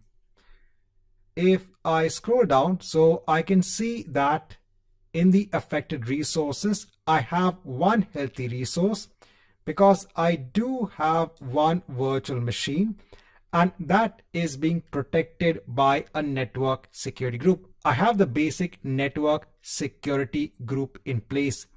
That's why it's saying fine, you are adhering on to this recommendation. If I go back on to Security Center, now let me go on to this management ports should be closed on your virtual machine. So let me click this. Now here, if I scroll down, if I go on to the affected resources, here my demo VM is not following this recommendation. So for each recommendation, here you can see what is the description of the recommendation. And if I scroll down, they are also telling what are the remediation steps. So what you should do to ensure that you actually follow this recommendation. So please note that these are all recommendations in Azure Security Center. If you don't follow these recommendations, again, it does not mean that Azure is going to close your account. No, you are the one responsible for the resources that are part of your Azure subscription. Here, this tool is giving you recommendations on how to better secure your resources. So it's up to you whether you want to follow them or not. If I go back onto Security Center, so these are all of the different recommendations. If I scroll back on top, so here I am actually getting a secure score that is based on points, and this is based on me following the recommendations. So the higher the secure score, that means more secure are my resources on the Azure platform. And there is quite a lot that you can actually get from Azure Security Center. So if I go on to regulatory compliance here, and let me just hide this. Here, if I scroll down, I can see what are the different controls that are in place. So for example, when it comes to network security, am I implementing security for internal traffic? So here it is looking at all of the controls that are part of this particular category. So these are all against the default Azure security benchmark. This is the default policy in place that is assigned onto your subscription. If you want, you can also download the entire report. So here you can hit on download report, and here you can choose the format, and then you can download the report so that you have a report of all of these compliance controls.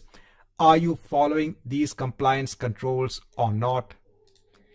And I said there are some things that are free, right? So all of this is free.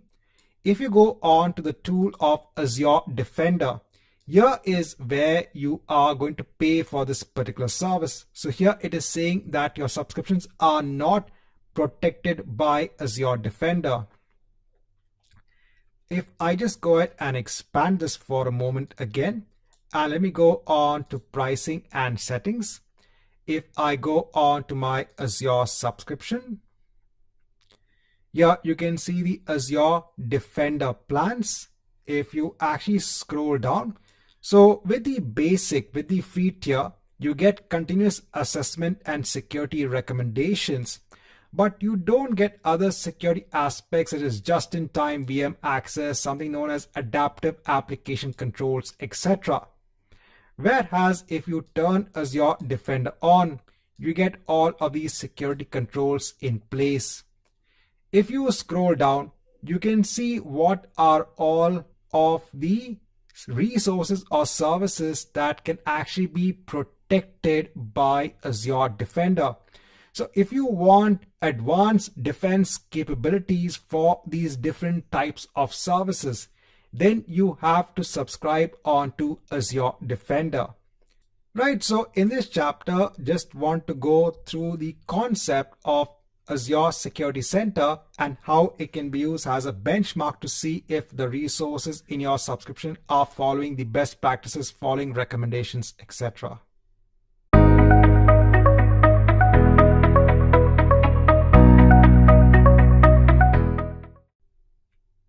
In this chapter, just want to go through the security management capabilities, a review basically on Azure Security Center. So Azure Security Center is a fully managed security tool on the Azure platform. So in Azure Security Center, you can understand the entire security posture of your Azure environment because the tool actually understands how secure your resources really are. It also provides continuous assessment for your resources. This helps to protect against threats. You can also generate security alerts based on the assessment.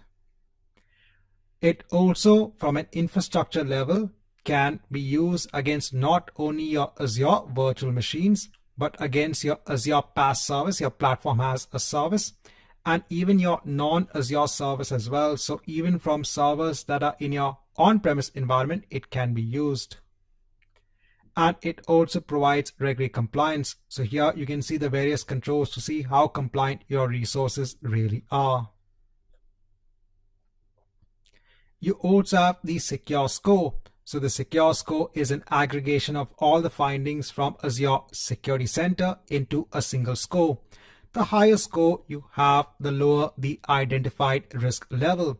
And you have quick fixes also in place to remediate the security recommendations. You have the Azure Security Benchmark. So by default, you'll have an Azure policy in place that helps to implement the Azure Security Benchmark. So here you have the Microsoft Cybersecurity Group and the Center for Internet Security having developed the best practices as a security baseline that forms a benchmark for Azure security. So in the benchmark, the benchmark is actually established for each service on the Azure platform. It provides the best practices and recommendations for improving the security of your workloads on Azure. We then have Azure Defender. Now, this is Microsoft Extended Detection and Response solution for threat protection. This provides threat protection for your Azure workloads or your on-premise workloads. So you can add protection for your servers. This includes your Windows and your Linux-based machines. For your storage accounts, if you want to protect your blobs and your file shares. For your SQL-based databases. For your web applications that run on the Azure Web App Service, or even for your Azure Key Vault. Right, so in this chapter, just want to have a review on Azure Security Center.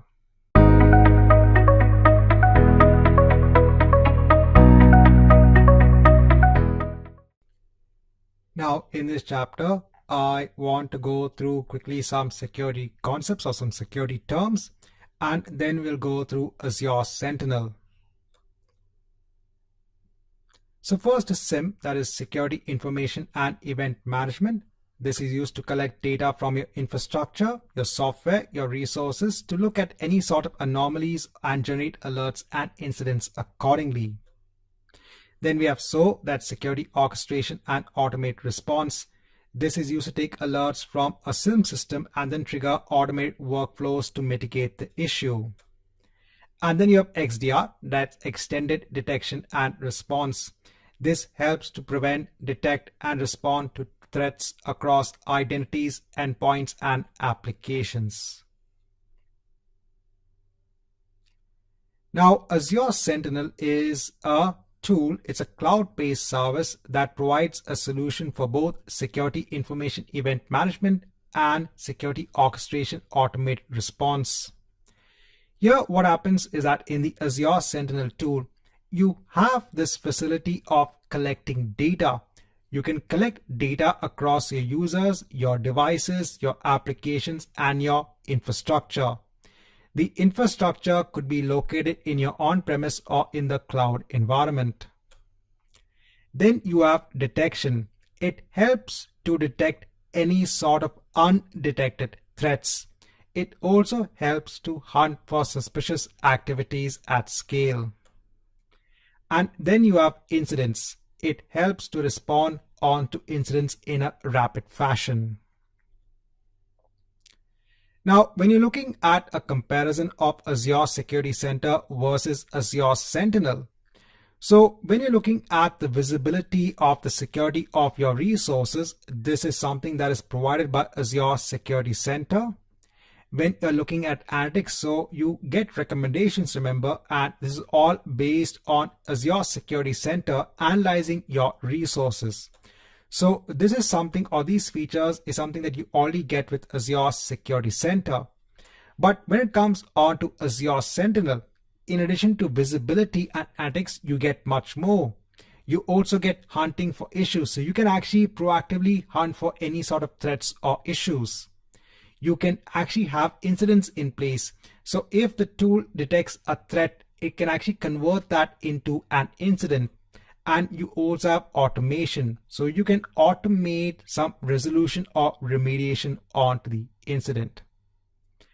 Right, so in this chapter, I just want to have an introduction onto Azure Sentinel. In the next chapter, I want to give you an example on the Azure Sentinel service.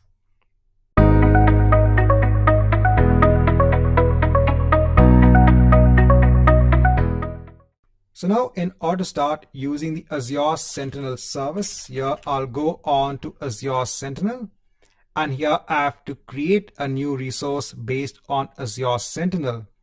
Now Azure Sentinel requires something known as a log analytics workspace so that it can collect all of the logs and then it can actually look for threats in the logs itself. So here you can create a brand new workspace. Here you can choose your resource group. Here you can give a name for the log analytics workspace.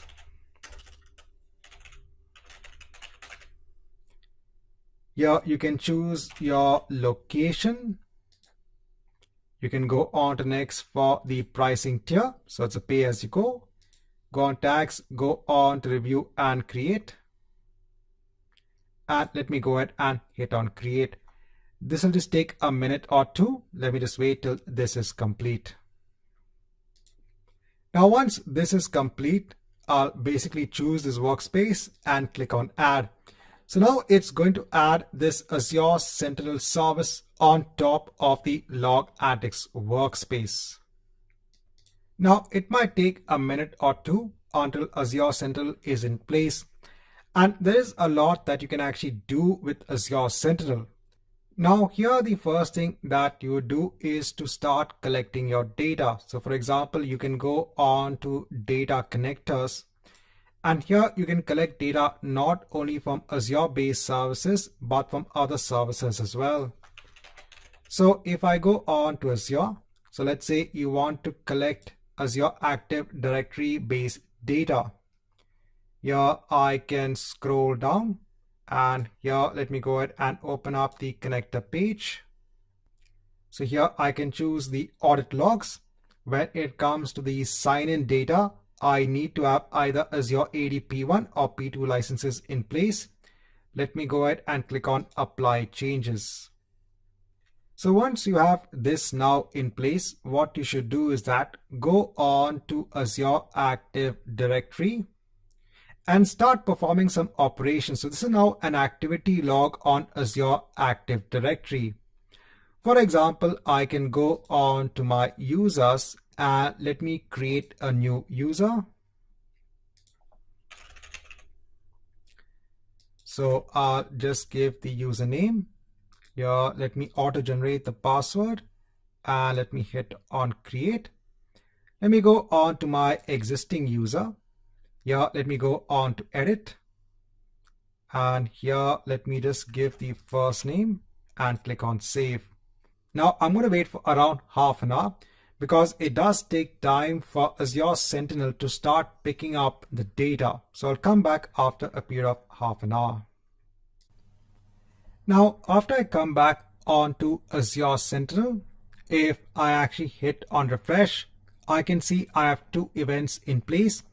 These two events are coming in from my audit logs. Now, if you don't see anything, I mentioned that this could take time. Sometimes you might need to also wait for an hour. Now, this audit log information, which is coming in from Azure Active Directory, where exactly does it come from? So in another tab, if I go on to Azure Active Directory, here if I scroll down, so we have all the different types of logs. So if I go on to my audit logs, here I can see all of my audit logs in place. Here you can see if there is any sort of failure, what exactly is happening. So now all of this is being streamed onto Azure Sentinel. If I now go on to again my data connectors, I can just go ahead and just hide this. Here I can again go ahead and choose my connector. Let me go ahead and choose where the status is connected and choose Azure Active Directory. And here let me open up the connector page.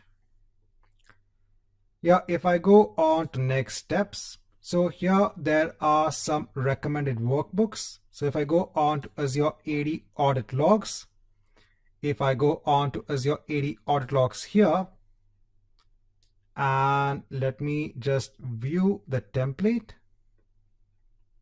So this basically just looks at your data and gives you some sort of visualization on the operations that are being performed. It gives you a better view on the operations that are being collected in Azure AD Audit Logs. Right, so in this chapter, just want to go through the Azure Sentinel service. There is a lot more that you can actually accomplish.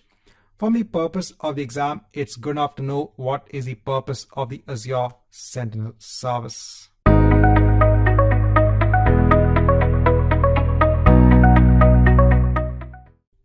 Hi and welcome back. Now, in this chapter, I just want to give a note when it comes on to a feature that is available as part of Azure Sentinel, and that's your playbooks.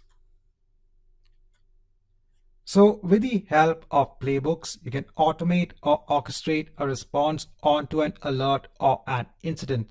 See, now in Azure Sentinel, you are now monitoring for different events, and you want to monitor those events for any sort of threats. Now, if a threat is detected, Azure Sentinel can actually create an alert or an incident. And then you can assign that alert or that incident onto a security administrator within your company. They could then go ahead and perform the required actions. But if you want to automate any action in response onto an incident, you can actually make use of Azure Sentinel playbooks.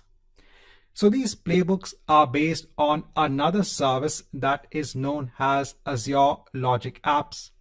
Azure Logic Apps is actually used to create workflows that can perform certain actions.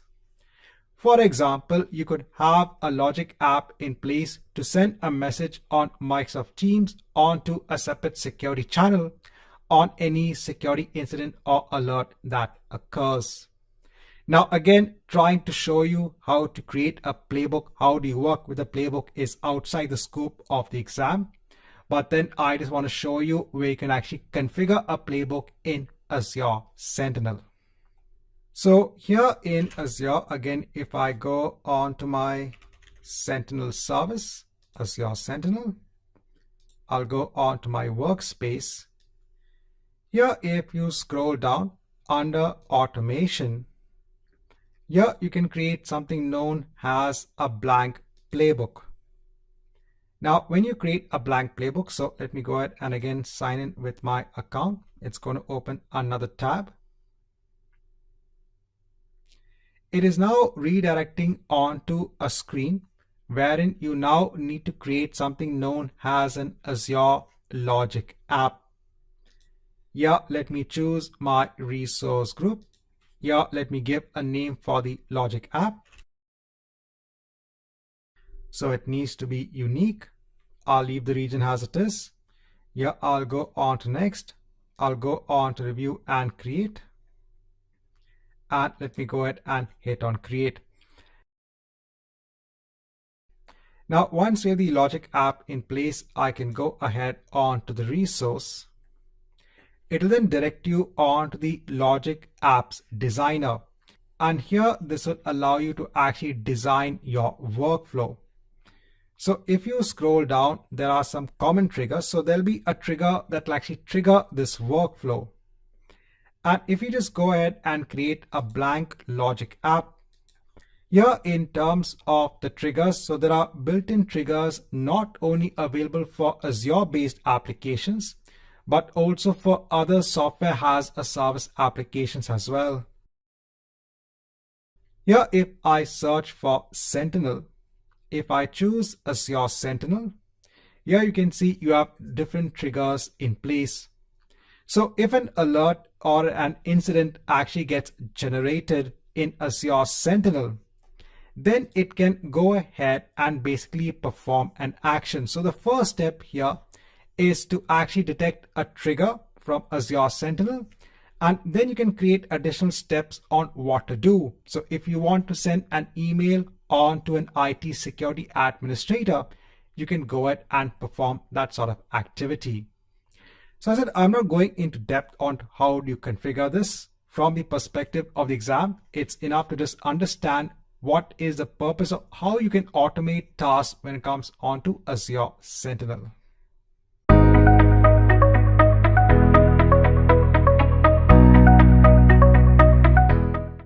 Now, before we actually complete this section, so here I am on the official SC-900 exam page. If I just scroll down and download the exam skills outline, here if I go down again, so when it comes to describing the capabilities of Microsoft security solutions in this particular section, they have points when it comes to Microsoft 365 Defender.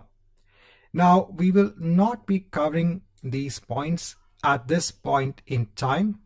I'm going to cover all of this in the section of Microsoft Compliance Solutions.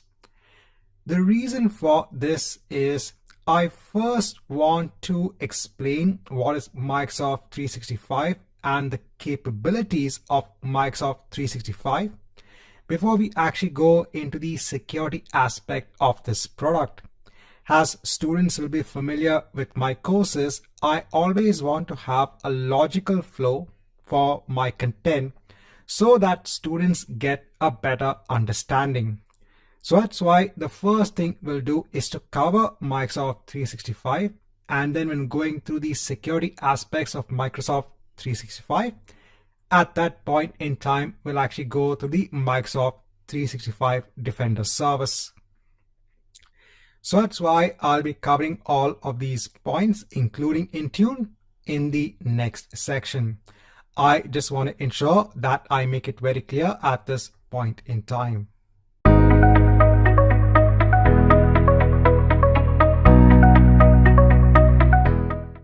Hi and welcome back. Now in this section, we are going to look at compliance. Now, one of the main aspects in this particular section is we are going to look at compliance when it comes onto Microsoft 365. So firstly, I'll quickly cover some remaining aspects when it comes onto objectives, when it comes onto compliance, when it comes onto Azure. And then after that, we are going to dwell into Microsoft 365. So the first thing I'm going to look at is I want to subscribe onto the Microsoft 365 products. So we look at how we can subscribe onto trial licenses so that we can use some of the products like Microsoft Word and Microsoft Exchange. And then we look at the different compliance aspects around Microsoft 365. So this is an important section because you can get a lot of questions in the exam when it comes on to Microsoft 365 compliance. Right, so let's move ahead.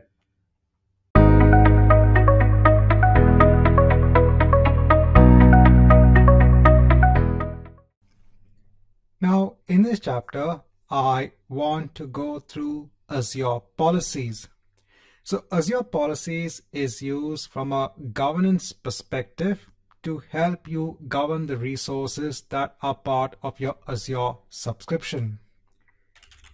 So here, if I go on to the policy service, here in the overview, I should see the dashboard. Now here currently I can see that there is only one default policy that has been assigned onto my subscription. Here it is giving me a compliant state of not compliant. And that's because there are actually many policies that are actually part of this particular initiative that has been added onto our default subscription. Again, there's no need to worry when it comes to the non-compliance here. This is just the default policy that is in place. And this is your responsibility. So Azure is not going to go ahead and check seeing that you are not compliant and therefore let's say cancel your account. No, because see, it's your responsibility to take care of your resources, to take care of your account, to take care of your subscription. So what you can do is you can actually make use of the inbuilt policies or even create your own custom policies to check for the governance for your resources. So as an example, here if I go on to definitions, and let me just hide this for the moment. So here we can see that there are a number of definitions when it comes to something known as an initiative and something known as policies. So the initiative, which is basically demarcated by this particular icon, and then you have a single policy. So an initiative is just a collection of policies. So if you want a collection of policies to be applied, you can create something known as an initiative. But here we will just look at a simple policy definition. Now here you can actually filter based on the categories. So for example, if I'm looking at just the compute category, so I can choose that, and then it will show me only the policies which are part of the compute category. Now here, if I take the policy of ensuring that only certain virtual machine SKU sizes are allowed as part of my subscription. So if you want to limit what are the virtual machine sizes that can actually be used in your organization, you can actually make use of this policy. Let's say you don't want an administrator to create a virtual machine of a very high SKU size. Remember, a very high SKU size means a higher cost. Then you can make sure that this policy is assigned onto your subscription. So here, let me choose this. I'll click on allowed virtual machine size SKUs. And here, let me assign this policy definition. So I'm going to assign this policy definition onto my subscription. You can also optionally choose a resource group. At the moment, I'm applying it at the subscription level, and I'll hit on select. I'll go on to next. Now here it's telling me what should be the allowed size SKUs. So here, if I choose standard D2S, and let me say underscore V3 should be the standard SKU size. Let me go on to next. So here I'll leave the remediation steps as it is. I'll go on to next. I'll go on to next, and let me go ahead and hit on create. So now it's adding this policy definition. Now please note that once you add this policy definition, it will take around 30 minutes to take effect. So let's come back after a period of 30 minutes. Now I'm back after a period of half an hour. Let me go back on to policy. Let me just hide this. Now here I can see that in terms of my Azure virtual machine, it is in the compliance state, and that is because I have a machine which is with the or in line with the size that is mentioned in the policy. Now what happens if I now try to create a new machine that is against the policy? So I'll choose a virtual machine. I'll just hide this. Here I'll choose my resource group. I'll just give the details of the machine.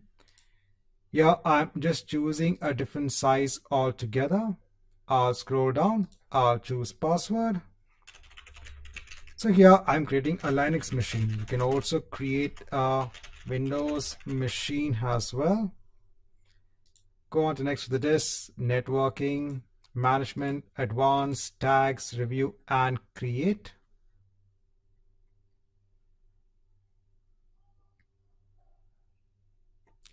And here you can see that the validation has failed.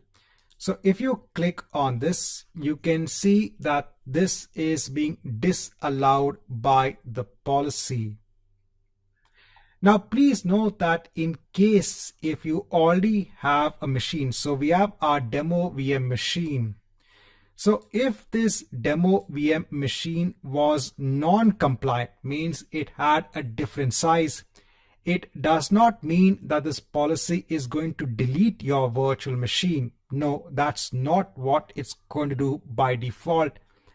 It will just flag it as non-compliant.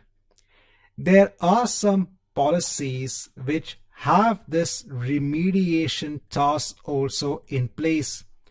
So for example, there is a policy wherein there should be a endpoint protection agent or a system that should be installed on your virtual machines.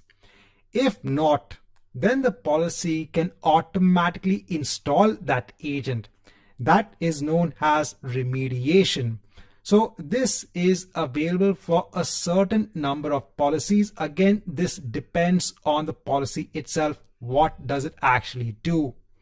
But in this particular policy, when it comes to the allowed virtual machine SKU size, by default, there is nothing that is going to affect your current resources, because that would be an issue. If I had to go ahead and delete the machine, if you had an application running, right, it would be a problem.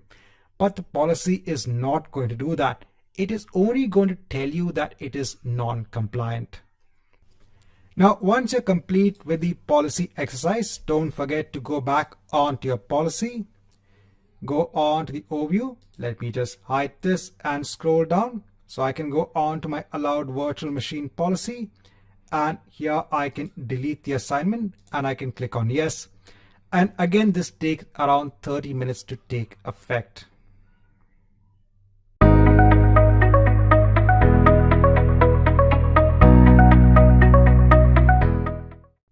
So just a quick note on Azure policies.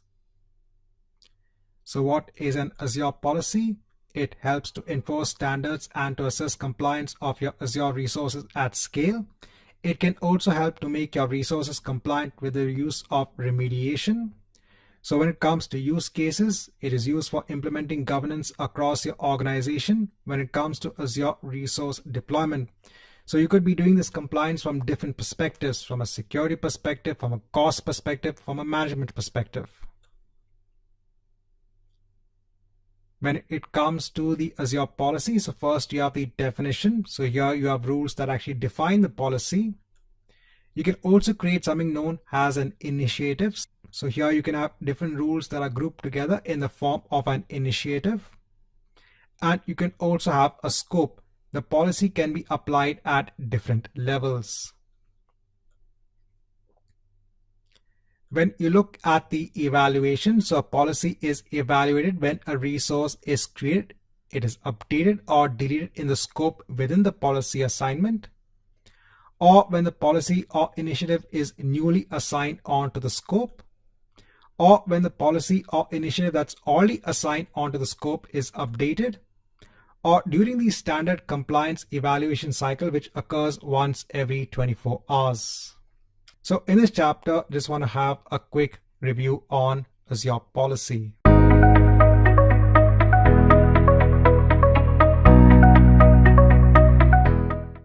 So now in this chapter, I want to go through resource locks. So locking resources can actually help to ensure users don't accidentally delete or modify resources. Now there are two types of locks. You have the cannot delete lock. Here authorized users can still read and modify a resource, but they can't delete a resource. You have the read only lock. Here authorized users can read a resource, but they can't delete or update a resource. So we'll go on to the Azure platform and I'll show you an example on resource locks. So now here in Azure, if I go on to a resource, so let me go on to my demo VM virtual machine. So here, if I scroll down, I have something known as locks. Now, locks can also be created at a resource group level or at a subscription level. If you create a lock at the resource group level, that lock will be inherited by all resources in that resource group. And if you create it within a subscription, it will be applied onto all resource groups that are part of that subscription, which in turn means that it will be applied onto all resources in those resource groups. At this point in time, I'm just adding a lock onto my demo VM machine. So I'll click on add. Here you can choose the lock type. So if you want to make the properties of this machine read only, you can specify the lock type, give a lock name, and then hit on OK. So now let's say you want to change the size of this machine. So here, if I go ahead and try to choose a different size,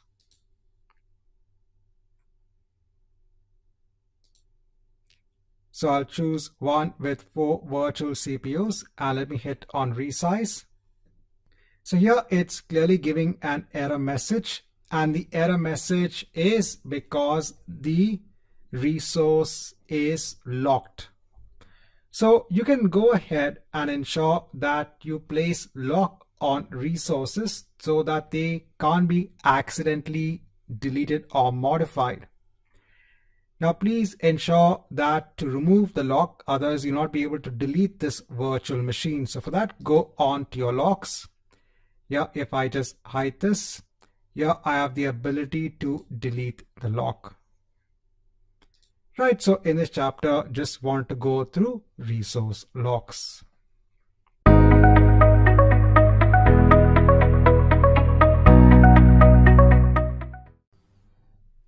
Now, in this chapter, I just want to go through a couple of aspects when it comes on to locking your resources. This is in perspective onto the exam. So the first question is, can you apply multiple resource locks onto a resource? And the answer is yes. For example, in all resources, I have a storage account. It's a normal resource that I have as part of my Azure subscription. Now here, if I go on to locks under settings, here let me add a lock. So I can choose a read-only lock. I'll just give a name and hit on OK. So we have one lock in place. I can add another lock. Here, this could be a delete lock type. And then I can go ahead and hit on OK. Now again, there might not be so many use case scenarios wherein you need to define multiple locks. But I said from the perspective of the exam, you might be asked that, can you go ahead and create multiple locks? So here the answer is yes, you can create multiple locks for your resources. The next question is, can you apply a lock at a subscription level? So yes, you can. So you can apply the lock not only at the resource level, but you can also apply it onto the resource group level and onto the subscription level itself. If I go on to the resource group level, and if I add a lock at the resource group level, yeah, let me just choose the lock of read only. And let me give the lock name and hit on OK. Now, if I go back onto the storage account, here can I delete the resource? So here let me give the name of the storage account and hit on delete. So we can't do that because the resource lock is being inherited by the resources that are part of the resource group. I'll go back onto my resource group and here I'll go on to locks and let me delete the lock. So in this chapter, just want to go through some important facts when it comes on to locking your resources.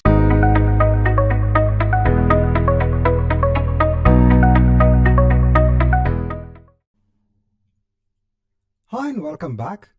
Now in this chapter, we'll have an introduction onto the service known as Azure Blueprints. So Azure Blueprints gives you the ability to orchestrate the deployment of different artifacts onto Azure. So using Azure Blueprints, you can actually go ahead and orchestrate the deployment of your ARM templates, your Azure policies, your resource groups, and even role-based access control. Now, in a lot of companies, let's say they have standards for what should be the default deployment of certain type of resources or policies or resource groups, or even users who need certain type of roles. They can go ahead and use Azure Blueprints. So in complex organizations, wherein the organization might have multiple management groups, and under the management group, they might have multiple subscriptions. And let's say that when a subscription has been set up, there needs to be some common resources, some common policies, some common resource groups, or even some common roles that need to be assigned on to users. So instead of doing this as a manual process, you can actually define everything as an Azure blueprint, and then you can go ahead and assign that blueprint onto the subscription. So this is different from ARM templates. So ARM templates is basically infrastructure has code. Over here, you can use JSON based templates to go ahead and deploy resources in an Azure subscription. That is possible, but this is more of an architecture level scenario wherein you need, certain type of, resources and even policies and even role-based access control to be in place for a new subscription or a set of subscriptions which are part of a management group. Then you can go ahead and use Azure blueprints. Now, when you're working with Azure blueprints, there are different stages for Azure blueprints. The first stage is to go ahead and define the blueprint itself.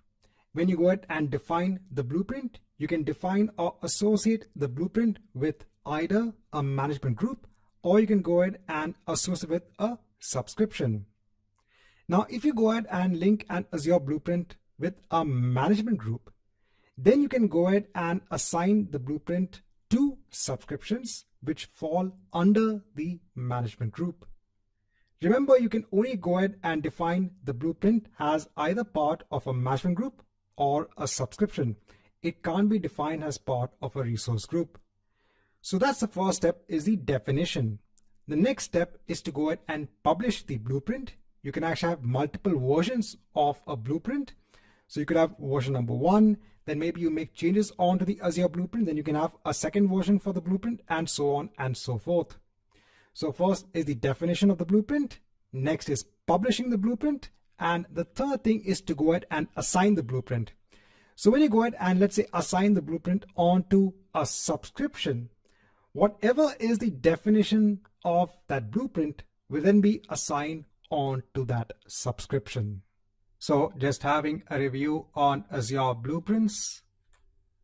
So this helps define a repeatable set of processes that can adhere to an organization's standards and patterns. You can declaratively define artifacts such as your role assignments, your policy assignments, your Azure Resource Manager templates, and your resource groups.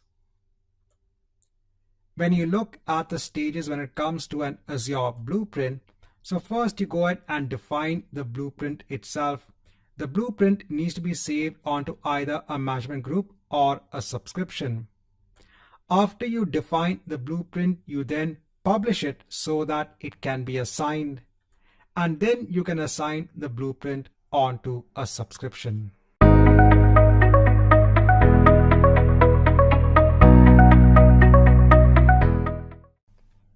So now in this lab, I just want to give you a quick view when it comes on to Azure blueprints.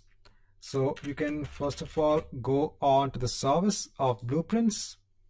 So the first thing that you need to do is to go ahead and create a definition.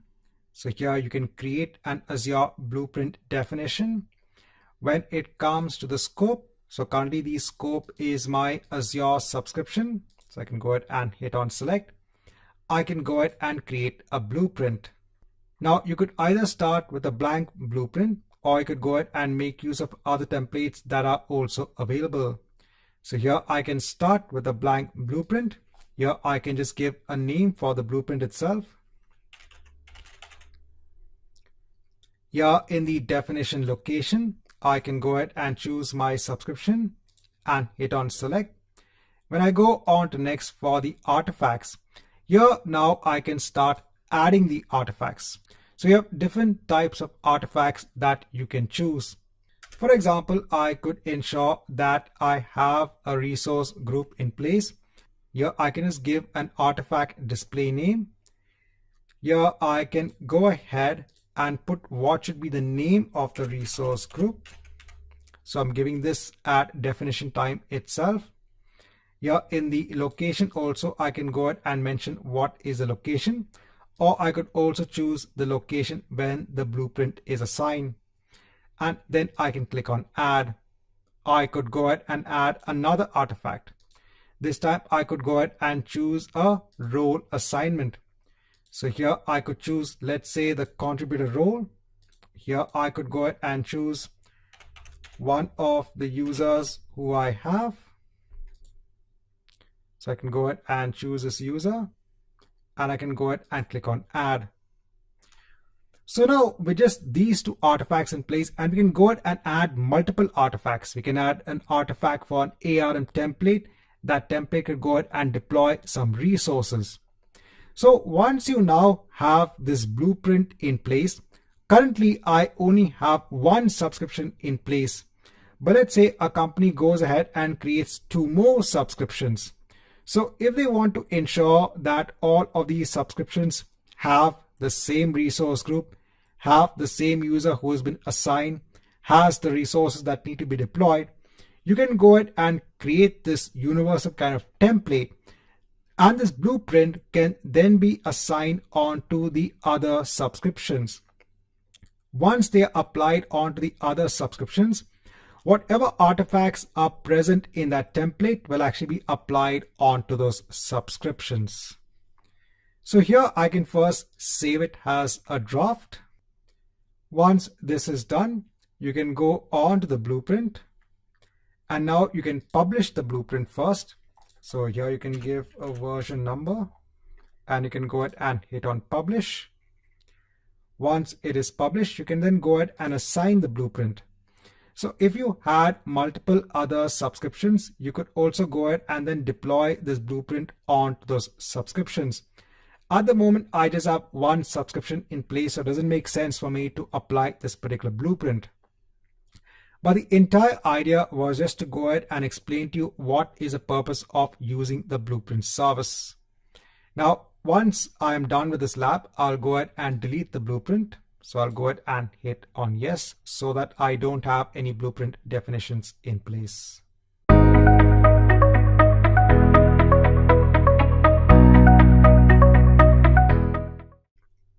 Now in this chapter, I want to go through the 6 privacy principles that Microsoft abides by. So here we have these 6 privacy principles. So the first is control. So here Microsoft is saying that they are putting the control of our privacy with easy to use tools and clear choices. See, when we as a customer, when we are storing data on a cloud platform, whether it be Microsoft Cloud Platform or another cloud platform, it's our data that's going to be stored on their platform. And the company that is hosting the platform needs to ensure that they have the right principles in place to not only protect our data, but also to ensure privacy of the data, to ensure nobody else goes ahead and reads the data that we are storing on the platform. That's why when it comes to privacy, Microsoft has these principles in place. Next, when it comes to transparency, here they make it very transparent about data collection.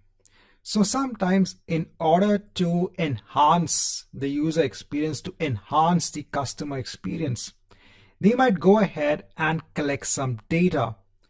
Again, they'll be very transparent about the data that gets collected. Then when it comes to security, they protect our data that we entrust to them through strong security and encryption. They also respect the local privacy laws and fight for legal protection of our privacy as a fundamental human right. Here they ensure that whatever email, chats or files are stored on the platform, they don't use it in order to target advertisements to us. And when they collect data, again, I said they collect data in such a way that it actually benefits us. So based on the data collected, they try to give us a better experience when it comes to using their products. So in this chapter, I just want to go through the 6 privacy principles that Microsoft abides by.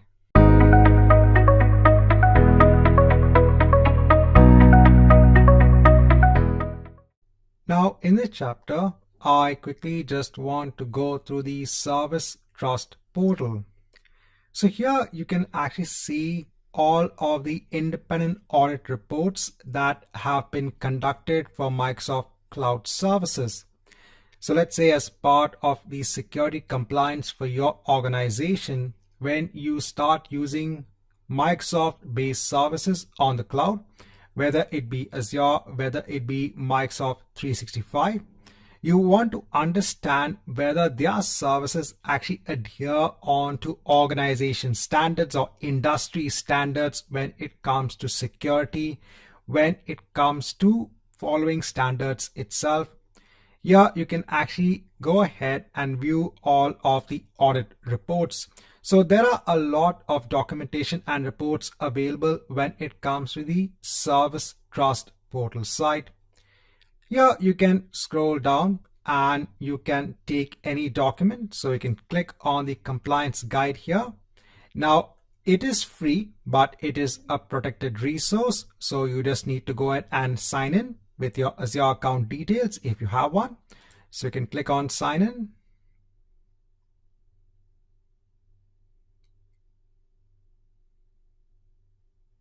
Now it is downloading the PDF file. The reason for this is because in another tab, I've already logged into my Azure account. So it's taking this same credentials.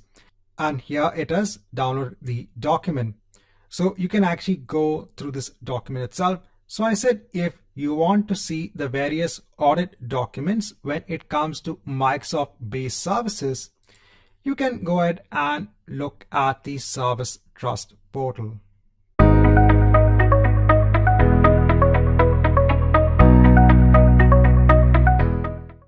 So now we come to the part wherein we are going to be looking at the security aspects when it comes onto Microsoft 365. So what exactly is Microsoft 365? So this is an entire suite of products that also includes the famous Office-based applications. So if you're already familiar with Microsoft Word, if you're already familiar with Microsoft Excel, you might also be familiar with Office 365. So all of these products comes with Office 365, but these products also come in bundle as part of Microsoft 365. And Microsoft 365 gives you more than just these products that are part of the Office-based products itself. When you come on to Microsoft 365, so you have different versions in place. This is based on different plans and different pricing. So you have Microsoft 365 for home purposes, you have it for business purposes and for enterprises. So if you have more than 300 users, then you should consider using enterprise-based licenses. So here, just giving a snapshot of just some of the products that are available as part of Microsoft 365. So again, you might be very familiar with using Microsoft Word, using Microsoft Excel, using Microsoft PowerPoint, using Outlook when it comes to emails. Apart from that, you could also use Microsoft Teams. You could also have mailboxes hosted in Microsoft Exchange. You can store your files in OneDrive, and you could also host sites in SharePoint. Now, what we're going to do is, in order to help you follow along, because I also want to ensure that y'all get a chance to practice wherever y'all can, we are going to subscribe on to trial licenses wherever possible when it comes to Microsoft 365. There are some licenses that do not offer a trial, but as far as possible, we are going to be using trial-based licenses. Because I want to show you that if you want to follow along, how you could actually try out the use of Microsoft 365.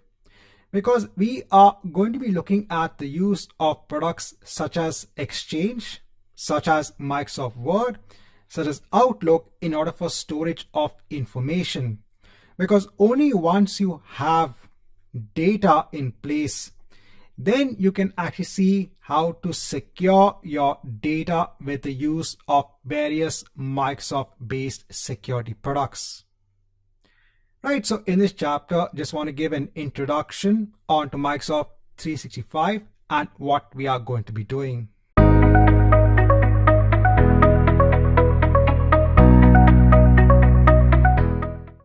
Now, in this chapter, we are going to begin working with Microsoft 365 by actually going on to the Admin Center for Microsoft 365 itself. Now, before that, we are going to create a user in the Azure portal in Azure Active Directory. And then using the user credentials, we can actually log into the Microsoft 365 admin portal. So Azure Active Directory is an identity store that can work for both the Azure platform and for Microsoft 365 as well. So Azure Active Directory has an identity provider, works with multiple platforms. So the same users that we define here can be used in Microsoft 365 as well. So firstly, I'll go on to Azure Active Directory. We can go here, or we can also go on to the portal menu. I'm going to go on to users, and here I'll create a new user. So I'll just give a username and a name here. Here, let me create my own password. In terms of the roles, let me choose the global administrator role and let me hit on select. Here, I need to mention a usage location. So the reason that we need to mention a usage location is because if you want to assign licenses on to this user, they need to have a usage location in place. Let me go ahead and hit on create. So we have the user in place. Now I'll go on to the user. Here, let me go on to assign roles. Now we had chosen the global administrator. It will come up over here. It just takes some time. In the meantime, let's add some more assignments. Here, I'm going to search for the role of the license administrator. Here, let me go on to next. I'll choose an active assignment and I'll just say to manage licenses and I'll click on assign. Now, the reason as to why we are assigning the license administrator role is because licenses work differently when it comes to Microsoft 365. So on the Azure platform, we have seen that we were working with the pay-as-you-go model, or in our case, the Azure free account, where you only pay based on how much you use. But in the Microsoft 365 world, over there, everything is based on licenses. In order to start using a product, you need to buy a license. That's required. I said in our case, we are going to use trials of licenses that are available. So that's why we need to have that license administrator role in place. Let me add another assignment. This will be for the billing administrator. I'll choose this. Go on to next, make it as an active assignment. Just say to manage the billing and let me click on assign. Let me just wait for a minute and then I'll hit on refresh. Now after waiting for a minute, if I hit on refresh, so I can see two roles in place. So we still need the billing administrator role as well. But what we can do is let's go ahead and log into Microsoft 365. So for going on to the admin portal, we have to type in admin.microsoft.com. Here I'll go on to the profile. I'll take this username to sign in. I'll enter the password that I mentioned, and then based on the password policy, I need to go ahead and change the password.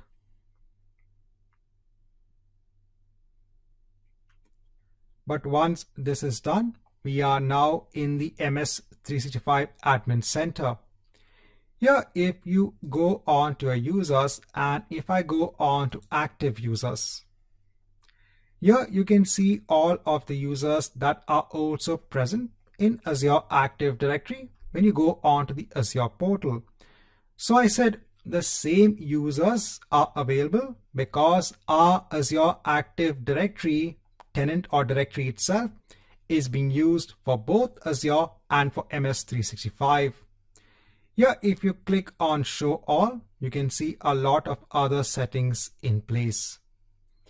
So as a first step, I thought let's first create a user that could log on to MS365, the Admin Center.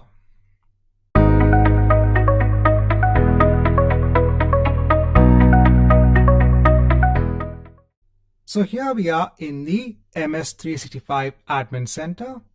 Now we can create users here itself. So I'll be creating two users that we'll be using in subsequent demos when it comes to looking at the different products that are available with MS365. So here I'm going to click on Add a User. So I'll just give a simple first name. I'll put the same as the display name and the username. Here, let me create my own password again. So I don't need the user to change their password when they first sign up. So we have the option here. So let me go on to next. Now here it is asking us to assign a product license. Now currently we have the Azure Active Directory Premium P2 licenses. So what I've done is that earlier on I had activated a trial of this license. But what I'll do is I'll create the user without a license. Not recommended, but at this point in time, let's just create the user. I'll go on to next. No roles. I'll go on to next, and let me click on Finish Adding. I'll hit on Close. Now I'll create another user. Same process. Just give a different first name, display name, username. Here again, let me specify the password. Go on to next. Here again, create a user with no license. Go on to next. Go on to next. Finish adding. I'll hit on Close. So we have two users in place. So let's mark an end on to this chapter wherein we have two users. So I said we'll be using these users in subsequent chapters.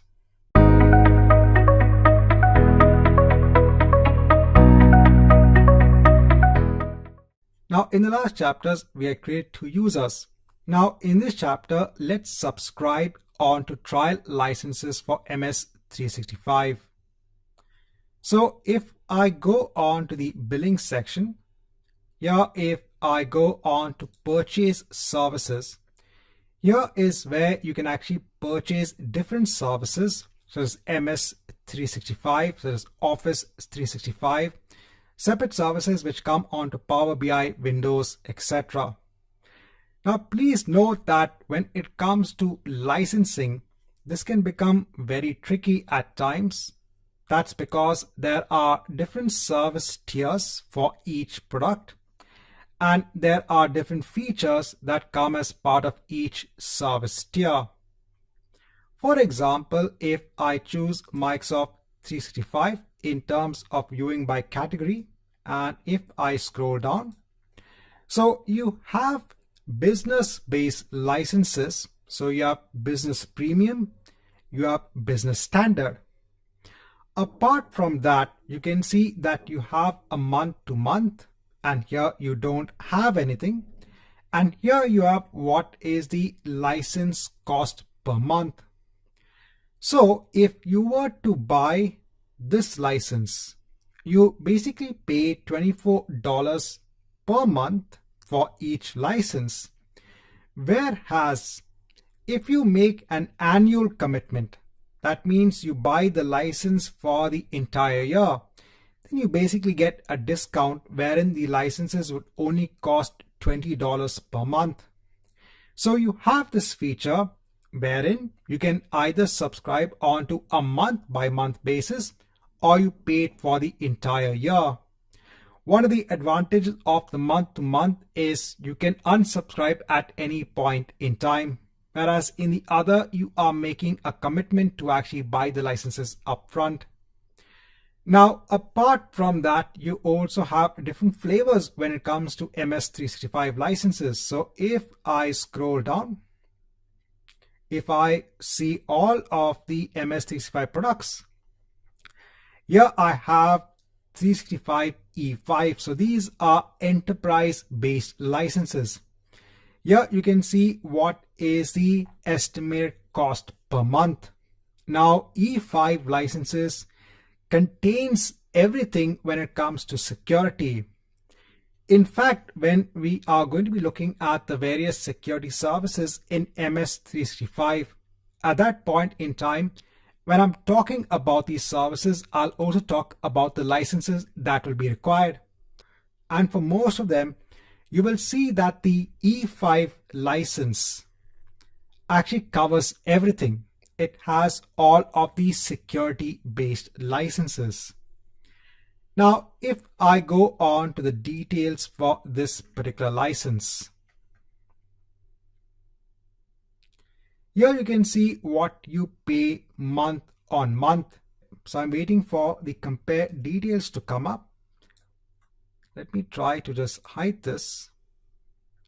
Here it is giving a comparison of Microsoft 365 E5, E3, which is a little bit cheaper, and then you have Office 365. Here you will see what these licenses actually cover. So here you can actually install the Microsoft based applications. It is Outlook, Word, Excel on 5 machines. So you have 5 per user. So when you grant a license onto a particular user, that user can install on 5 machines these applications. So you have Outlook, Word, Excel, etc. If I scroll down, now apart from that, apart from the applications, if you look at Exchange, you also get mailbox storage. That means, like you have Gmail, you have a mailbox in place. Here also a user will have a mailbox in place so that you could send emails on to this user. So there is a plan that also comes as part of the Microsoft 365 E5 licenses. Please note that there are separate plans that are available for only Exchange itself. This particular plan has been embedded when it comes to 365 base licenses. I said when it comes to licensing for Microsoft products, it can get very tricky because there are so many plans that they offer. This is to provide flexibility. If I scroll down, you can see you get access onto OneDrive. If you scroll down, you can see you get Microsoft Teams, etc. And then when it comes on to security, you get inbuilt Azure Active Directory Premium P2 based licenses. You get access onto Microsoft Intune. You get Cloud App Security and a whole lot of features. You can also upgrade your Windows 10 professional based machines onto Windows 10 Enterprise. And you also have other business based applications as well. So there's a lot that you actually get as part of Microsoft 365. That's E5 based licenses. But we have to pay for it. So what we'll do is I'll go on to purchase services again. Here I'll go on to MS365.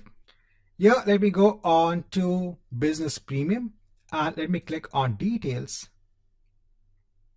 And here you have the option of starting a free trial. So there are some licenses wherein you can actually start a free trial. If you scroll down, you can see that you get the basic applications here. If I scroll down, we get Exchange. So we get something known as Plan 1, wherein some features are not available. I'll scroll down. We get OneDrive. We get Active Directory Premium 1 licenses, Premium P1. We get Microsoft Intune. We get Azure Information Protection, that's Plan 1. Here we get Windows 10 Business Edition and some other applications as well. But this is good to at least start with. If you want to see the different products that are available with MS365, you can actually go ahead and try out the Business Premium Edition. So here I'll start or click on Start Free Trial. So over here, I need to ensure that I'm not a robot. So it will text me. So let me enter my phone number. So I'll just click on Text Me. So I should be getting a verification code. Right, so I've got it. Let me enter the code. Then I'll start my free trial. So what it will do is that for a 1 month term, here it will give us 25 users as part of this license. I'll click on Try Now.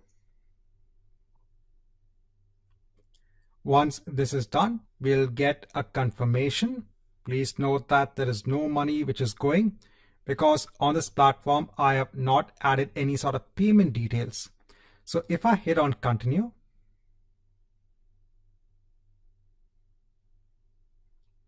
here, if I just go on to the billing section and if I go on to my payment methods,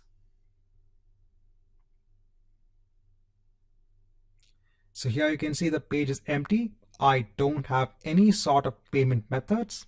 If I go on to bills and payments, here I don't have any invoices. Again, no payment methods. And in terms of my billing profile, I don't have any billing profile in place. So here what I'm just trying to tell you is that we have not paid anything when it comes to the trial. So for 1 month, we'll get 25 licenses. If we want to continue after a month, then we need to start paying. It's not going to charge you after a month. It's only after a month that the trial will expire.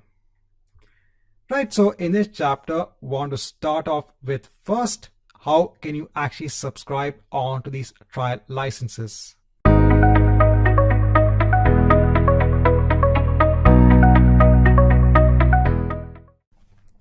Now, in the last chapter, we had subscribed onto trial licenses for MS365. That's the business plan.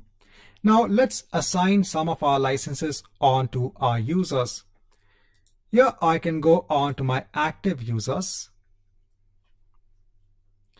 Here for each user, so let me start off with MS365 admin. Let me assign a license onto the admin itself also. Here you will get the entire user profile. If I actually go on to license an app, so it's still loading the page for the user, but let's go on to licenses and apps. So you can see the username and the email. I'll scroll down. And here I can see that I've already been assigned the Microsoft 365 Business Premium. If I go on to apps, here you will see all of the different applications or the licenses that have been assigned because we have been assigned that particular license. So I said there is already a plan in place for Exchange Online. This has now come as part of Microsoft 365 Business. So we have this in place. Let's go on to user A. Now, before I assign a license for user A, if I go on to mail, here you can see this user does not have an Exchange Online license. That's why you can't see anything in the mail section. So I'll go on to licenses and apps. Here I'm going to check Microsoft 365 Business Premium and let me click on Save Changes. Let me do the same for user B as well. So I'll go on to user B and I'll perform the same steps. Once this is done, if I go back on to user A, and here if I go on to mail, now it is saying it is preparing a mailbox for the user. Right, so at this point in time, we have now assigned licenses onto our users.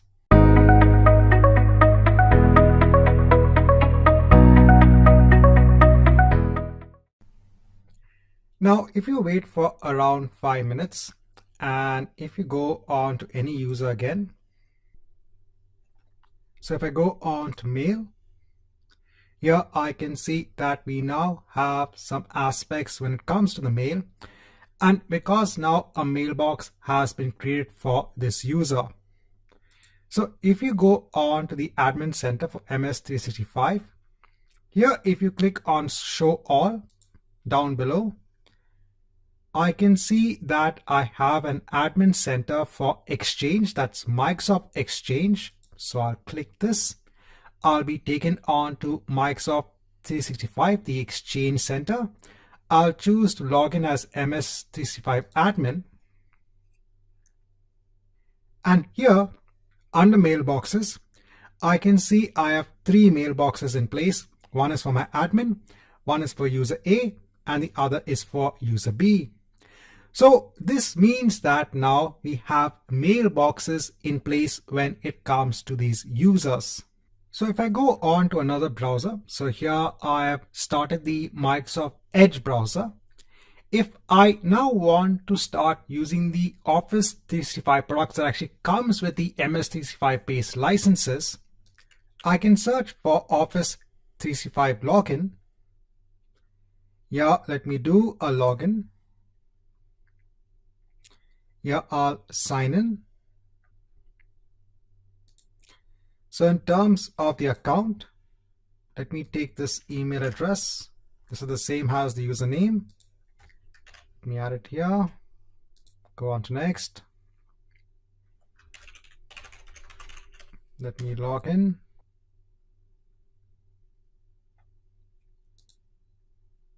And here, if I now go onto the site, I can see all the various products. So I can start Outlook.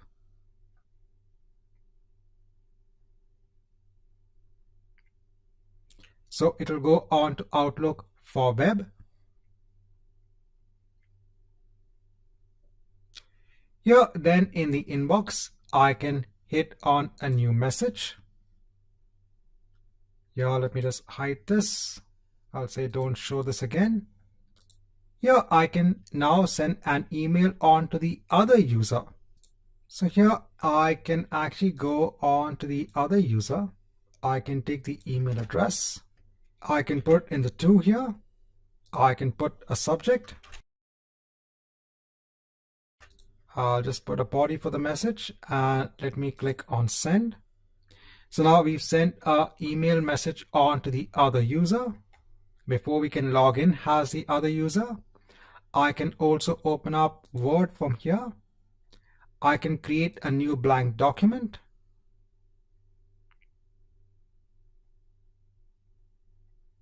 So I'll say close. Here I can give a name for the document. Here I can just give some content. And automatically this document will be saved onto our OneDrive location. So here if I go on to file, here if I click on open, so this has this user, we are currently using Word for the web.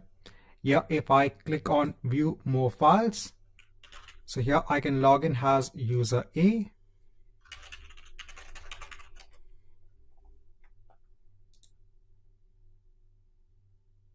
And here I'll be directed on to OneDrive, wherein you can actually use OneDrive for the storage of your files. So with the help of the MS365 business-based license, we have seen that we can now start using products when it comes onto MS365. Here now, if I sign out and let me sign in as the other user, so I'll choose the account which I need to sign off from. So I'm signed out. Yeah, let me sign in, but let me switch on to a different account where it comes on to Office 365 login. Yeah, let me close all of the other tabs. So I'll choose a different account. So here I'll choose user B and hit on sign in.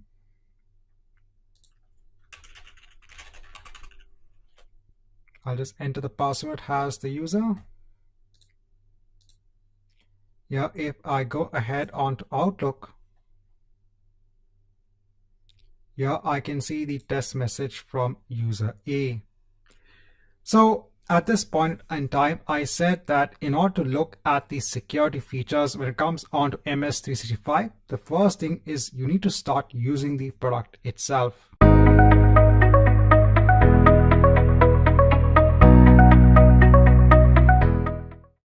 So we're going to start our security journey when it comes onto MS 365 by looking at compliance. So we have the Compliance Center. So this service provides access onto data and tools that can be used to manage an organization's compliance needs. Here the URL is compliance.microsoft.com. We'll actually go on to the URL. Then we have recommendations. So the Compliance Center also gives recommendations on how we can improve our entire compliance posture. It also provides a solution catalog wherein we have different solutions based on different security needs. Some of the important solutions are, so first we have information governance. This provides features that can be used to import, store, and classify business critical data. We have information protection. Here you can discover, classify, and protect sensitive and business critical content. We have data loss prevention. This can help to prevent accidental data loss. And we have insider risk management. This helps detect risky activities across the organization. So the Compliance Manager helps you in your compliance journey, wherein you can take control of your risks and help you take actions accordingly to manage compliance. Here you can also carry out assessments. So there are many pre-built assessments to understand how compliant your environment really is. Based on that, you can go ahead and perform actions to make your environment more compliant. You can also have workflows in place to manage your risk assessments. Now, in order to start using Compliance Manager, what we can do is we can actually go on to the Admin Center. And here under Admin Centers, I can hit on Compliance. Here I'm logging in as M365 Admin. And here I'm on Compliance Center. Now, there are different aspects when it comes to Compliance Center, and we'll be looking through the features that are important from an exam perspective.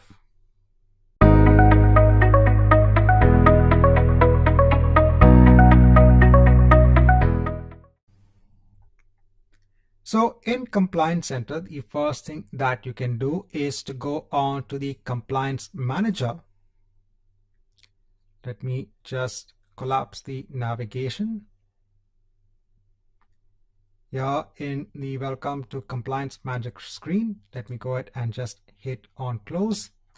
Here it gives something known as a compliance score. So the compliance score is calculated based on points that have been achieved. There are points when it comes to Microsoft managed points and to your points itself. Here there is no data that is currently available because we have just started using the Compliance Center. It's probably after a couple of hours, maybe even 3 to 4 hours, that you'll actually start seeing information in Compliance Manager. So at this point in time, I just want to let you know that we'll be switching from this particular account onto another account that I have. So I have another MS365 account. So I'll be switching on to that account to actually show you facts that are already in place. Because see, when you perform certain actions in MS365, when it comes to compliance, it takes time before you can actually see some data in place, before it can actually reflect what you've implemented. So in order to show you what actually comes about the actions that are actually performed in Compliance Center, I'm actually going to switch on to my other MS365 account. Now, even there, I have taken the same steps. I'd subscribe on to trial licenses when it comes on to Microsoft 365 Business. The only difference there is I've also subscribed on to an E5 license. I just bought one E5 license for my admin. But again, I said that with our trial licenses, we are going to do some operations here itself. But just to show you what can actually come about when you perform actions in MS365, that's why I'll also switch on to my other account. So in the Microsoft Edge browser, I'm going to log in onto the admin center using my other account. Here also I have a user known as M365. I'll go on to next. Here I'll enter the password.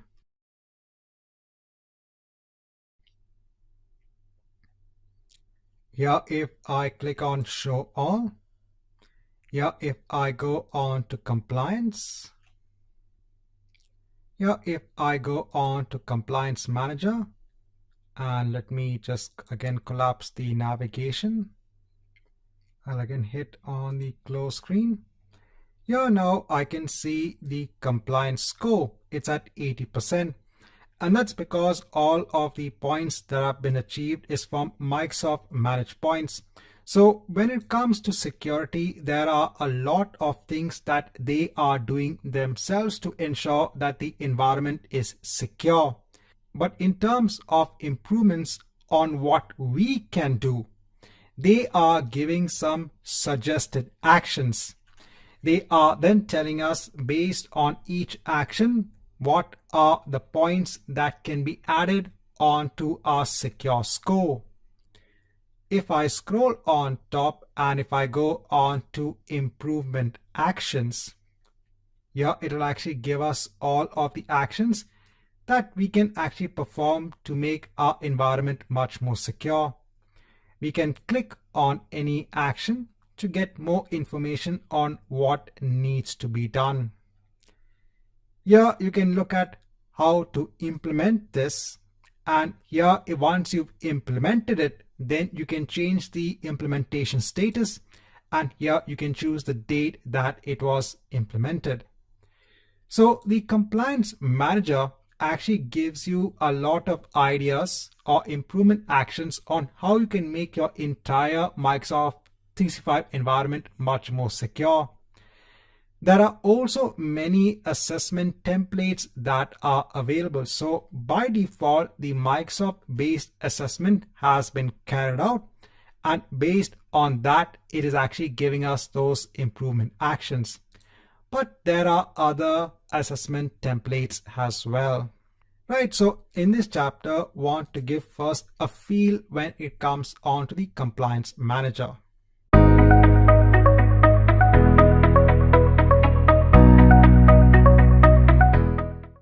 Now, when it comes to protecting your data, there are various things that you need to consider. So here, these are the aspects that Microsoft considers when it comes to information protection. So the first important aspect is to understand your data. Understand which aspects of your data is confidential, is crucial to the organization. Based on that, you can then do data classification. So which documents, let's say, needs to be marked as highly confidential, or which documents, let's say, need to be retained. So all of this comes as part of understanding your data. Once you have your data in place, you can then protect your data using different protection schemes. There are different schemes that are available on Microsoft 365. Also, you should prevent data loss. So any sort of risky behavior that could potentially share confidential information. So if you want to ensure that users in an organization don't share confidential information with, let's say, people outside the organization, this comes under the act of preventing data loss. And then you should govern your data. So which data needs to be retained, which data needs to be deleted. So all of this has per your compliance standards. So I thought before proceeding ahead, just notes when it comes to information protection.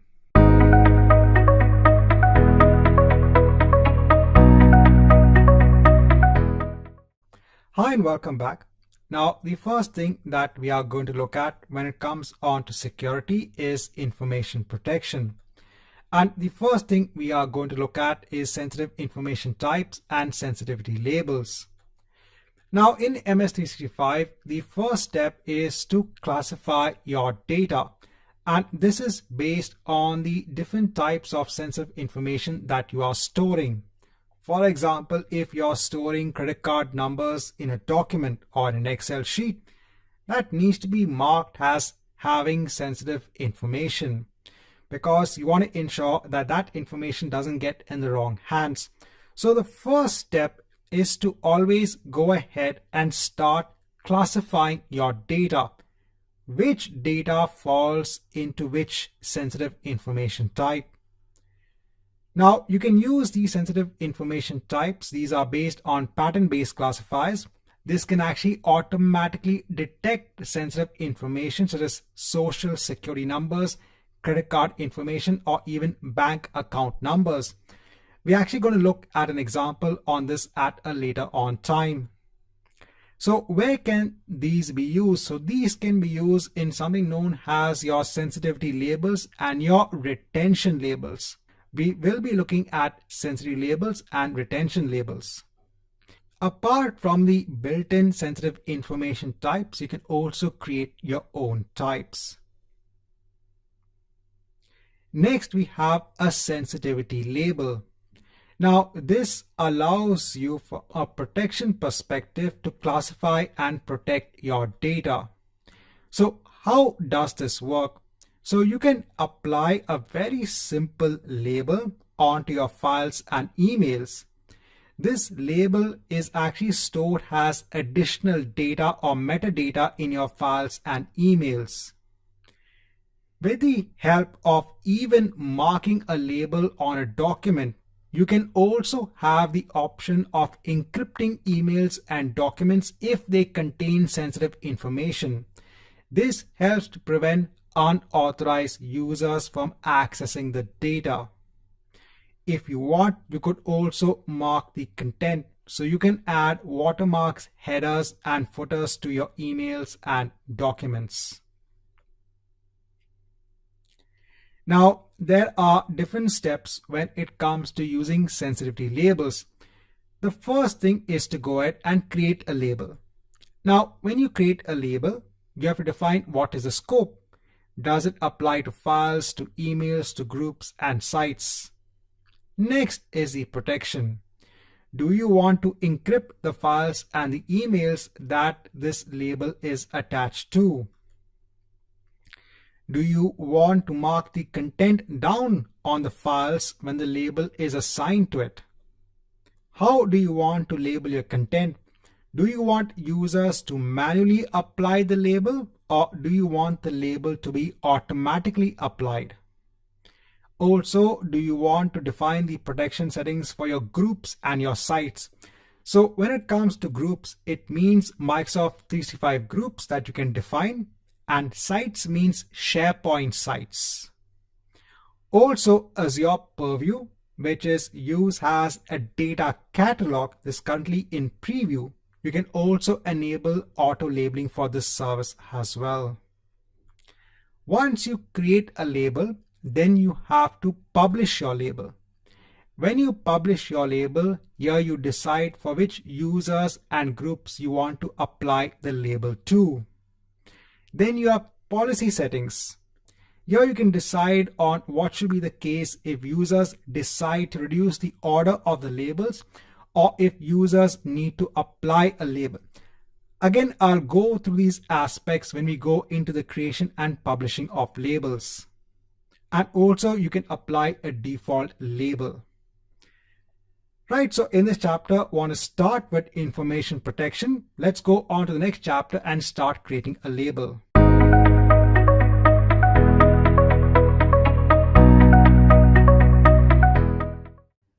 Hi and welcome back. Now we are going to be looking at a security aspect when it comes on to Microsoft 365, and that is sensitivity labels. So let's say you have documents. These documents have important information, and you want to ensure that you apply a label onto these documents saying that it has sensitive information, it's highly confidential, and you want to make sure that, and you want to ensure that as part of data classification, you ensure that you tag these documents as highly confidential. So if someone were to read these documents, you actually have a track record of who has read these documents. So even when it comes to applying label onto physical documents, we are going to be looking at how to apply labels, that's sensitivity labels, onto your electronic documents. So we are talking about Word, we are talking about Microsoft Excel, we are talking about Outlook, your emails basically. So there is where you can actually apply your sensitivity labels. So we are going to be looking at subsequent chapters on how to implement sensitivity labels. In this chapter, I want to give an introduction and an importance on sensitivity labels.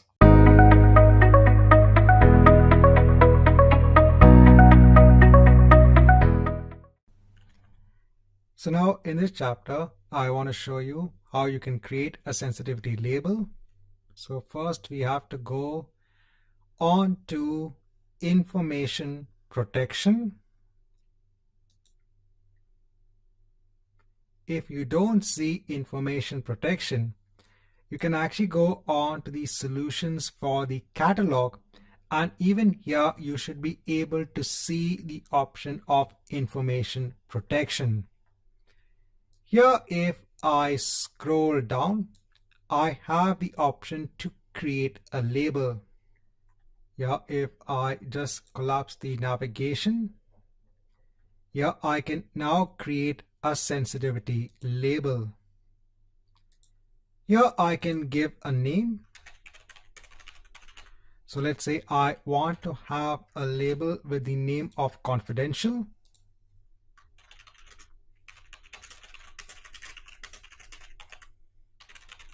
So just giving a description, I can go on to next. So in the scope, I'm leaving it as files and emails. If you want to apply this onto MS 365 groups and onto your SharePoint sites, you first have to enable the feature. But for us, having it at the files and the emails level is fine for now. I'll go on to next. Now here you can choose whether you want to encrypt the files and emails or if you want to mark the content. For now, let's leave it as it is, and I'll go on to next. We can also do an auto labeling. At this moment, I'll leave it as it is. I won't enable auto labeling. I'll show this in another chapter.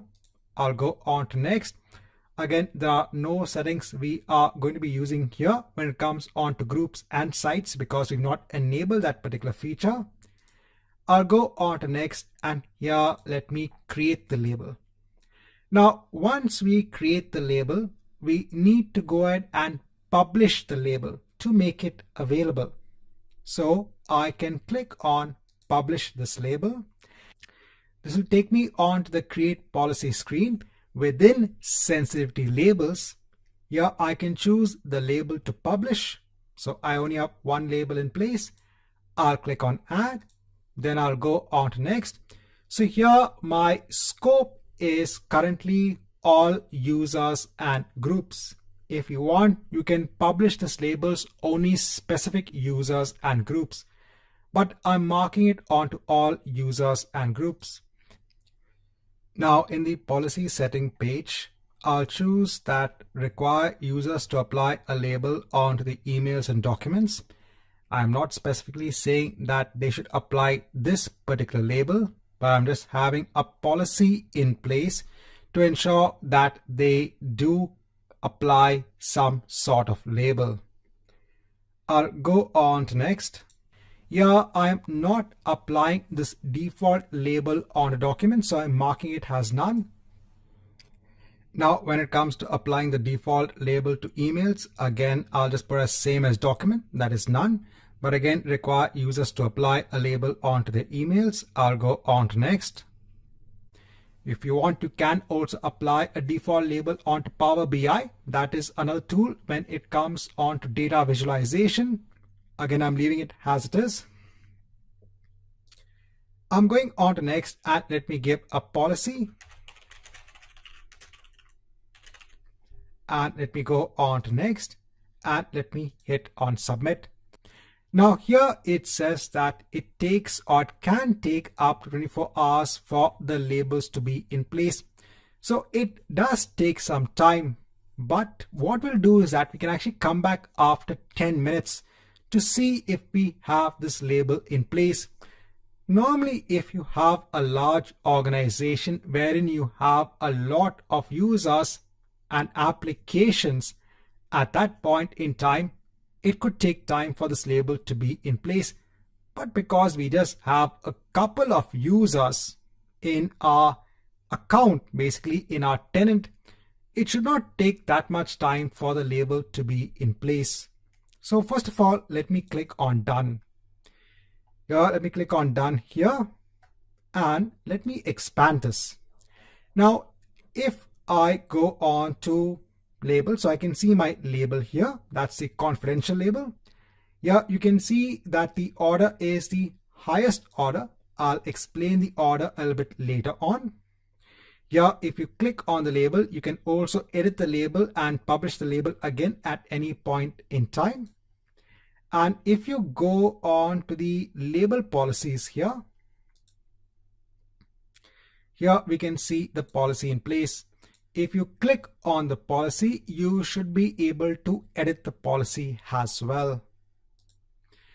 If I go on to data classification, now in data classification, at this point in time, I just want to show you the sensitive info types. When it came on to our slides, I talked about this sensitive information types. So here we have some pre-built information types that Microsoft has defined. For example, if you search for credit card or just credit, here we have a sensitive info type that's based on the credit card number. So what this is it's a pattern basically that helps to detect credit card information within data itself. So if you have a credit card number within a Word document, this particular sensitive information type can actually detect the presence of a credit card number. Now we are going to be using sensitive information types when it comes on to auto labeling. That means automatically labeling our files and emails. At this point in time, what I have done is I have just created a very simple label. The name was confidential. We've applied this onto our files and email. At this point in time, we have not enabled any other further settings. So no encryption, no marking of content, nothing else. Kept it very simple. So I'm going to come back after a time duration of 10 minutes. Now I waited for around half an hour. Now let me just open a new incognito tab. here in Chrome. Let me go on to office.com. Here, let me sign in. So I'll sign in as user A. Again, if we don't get to pick an account, we can always take the username. So I'll choose user A. Here, I'll enter the password.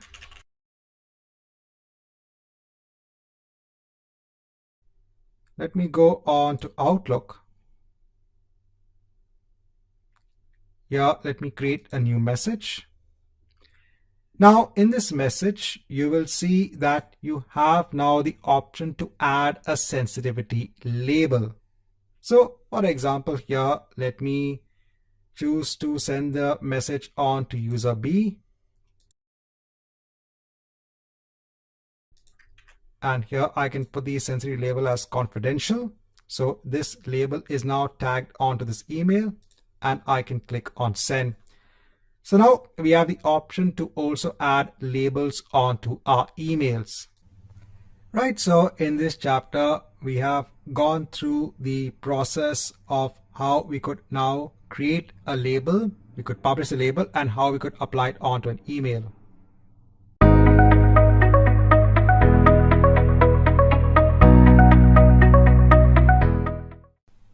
Now, in the last chapter, we had seen how we could assign a sensitivity label onto a mail, an email basically. In this chapter, I want to show you how we can apply the label onto Word documents. Now, here I have opened Microsoft Word on my local machine. So currently it's logged in with a particular account. Here, let me choose to switch the account. So here I'll sign in with a different account. So I'll sign in as user A. I'll go on to next.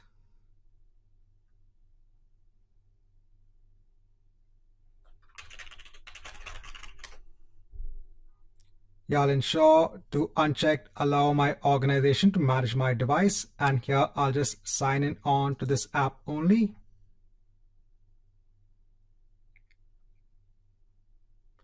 So here, let me close this. So now we are logged in as user A. So let me open up the Word application again. So I'll just open Word again. Let me go back onto my account.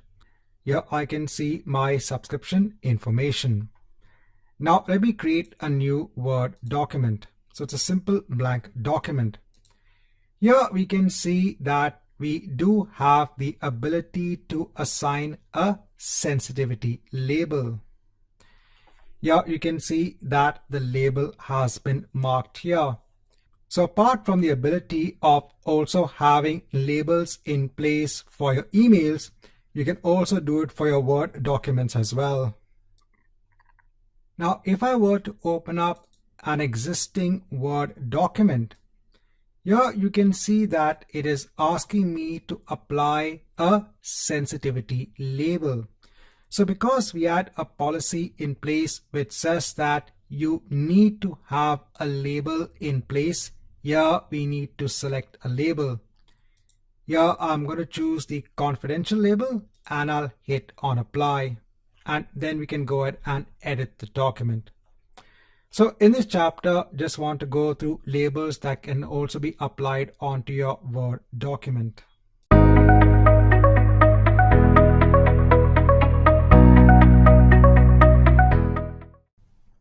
Hi and welcome back.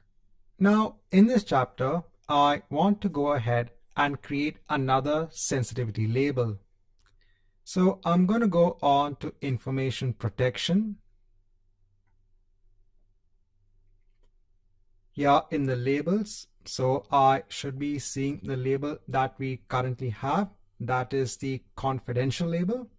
Let's create a new label.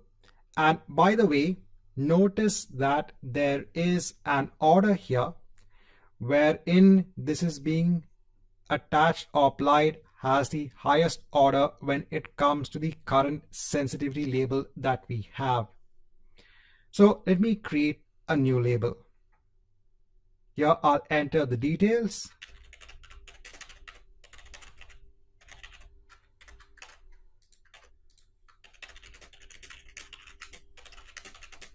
So I'm creating a new label that is known as highly confidential.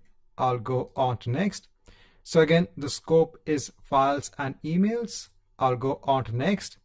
Now this time I'm going to choose to mark the contents of the files. So let me choose that option and go on to next. Now in content marking, here I'm going to add a watermark, a header and a footer. Here let me customize the text. So I am just going to put it as highly confidential. And I'll click on save. And I'll tell you what happens when we enable content marking. For the moment, let's leave it as it is. I'll add the same thing when it comes to also the header and the footer. So let me copy this. I'll go on to the header and the footer as well. Click on save. I'll go on to next. I won't enable auto labeling. I'll go on to next. So no for groups and sites, no for Azure Purview, and let me go on to next and let me create the label. Now, once we have the label in place, we need to again publish this label. But for now, let me just mark this as done. Now we have two labels in place. Here you can see that the label that we had defined earlier now has the lowest when it comes to the order, and here the highly confidential one now has a higher order when it comes to sensitivity labels. Now, what is the purpose of having this order in place? So one use case scenario is, so let's say that a company has gone ahead and defined three labels. So let's say we have the first label has a moderate label, then we have confidential has second, and highly confidential has third. So here this is the highest, and let's say this is the lowest. Now when we come to publishing our labels, so when we do a publish, we have the ability to tell what will be or what can be the default label that needs to be applied. So let's say from a security perspective, this needs to be the default label that needs to be published. But a user might also have the ability to change the label after the default has been applied. So let's say if the user changes the label from the default, which could be confidential, onto let's say moderate, then the user needs to justify as to why they are changing the label. So one use case of having an order in place is when it comes to the priority of your sensitivity labels. So you can also, so if you have these labels already in place, you can also shuffle them. So here you can actually move up a label if required. You can also add sub-labels as well. So under highly confidential, you might have child labels in place. So you can define sub-labels for your main labels as well. Now I could go ahead and create a separate publish policy for this new label, but then I could also use my existing label policy that I have and use that to publish our new label. I'll go on to my policy. I'll click it. Here, let me edit the policy. Here, I'll edit the labels to publish. And now I'll choose my highly confidential label as well. Let me click on add. I'll go on to next. Again, all users go on to next. So require users to apply a label onto the emails and documents. Here you have the option wherein users must provide a justification if they remove a label or lower its classification. Here, let me go on to next. I won't apply a default label. Go on to next. And let me just ensure to click on next and hit on submit. So the only change I'm doing when it comes to this policy is I'm adding the new label that we just created.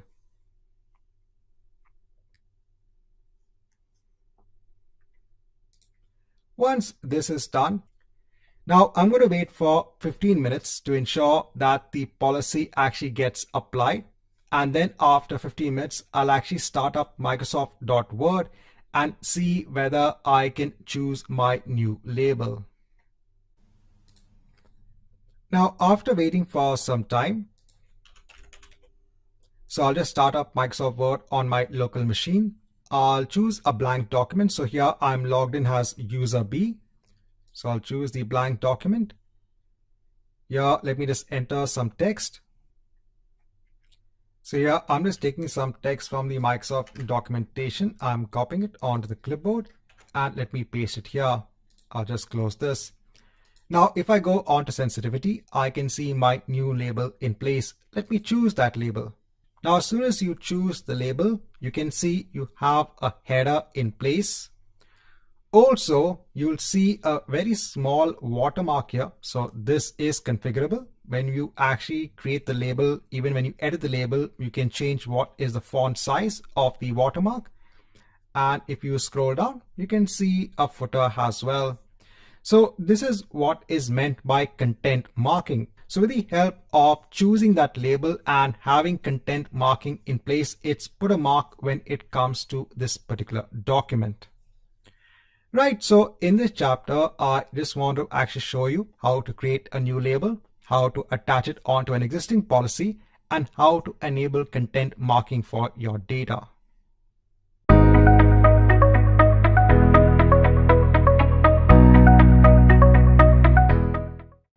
Hi and welcome back.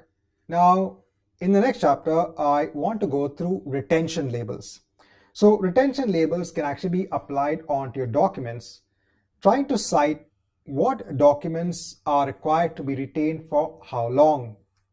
Now, normally in a large organization, when it comes on to compliance, you might need to keep some documents in place. At the same time, maybe after a span of time, let's say after 3 years, you need to dispose of some documents. Because sometimes from a compliance perspective, you are not supposed to retain all documents. This is based on regulatory compliance standards. So in such cases, you need to ensure that after a particular span of time, let's say after 3 years, these documents are disposed of. So when it comes on to electronic documents, this is very important. And that's where you can actually apply retention labels. So we are going to look at a quick chapter on how you can create retention labels. In this chapter, I just want to give an introduction when it comes to retention labels itself. Remember, this is required to ensure that you understand how long do you actually want to keep your documents for.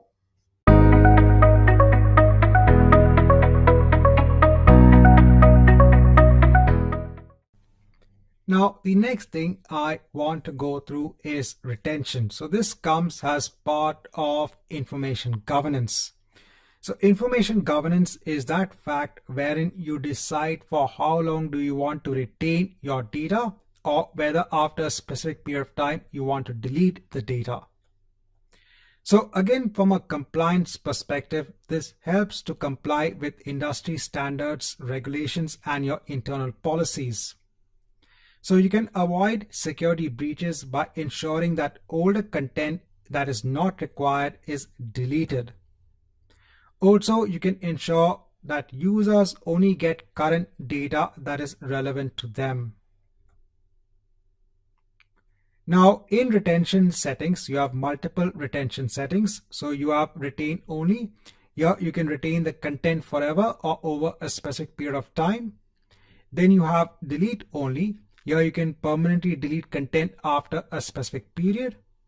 Or you have retain and delete. Here you retain content for a specific period and then permanently delete it. Now you can create either retention policies or you can create retention labels. Now if you want to have the same retention settings at a global level, so for example, if you want to ensure that documents in a SharePoint site are retained for 3 years, then it's good to create a retention policy at a global level. This can be applied onto locations as Exchange, email, your SharePoint sites, or OneDrive accounts.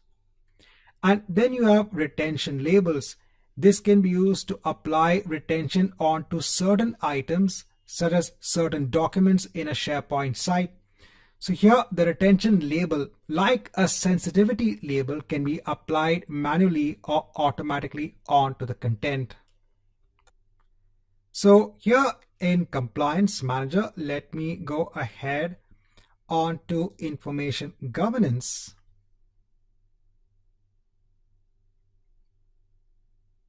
Here I can create now a retention label. So here I can create a new label.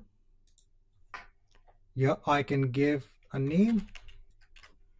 I can go on to next. So here you can decide for how long do you want to specify the period for this retention. Here you can specify what should be the retention period. You can also choose custom. So here, for example, if you want to retain it for only 1 year, that is possible. Here you can start the retention based on when the items were created or when the items were last modified. So there are different ways you can mention to base the retention period on.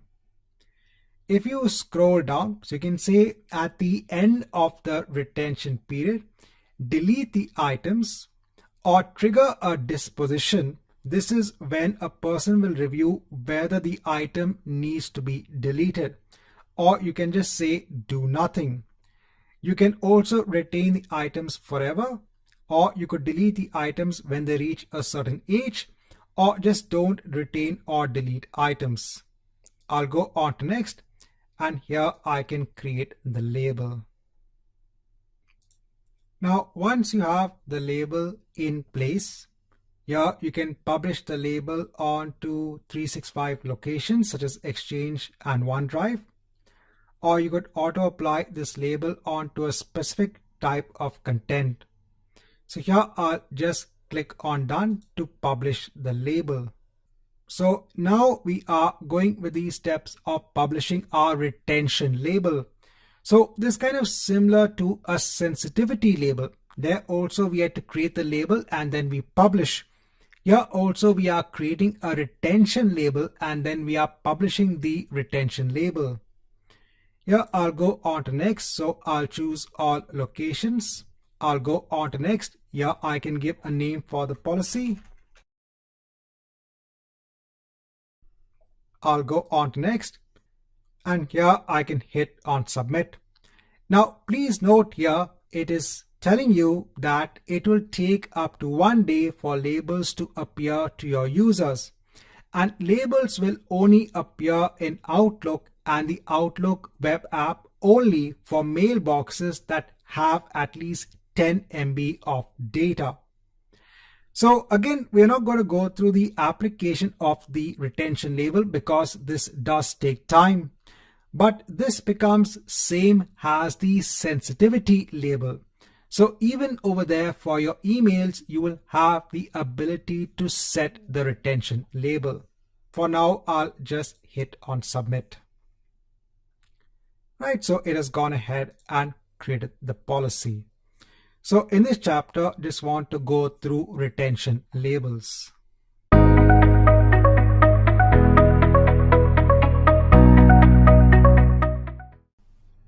Now in this chapter, I just want to show you what it looks like when you want to apply a retention label.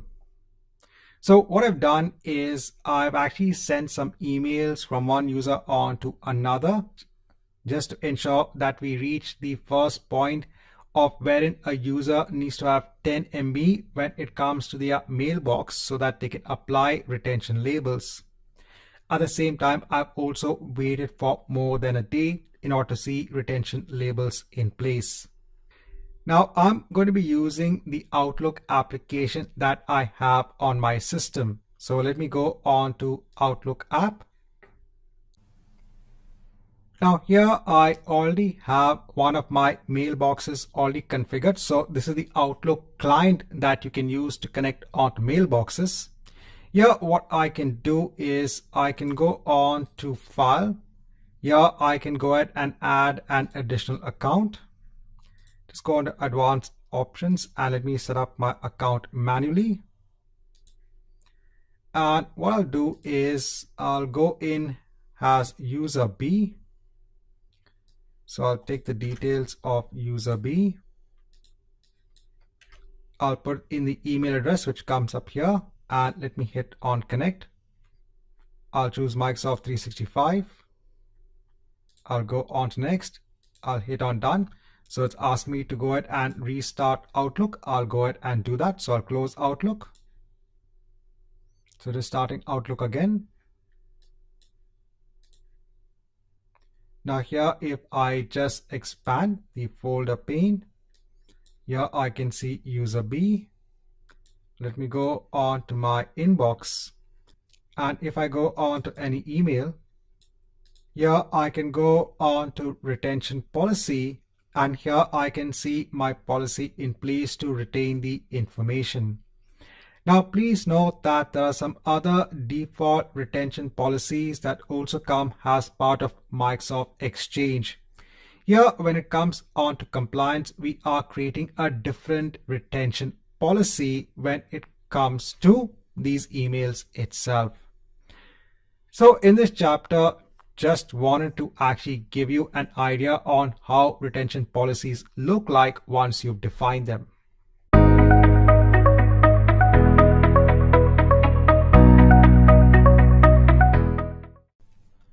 Now in this chapter, I want to go through a feature that is available in compliance of MS 365, and that is data loss prevention. So here the entire purpose is to control sensitive information. So it is your financial data, your proprietary data, or credit card numbers. Here you can protect your items across Microsoft Teams, Exchange, SharePoint, and OneDrive. So it has support for Office-based applications, for Windows 10 endpoints, for non-Microsoft Cloud applications, and for your on-premises file shares and SharePoint. So when you have data loss prevention in place, you can actually create actions. Here you could probably show a pop-up policy tip to the user that wants them if they are going to share sensitive items. You could also block the sharing of sensitive items. And all of the data loss prevention is monitored via Microsoft 365 audit logs. So back in 365 compliance, here we have something known as data loss prevention. Here we can actually go on to policies and we can create a new policy. So let me go ahead and create a policy. Here it is asking to choose a particular template. Now we could use the inbuilt template when it comes on to financial data, when it comes on to medical and health data, when it comes on to privacy. We are going to use our own custom template. So I'm going to use a custom policy, and here I'll go on to next. Here we need to give a name for our policy. Here I can give the description. I can go on to next. So I can apply it onto all locations. What I'll do at the moment, I'll just apply it onto Exchange email. Here all of the distribution groups are going to be chosen when it comes to Exchange email. I'll go on to next. Here I need to create or customize advanced DLP rules. So let me go on to next. So here I need to now create a rule. Here let me give a name for the rule.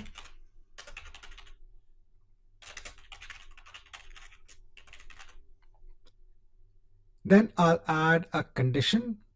So here I'm going to choose when the content contains. Here I'm going to click on add, and when it contains a sensitivity label, so I'll choose confidential and then I'll click on add. So now we are creating a condition based on an existing label. You can have multiple conditions. I'll scroll down. I won't add any exceptions. Here I'm going to turn on notifications. So I'll notify the user who sent, shared, or last modified the content. Here we can allow policy tips.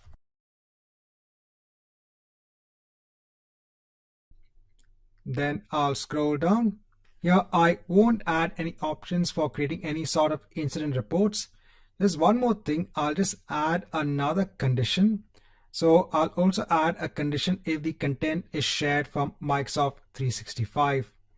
So here I want to detect if someone sends content with people outside my organization, which has a sensitivity label of confidential. So here everything is fine. When it comes onto my rule, I'll click on save. Once we have the rule in place, I'll go on to next. If you want, you can test it out, but let me turn it on right away. I'll go on to next, and here let me hit on submit. So now we have the policy in place. Let's just wait for a couple of minutes so that the policy takes effect. Now, after waiting for a few minutes, again, let me open up another window.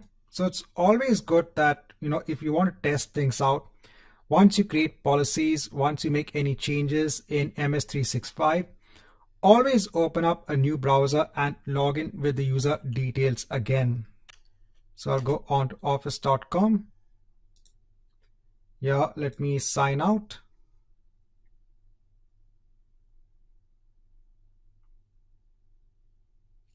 Then let me sign in again.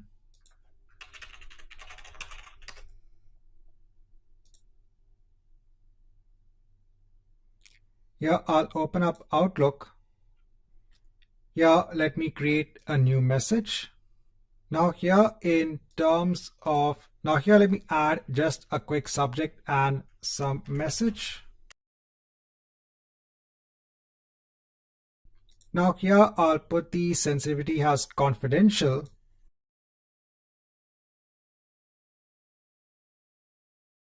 And let me put a Gmail ID. So here I'm trying to simulate the situation wherein we are sending an email on to an external entity that's not part of our organization. And at the same time, the sensitivity label of this email is confidential. Now let me go ahead and click on send. Now, as soon as you send the message, you'll get a notification saying that this message conflicts with a policy in your organization. So here it clearly mentions what are the conflicts in terms of the policy. So when it comes on to data loss prevention, I've just given you a very simple example that based on certain conditions, we can send a notification on to the user. Now, please know that if you are not getting a notification, wait again for at least 5 to 10 minutes and send the message again, because sometimes the policy needs some time to take effect.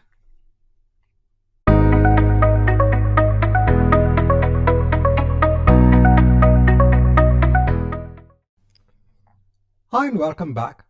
Now, in this chapter, I just want to go through the permissions aspect that is available not only from the perspective of the compliance manager, but also from the perspective of other products such as Exchange Online. And when you need aspects onto certain features in 365 compliance, at that point in time, you need to assign the right permissions onto users. So if a user that's logged in here, that's M365 admin, let's say needs access onto a feature known as insider risk management in compliance, in 365 compliance, there you need to give specific permissions. So by default, it does not mean that a user has access onto all of the features that is given here. Sometimes permissions need to be explicitly given onto a user. So the way that you actually assign permissions is to go on to the permission scheme here. Now you have permissions when it comes on to Azure Active Directory and when it comes on to Compliance Center. Here, if I go on to roles, Here there are different roles in place. If I go on to any role, so let me go on to Compliance Data Administrator. Here you will see the description of this particular role group. So this is a role group, and here this particular role group has the assigned roles. So these are like a group of permissions that have been given onto this particular group. So when you add a user onto this particular role group, they will inherit all of these roles. And the way that you actually give permissions onto users is to edit the role group. Here you can choose the members. Here you can hit on choose members. Here you can click on add. You will see all the list of users. If you want to add a particular user, you can go ahead and choose the user and then click on add and then click on done. I'm not doing this at this point in time. I just want to show you the concept of these permissions that are available. Now, a similar sort of permissions is also available in Exchange Online. So depending upon the permissions that need to be given, so I normally refer to the Microsoft documentation when using a particular product, when using a particular feature. So firstly, I will always understand what is a license that is required to access that particular feature. That's the first thing. The next thing is what is a specific permission that needs to be given to a user to access that particular feature. I always refer onto the Microsoft documentation. Right, so in this chapter, I just want to go through the permissions part that is available in Compliance Center.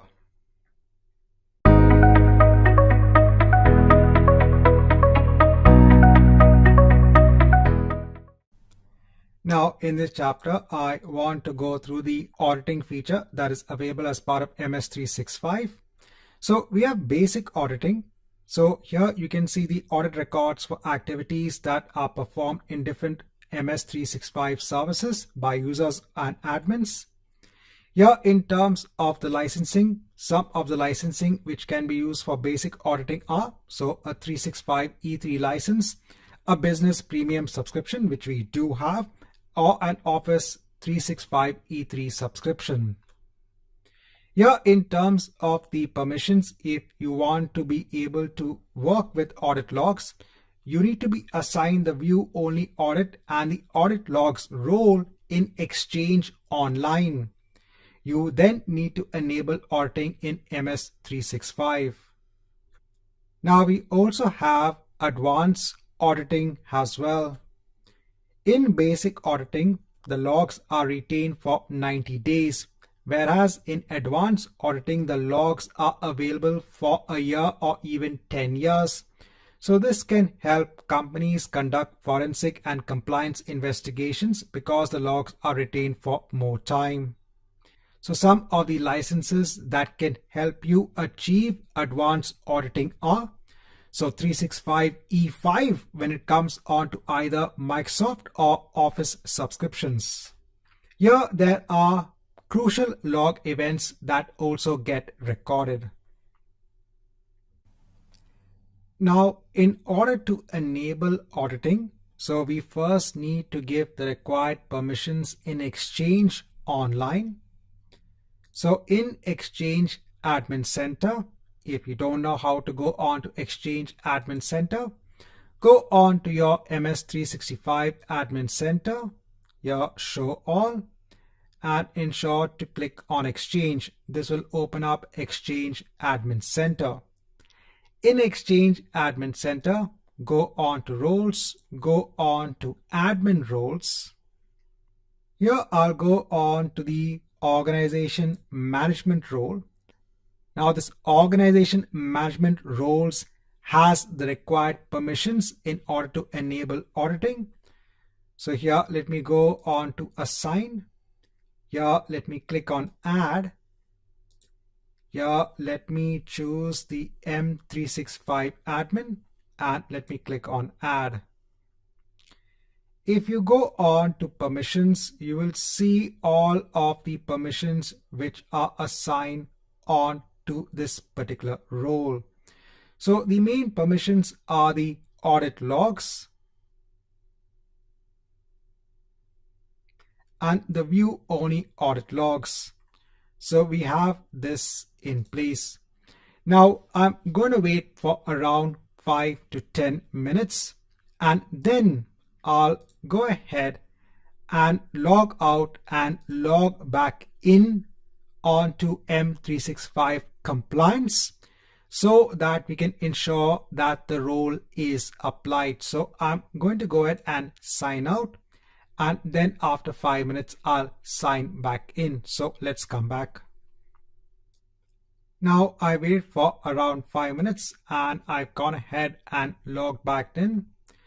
Now next I can go on to the audit section. When it comes on to solutions, after just around 10 seconds, you can see you have a button that is saying start recording user and admin activity. So let me click on this button.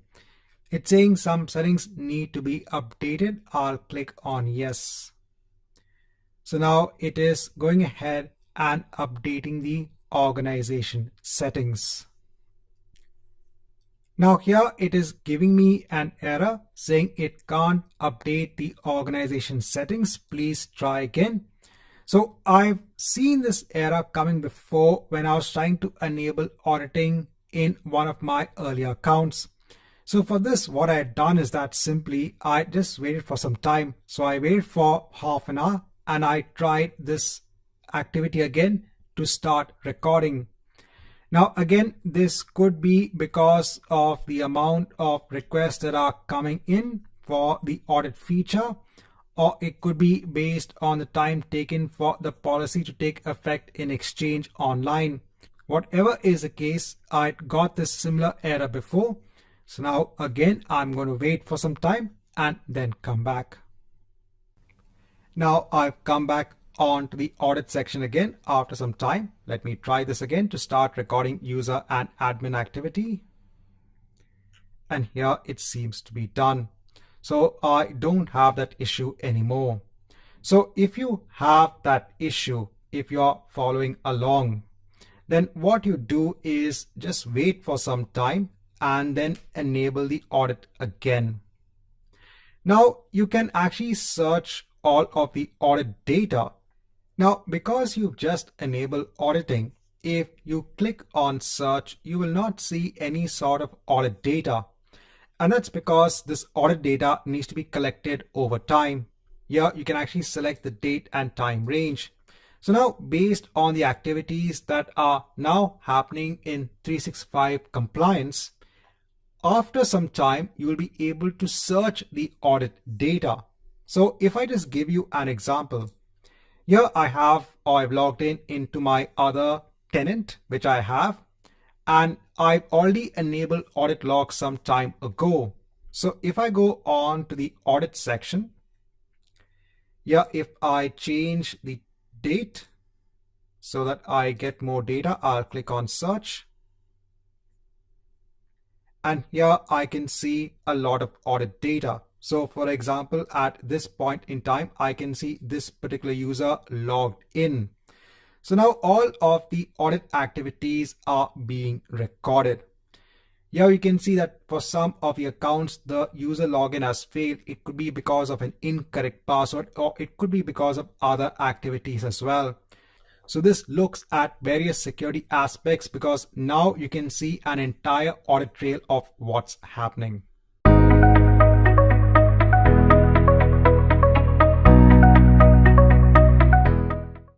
Now in this chapter, I just want to go through the data classification overview that is available as part of Microsoft 365 compliance. Now as part of that, you also have something known as the Content Explorer. So this allows you to natively view the items in data classification. Here again, when it comes to the licensing perspective, you need Microsoft 365 E5 licenses or Office 365. So there are some licenses that allow you to view the Content Explorer. In terms of the roles, again, you need to have some roles in place. You could be part of the compliance data administrator or have even the Azure AD role. Now, when it comes to the roles, in Microsoft 365, you can be assigned any role. This could be the global, the compliance, or the compliance data administrator. When it comes on to Azure AD roles, you need to be part of the compliance or the compliance data administrator role. And you also need specific permissions when it comes to the Content Explorer list viewer and the Content Explorer content viewer. So if I go on to Compliance Center, here we have something known as data classification. Now in the overview, so over time, when you start labeling your content, if you're labeling your content based on sensitive info types, if you're using something known as Azure Information Protection labels, so you could install the unified label client on your local machine that actually works with Microsoft Word in terms of labeling your content. If you're using retention labels, you can see it here. And there are other activities which are now being detected. So all of this is also in place because we have enabled auditing as well. If you actually go on to the Content Explorer, so here it is saying no data is available. So I said when it comes to the permissions, there are some permissions that you need to assign. First of all is the licensing aspect. We have a lot of trial licenses in place, but apart from that, you also need some permissions. So if you actually go on to permissions here, if you go on to the roles for Compliance Center, here you have some roles when it comes to content. So you have to ensure that users are added on to both of these roles. That's the Content Explorer list viewer and the Content Explorer content viewer. At the same time, they need to be added on to either role. So you could have a compliance based role. So the user can be part of the compliance data administrator role. This is from the perspective of Compliance Center roles. Apart from that, you also need to give Azure Active Directory roles. So back in Compliance Center, if I go on to permissions and roles, if I go on to roles in Azure AD, here you need to give either the Compliance Data Administrator role or the Compliance Administrator role. Now you can't directly add the users here itself. You can manage the members in Azure Active Directory. So in order to assign these roles, you have to go on to the Azure portal, and here you have to go on to your users. You can go on to your, let's say for example, your M365 admin user. Here you can go on to assign roles, and here under active assignments, you can add the assignments of the compliance data administrator. So you should be able to see the roles over here. So when it comes on to license, you have to ensure the right license is in place. When it comes on to permissions, you have to ensure the right permissions are in place. Now, just to give you an example on what you can see in data classification. So again, in one of my other accounts where I have the right license in place, where I've been working with data over a period of time, where I have assigned the right permissions. If I go on to data classification, so here I can see my top sensitivity labels. If I scroll down, so I have some labels that have been applied in Office apps itself, that's on my local machine using Azure Information Protection. Here I can see all of my activities. And if I go on to Content Explorer, so here I have one of my, let's say, documents that have been classified as highly confidential. If I actually go on to my OneDrive location, so you can save your documents in OneDrive, and here it will be detected based on that sensitive information type.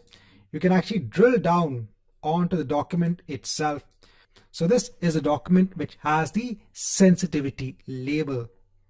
If you go on to Activity Explorer, again, this will only come up once you have enabled auditing. So here you can see if users have applied labels, if any of the data loss prevention rules have been matched, what are the files that have been read, if there are any labels that have been changed by the user explicitly. All of this can actually come up in activity, and here you can see all the details of those various activities when it comes to your labels.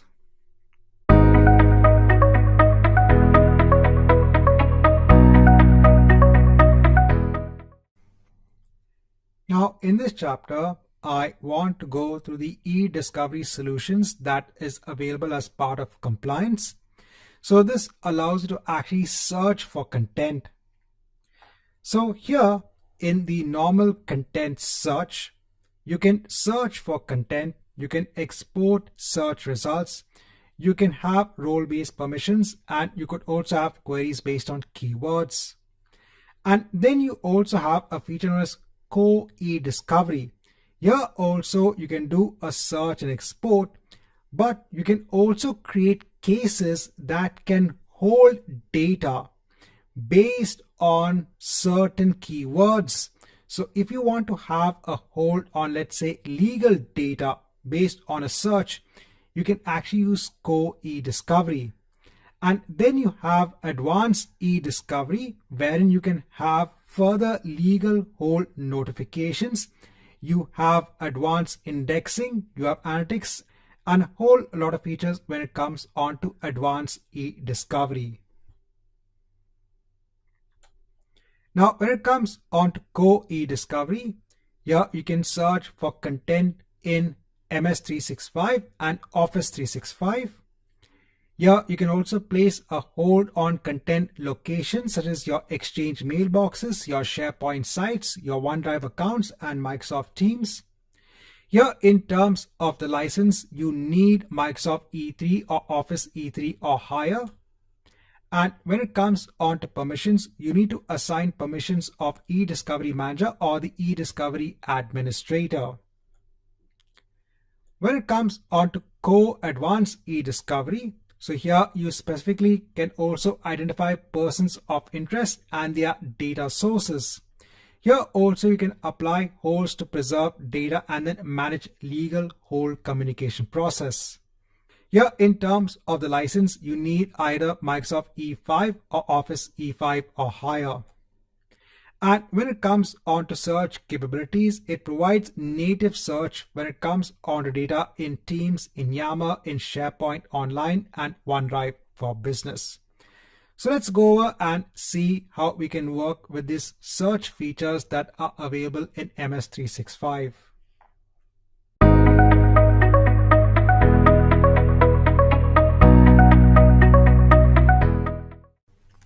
Now, in order to ensure that we can search for data, I'm going to first have some data in place. So I'll go ahead and use emails for this particular purpose. So here I'm logged in as user A. Here, let me add a new message and I'll send this on to user B. Here, I'll just send some text when it comes on to the message. So I'm just copying this from the Microsoft documentation. Let me send it on to the user. Let me select a label, click on send. Let me create a new message. This is for user B again.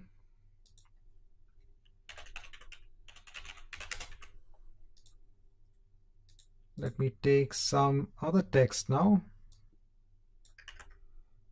Just trying to ensure that I have some content in place. When it comes on to searching, I'll add a new message on to user B again. So just taking some more content, just sending it across. So once we have all of this in place, here I can actually go on to Compliance Center. Here we have something first of all known as content search. So I can go on to content search. And here I can create a new search. Here I can say search for compliance. So I want to search for the keyword of compliance. I'll go on to next. So I want to search all of the users in Exchange mailboxes. Yeah, I don't need the app content for on-premise users. I'll go on to next. So what are the keywords? So I want to search for compliance. I'll go on to next. So you can also add other conditions as well. So I'll go on to next and then I'll hit on submit. Now it will create the search, but it will take time for the search to take place. So the results of the search will obviously depend upon the amount of data that you have. For us, this should be done within 5 to 10 minutes. So I'll come back after some time. Now, after waiting for around 5 minutes, if I click on the search for compliance, I can see that the search has completed over 6 items and 4 mailboxes. Here I can click on review sample. So here it's saying that I'm not able to view the sample because I'm not assigned the preview role. So here I need to ensure that I put myself as a member of the eDiscovery Manager role group. So let me go ahead and do that. So let me close this, and here let me go on to permissions. I'll go on to roles.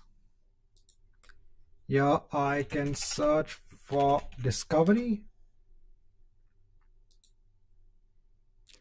I'll go on to eDiscovery Manager. Here I'll edit the eDiscovery Manager. Here I'll click on choose eDiscovery Manager. Here I'll click on add. Here I'll choose the M365 admin user. I'll click on add. Here I'll click on done, and then I'll click on save. Let me hit on close. Now, after applying the permission, what I've done is I waited for around 5 minutes. Then I logged out and logged in back onto my profile. And again, I've gone on to content search. Let me click on my search and let me review the sample. Here I can see the results. So I can click on any result.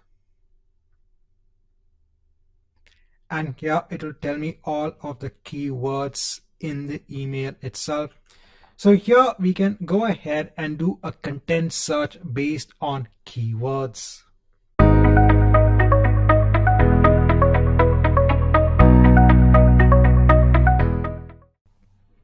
Now in this chapter, I quickly want to go through the co-discovery that is available in Compliance Center. So here if I go on to eDiscovery, we have the co-eDiscovery and the advanced eDiscovery.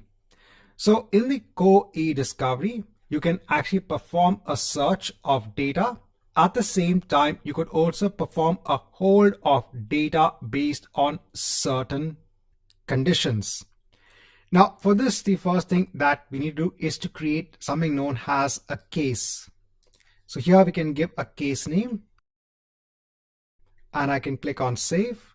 Once we have the case in place, here you can actually perform a search. So we've already seen this feature when it comes on to content search.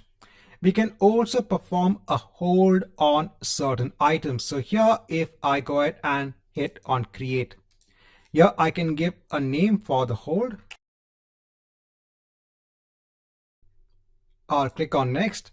Here I can choose my location as Exchange mailboxes. Here by default, none of the users are included, so I can choose my users, groups or teams. Now here in the search, I can search for one of my users. So for example, if I go on to my active users, if I go on to, let's say, user A, let me take the user ID, place it here. and let me hit on enter to search for the user. Then I can choose the user and hit on done. I can go on to next. So here again, you can add the various conditions. So you could enter keywords. So let's say if there are emails which contain the keyword of compliance, you can go on to next and you can go ahead and hit on submit. So now this is going to perform not only a search of those items, but it will also put a hold on those items. So let's say a company now wants to review the items which actually contain this keyword before, let's say, someone sends those, sends that data outside of the organization. So in such a case, you can actually put a hold on that data. So this is one of the other advantages that you have when it comes on to e-discovery. Sometimes companies, when it comes to legal matters, may want to keep data on hold. And when it comes on to legal complications, you can actually go ahead and use advanced e-discovery. Again, here you'll go through creation of cases, but there are much more features when it comes to case management. Right, so in this chapter, just want to kind of give an idea when it comes to e-discovery.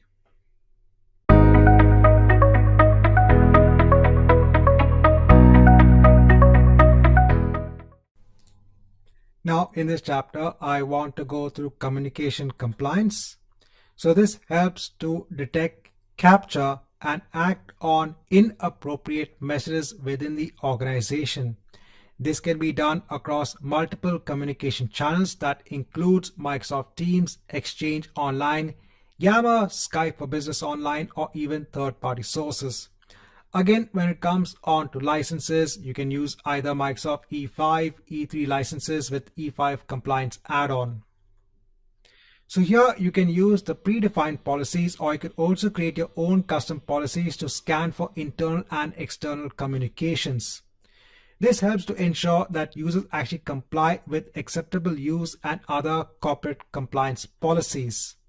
This can help reduce the risks due to potential legal exposure by having proper communication policies in place. It also has machine learning support to detect built-in discrimination, threat, harassment, or profanity. And you can also have a remediation workflow in place that can be used to take actions when a policy is matched.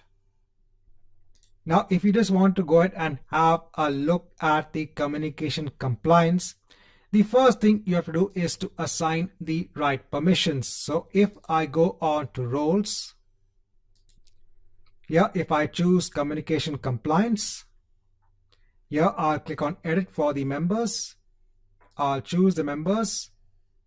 I'll add M365 admin. I'll click on add and click on done and then click on save. I'll then hit on close. Now I'll wait for around 5 to 10 minutes and then I'll log out and then log back in onto the Compliance Center. Now after waiting for some time and when I log out and log back in into Compliance Center, now here if I go on to Communication Compliance, here you can then go ahead and add some of the inbuilt policies. So for example, if you want to go ahead and monitor for offensive language, you can go ahead and choose that. Here you can give a policy name. It applies onto all users. Here you can also set who's going to review, right, all of those findings which are going against this particular policy. So just for now, I'll just quickly search for my M365 admin. Yeah, then these are all the communications that are going to be monitored based on this treatable classifiers, and then I can create the policy. So when it comes on to communication compliance, here you can actually check based on different policies that are in place to ensure that when it comes on to communication, all your users are complying with your company-based standards. So in this chapter, just want to kind of give you an idea when it comes on to communication compliance.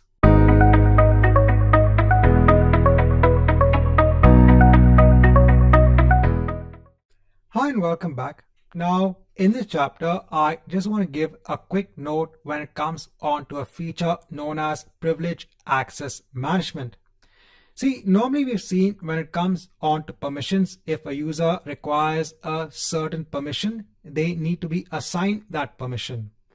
But what happens if the user, let's say, leaves the department or leaves the organization? So leaving the organization is fine. Normally you'll go ahead and delete the user. But what happens if the user has been assigned a particular permission and then the user changed department and that permission is no longer required? So when it comes to privilege access management, you can give access only when it is required. So instead of actually giving the permission right up front, only when the user actually requires the permission, they can first of all request access for that particular permission, and then they will get the permission based on the required approval. So I'm just giving a quick note when it comes on to privilege access management, what this feature is basically for. So provide access only when it is required. So what you do is you first configure something known as a policy, wherein you define what type of access is actually required. Then a user can actually go ahead and make use of the policy to make an access request. If the access is approved, then the access will be given or processed accordingly and given on to the user. In this chapter, just want to give a quick note when it comes on to privilege access management.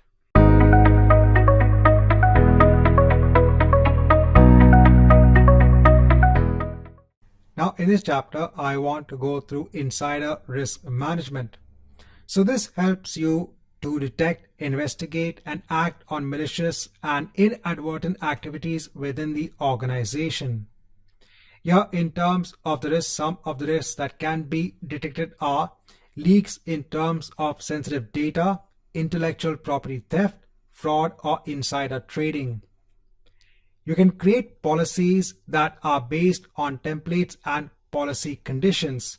This includes how risk indicators are used when it comes on to alerts, what users are included, etc. And then you can perform required investigation on the risks. Now, when it comes to using risk management, again, you need to have the required licenses in place. You also need to be assigned on to particular roles. This is the insider risk management role or the insider risk management investigator roles. Depending upon what permissions you require, you can be added on to the required roles. And audit logs must also be available when it comes to risk management. You can also configure risk policies and settings with the help of insider risk management. Right, so in this chapter, just wanted to go through insider risk management.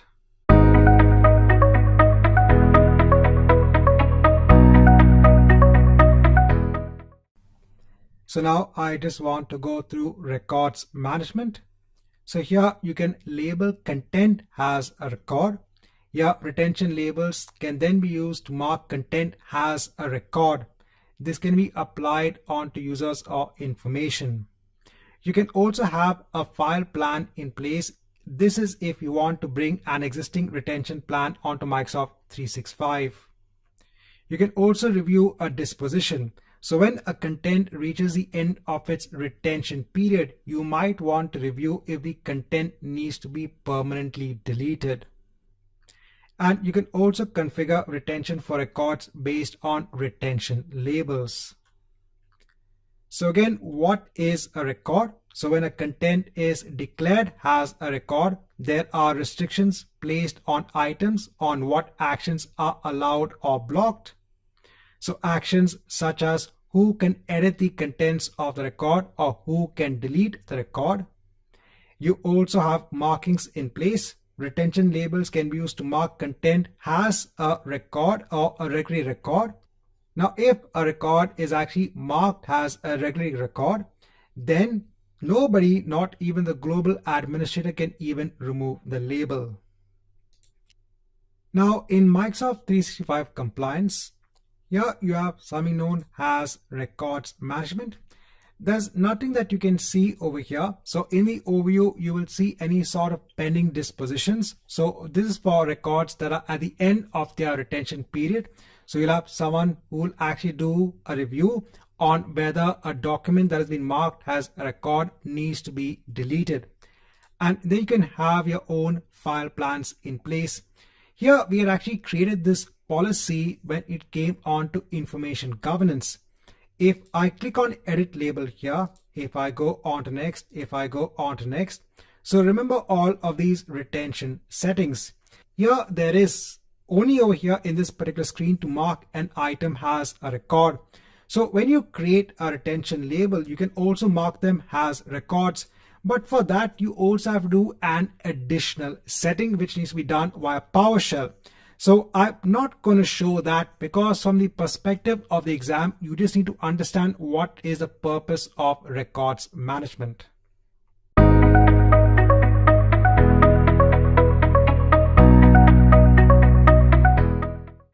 So when it comes on to information barrier, so this helps you to restrict communication and collaboration between two groups in order to avoid any conflict of interest. Information barrier is supported in the following applications such as Microsoft Teams, SharePoint Online, and OneDrive for Business. In terms of the licenses, some of the licenses that can be used when it comes to information barrier is Microsoft 365 E5 licenses or Office 365 E5 licenses. And in terms of the roles, you should be assigned onto any group such as the Microsoft 365 Global Administrator or the Office 365 Global Administrator. Now, we are not going to do a demo on information barrier because over there you need to implement something known as PowerShell commands in order to actually implement this. And from the perspective of the exam, it is more than sufficient enough just to understand the purpose of the feature of information barrier.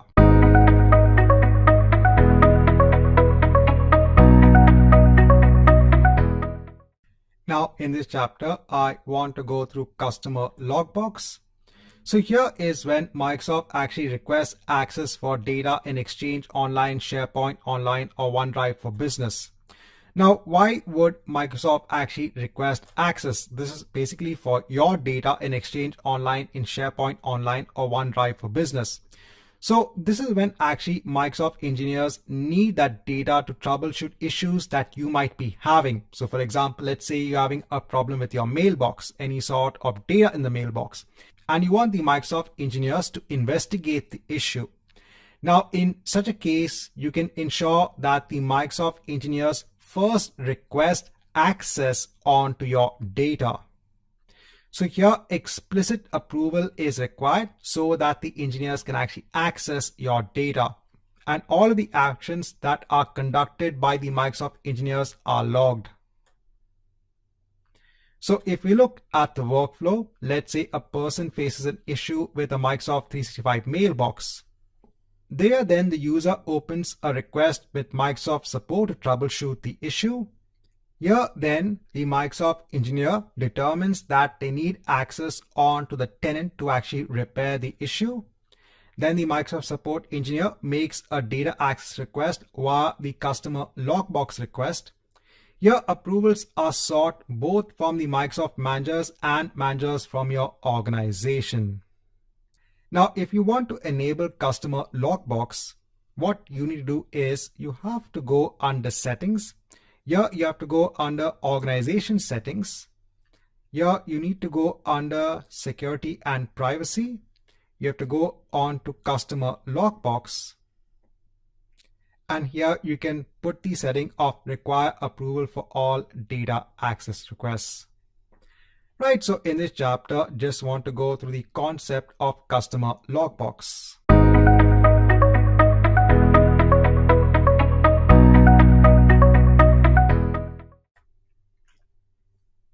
So now let's start with Microsoft 365 Defender. So this is an enterprise suite that helps you detect, prevent, investigate, and respond on to threats across endpoints, your identities, your emails, and your applications. So there are four basic services when it comes on to Microsoft 365 Defender. First, you have Microsoft 365 Defender for endpoints. This provides preventive protections against your endpoints. Your endpoints could be your Windows 10 devices. It could also be your Windows Server devices as well. Then you have Defender for Office 365. This safeguards an organization against malicious threats that could be posed via email messages, links, etc. Then we have 365 Defender for Identity. This looks at Active Directory signals to identify and detect any compromised identities. And then you have Cloud App Security. This looks at advancing security for your SaaS, that's your software as a service-based applications. Now, when it comes to using Microsoft Defender, so here is a URL. It's security.microsoft.com. Here, when it comes on to licensing, some of the licenses which have Microsoft Defender in place are so 365 E5 or E3 licenses with the E5 security add-on, or you could specifically get Microsoft Defender for Endpoint or Microsoft Defender for Identity. When it comes to permissions, you need to be a global or a security administrator. This is when it comes to the roles for the user who is accessing Microsoft Defender. So if we look at a traditional attack and how these services can be used. So let's say a user gets a phishing mail. So this is where a mail has been sent from a malicious user. That mail may seem to come from a legitimate source, but here it is the malicious user who is trying to get information from the user. Now let's say that the user does open up the mail and opens up a mail attachment that is attached onto the email itself. So when it comes to these sort of threats, you can go ahead and make use of Microsoft Defender for Office 365. Let's say that after the user opens an attachment, a malware gets installed on the machine. To again protect against this, to protect against the malware on the machine, you could go ahead and make use of Defender for Endpoint. Let's say that the malware now is able to get the user's identity. Here you can make use of Defender for Identity. And if now that identity is being used to get external data, then here you can actually make use of Cloud App Security. So in this chapter, just want to give an introduction on to Microsoft 365 Defender. In the next chapter, let's go on to the service itself.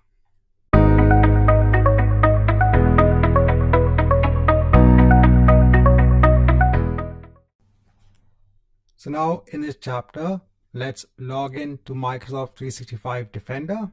So here in a new tab, I'll go on to security.microsoft.com. So here I'm in the home page for Microsoft 365 Defender. Now, in case if it does ask you to log in, so at the moment it's not asked me to log in because in another tab I'm already logged in as the M365 admin. That's why here it's not asked me to log in. Here at the moment, in terms of the home page, there is no data available when it comes on to the Microsoft Secure Score, and that's because it clearly tells here that it takes around 2 to 4 days in order to calculate the secure score. So on the left hand side, you can see that we do have some options in place when it comes on to the Defender service. For example, if I actually go on to the reports here we have many reports in place. If I, for example, look at the email and the collaboration reports, here I can see the mail flow status summary. So for those mails that have been sent between the users or users and outside the organization, everything will be shown here. You can see that there is an edge block spam as well that has been detected. So now by default, we are getting some sort of threat-based detection when it comes to our emails. If you go on to real-time detections, so at the moment we don't have any sort of results. So now currently these are the aspects that we can see in 365 Defender. Now there are some options that we still cannot see, and this could be based on licensing constraints. So I said in order to look at 365 Defender in more detail, you need to have the appropriate licenses in place.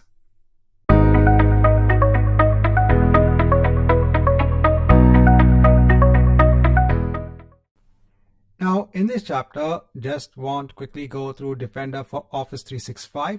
So we've already seen a part of this wherein we could see, the threats or any sort of mail flow status when it comes to Exchange Online. So when it comes to Defender for Office 365, you can use any specific licenses. So there are a number that are available. For example, you could go ahead and use Exchange Online Protection, or you could go ahead and choose Microsoft Defender for Office 365 Plan 1 or Plan 2. If you have Office 365 E5 licenses, this already has Defender for Office Plan 2.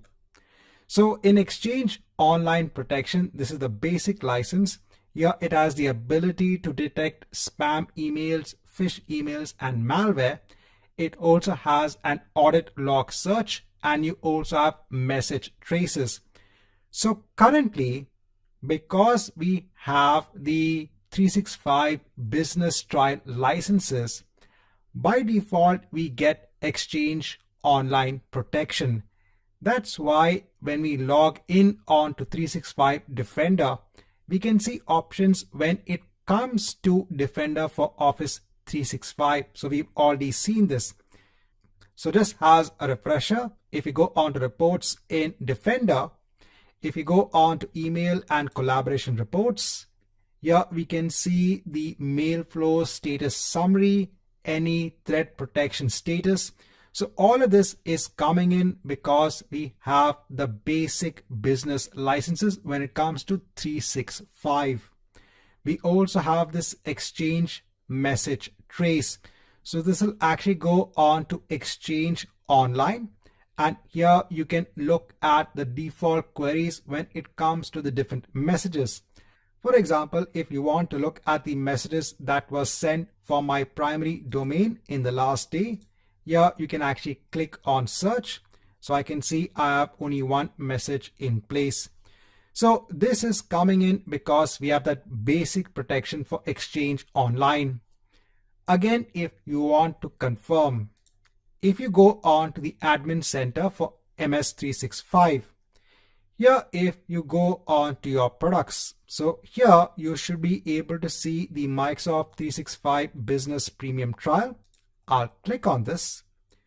Here I'll scroll down and I'll view the apps and services that are included with this subscription. I'll click this. I'll scroll down. Here, when it comes to the license that we have, I'll click on details so that we get all of the details of our current license. Then I'll scroll down. And if I expand Exchange, here if you go on to anti-malware and spam, here you can see that you have Exchange Online Protection. So this is the basic license that we are getting. That's why we can see whatever we can see in Defender 365. Now, apart from that, you also have the Plan 1. Here, in addition to the Exchange Online Protection, you also have safe attachments and safe links. So what this means is that attachments and links are actually checked for any sort of malware, any sort of viruses in a separate environment before you can actually go ahead and open the attachment or open the link. So this is actually making sure that the attachment is safe or the link is safe. And you also have real-time detections. And then you have Plan 2. Plan 2, you get everything from Plan 1. You also get a Threat Explorer. And you also get automated investigation and response. if I go on to the licenses again, here if I go on to purchase services, here if I search for Defender, so by default, right, you'll see all of the products. Here if you just search for Defender, if you scroll down, so you have Defender for Identity, you have the Defender for Endpoint Trial, and here you have Defender for Office 365, that's Plan 2 and Plan 1. If you go on to the details, here also, if you want, you can start a free trial. We're not going to do that because the basics here is just to understand what you get when it comes to Defender for Office 365.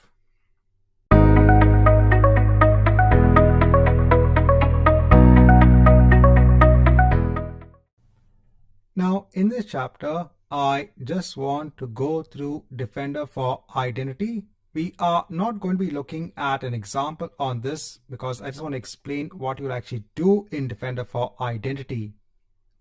Now, we are already well aware of Azure Active Directory. Here we could add users, we could assign users onto resources, we could give permissions to resources that are part of our subscription.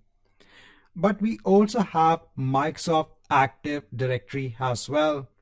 So before Azure was available as a platform, companies could go ahead and install a software known as Microsoft Active Directory. This was an identity-based solution wherein you could define your users, you could define your groups, you could ensure that devices are registered with Active Directory, so that policies could be assigned onto those machines. So companies might already be having an Active Directory server in place. So this could be installed on their own infrastructure. Now, if the same company is also looking at using Azure, wherein they make use of Azure Active Directory, it might be difficult for them to migrate all their users from Active Directory onto Azure Active Directory. One of the other use cases could be that they might be having applications on their on-premise directory that are dependent on users in Active Directory, and it just becomes difficult to migrate everything onto Azure Active Directory. So in such cases, companies might have a connection in place between Active Directory and Azure Active Directory to ensure that users can also authenticate onto resources as part of Azure Active Directory. For this, they can deploy another software that is also available for Microsoft that's known as Federation Services.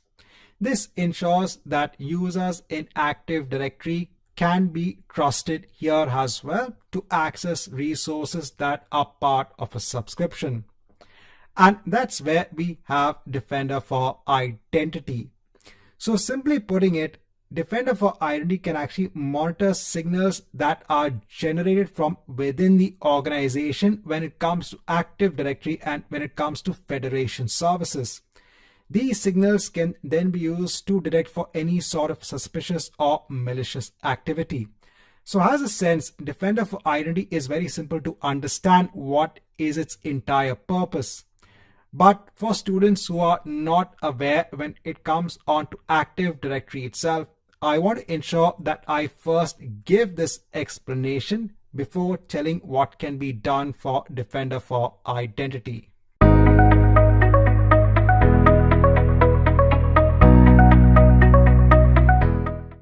Now, when you're looking at Defender for Endpoint, so what is the purpose of Defender for Endpoint? So this is an enterprise endpoint security platform that is designed to help enterprises prevent, detect, investigate, and respond onto advanced threats. So here the Windows 10 devices can actually go ahead and send their signals from the OS level onto Defender for Endpoint. And then you have inbuilt threat intelligence that helps to look at these signals and generate alerts if any threats are detected.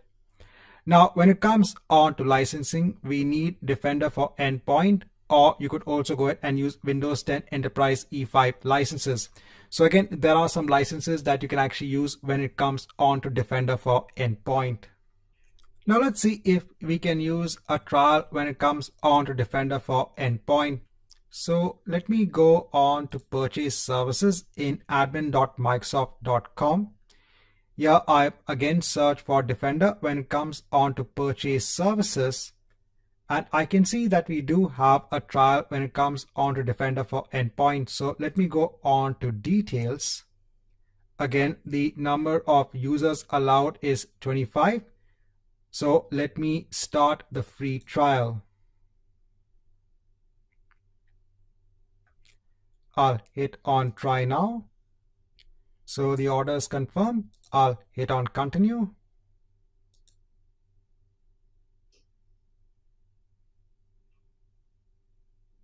So now let's assign that license on to a user. So I'll go on to my active users. Here I'll go on to the admin. I'll go on to licenses and apps. Yeah, let me choose Microsoft Defender for Endpoint and save the changes. So now what I'm going to be doing is I'm going to wait for at least half an hour so that the license takes effect. And then I'll log out and log back in, and I'll go on to security.microsoft.com. So now I've waited for around half an hour, and then I've logged back into security.microsoft.com. So after applying the license, what you should ideally see is some new aspects. For example, we can see threat analytics. Apart from that, if you scroll down here, when it comes on to endpoints, you have a whole lot of features in place. Again, if you can't see this, then wait for some more time, probably wait for an hour. You have to ensure that the license takes effect. Once the license takes effect, then you should get these options in place. So again, just to verify, I am logged in as my admin. When I go on to my licenses and apps, so currently these are the licenses that have been applied. That's Business Premium and Microsoft Defender for Endpoint. So let's mark an end on to this chapter wherein we now have Defender for Endpoint in place.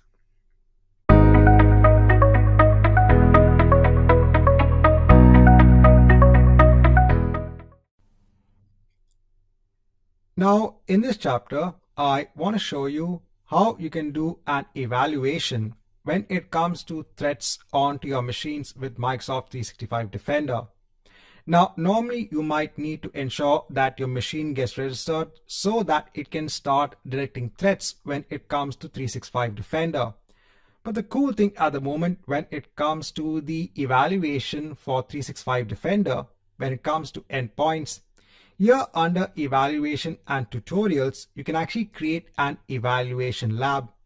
So in this evaluation lab, you can actually set up machines, and then you can actually simulate threats on these machines to see what the threats actually look like and what are the type of reports that you get. Here I'll click on Setup Lab. Now you can choose the number of devices that can be part of your lab. So you have choices here. Now, if you choose the default of 4 devices, these devices will be available for 48 hours each. If you choose more number of devices, then the amount of time that you have for each device becomes even less. Now, we are not going to be using many devices for this point in time. What I'll do is I'll choose the basic of 4 devices. If you want more time, you can go ahead and choose 3 devices. I'll go on to next. Here now, I need to ensure that I provide consent by accepting the Microsoft terms. So I'll click on the link. I'll click on accept. Here for the sharing statement as well, I'll click on accept. Here I'll scroll down. Now, if you want to use any of these simulators that are available in this evaluation lab, so these simulators can actually simulate issues or threats on your machines, and then you can see how those threats actually come up when it comes to 365 Defender. Here, if you want to actually enable simulators, again, you need to provide consent. So here when it comes on to attack IQ, here I can click on I accept. So I can choose that. Here when it comes on to safe breach, here you need to give details when it comes to email address, your first name and your last name. So it's up to you. If you want to ensure that you can simulate attacks from safe breach, then you can enter these details. So what I'm going to do is that I'm going to enter my details and then I'll click on next. So I've entered the details. I'll click on next. So here we have the active vendors and we have the lab configuration, and then I'll click on setup lab. Now what this will do is that it will actually create an environment on which you can actually go ahead and now add devices. So we can provision up to 4 devices. Here on the right hand side, you can see that you have the configuration in place and you have the simulation integration also in place.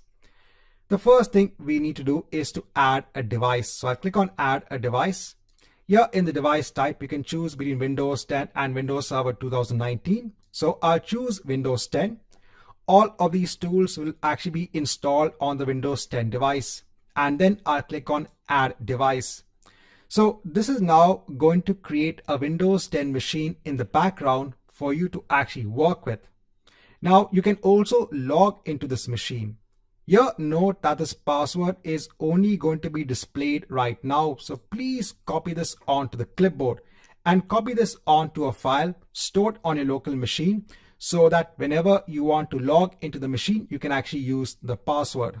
So Notepad, I'm storing the password and I'll also store the username. And let me hit on done. Now it can take around 10 to 15 minutes for the device to be in the active state.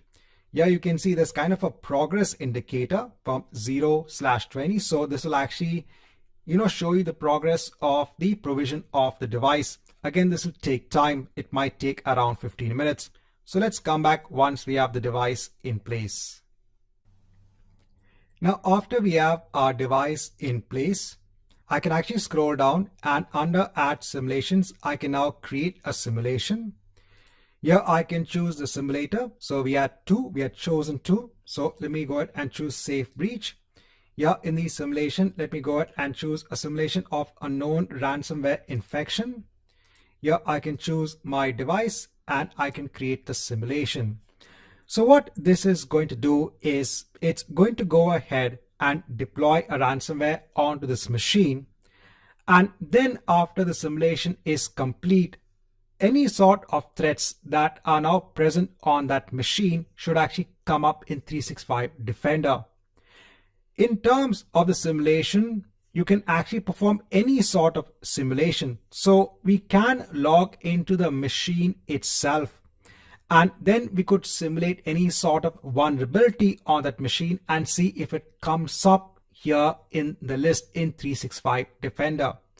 But in order to quickly see what this service can actually do when it comes to 365 Defender for endpoints, you have this entire simulation lab experience. Now, the simulation could take around 2 to 3 minutes. If I just go on to simulations, here I can see it's currently running. So let me just wait for a couple of minutes. Now, after waiting for 5 minutes, let me just refresh the page. Or I could see it actually already got completed as well. So I can see it is completed. Now, if I go on to report, here I can see that multiple incidents are in place and we do also have alerts in place as well. If I go on to my devices, if I go on to the test machine device itself, here you can see now it has a high risk level. Here in terms of the exposure, it is saying that it is low, and that's because no one is actually logged into the machine. That's why the exposure level might be low. So there are different assessments based on which it actually determines what is the exposure level of now such a risk that's running on this particular machine. So you can get all the details of the machine here, and you can see all recommendations if required. You also have all of the alerts. So if you go on to alerts, if I just go ahead and hide this, here you can see all of the ransomwares that have been detected or prevented, right? So Now, this simulation has run a ransomware, type of simulation on this particular machine. And now whatever threats have been detected on the machine is being sent on to Defender for endpoint. If you go on to threat analytics over here, in terms of 365 Defender, here you will see what are the latest threats. You can see ransomware, phishing vulnerabilities, and the activity group. Here you can see now that there is one threat within the organization, and that's because of the machine on which we just ran the simulation. You can also log into the machine as well. So if I go back onto evaluation and go on to the evaluation lab, if I go on to devices, so here in devices, I want to copy the public IP address of the machine. So I'll just close this, just want to copy this. Now I'm going to open remote desktop connection on my machine, my local machine. I'll put that IP address and hit on connect. Then I'll take the details that I copied previously. This is for logging into the machine. So the username and password. So we can also now log into the machines in our evaluation lab. Please know that only use this evaluation lab when it comes to 365. We'll also see how to use this evaluation lab when resting a machine with Microsoft Intune. So try not to use this particular lab for other things. Use it for the purpose of looking at 365 Defender. Now, once you've logged into the machine, if you actually go into the notifications, here you can see that there are threats that have been found. There is ransomware that has been found. So everything has been found by the Microsoft Defender antivirus. And this has sent the signals on to Defender 365 for endpoints. And now you have alerts also in place.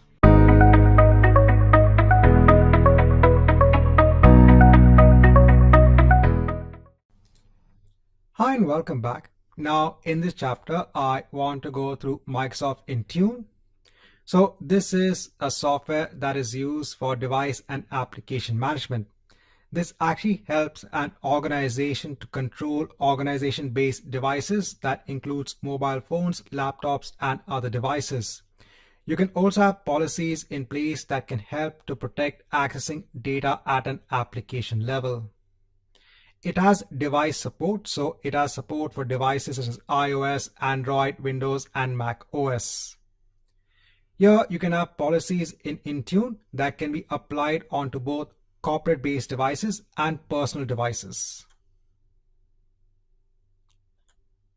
So when it comes on to Microsoft Intune, there are two types of management. First, you have mobile device management.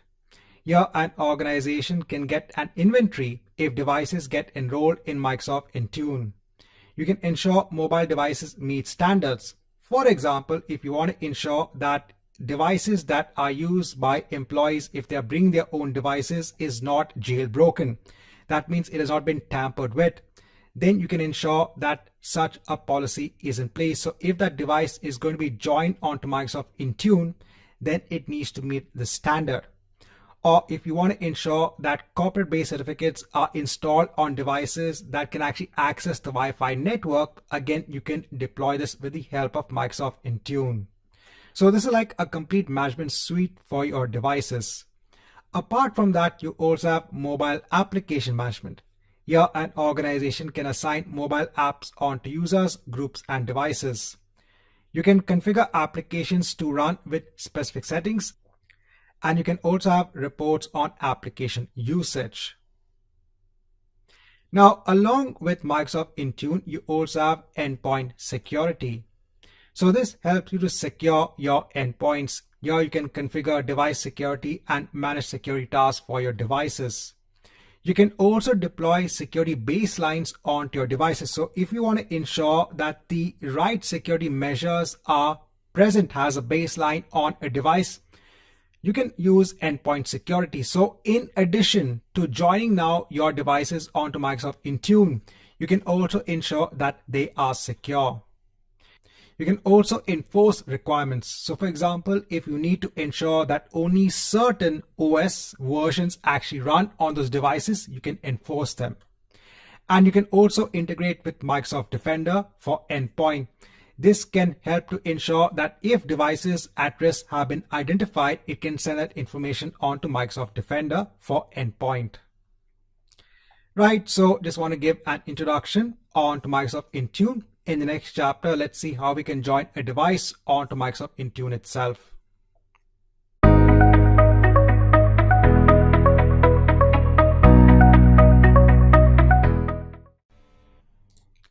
Now, in this chapter, I just want to give an overview when it comes on to Microsoft Intune, and I'll just show you how to register a device with that particular service.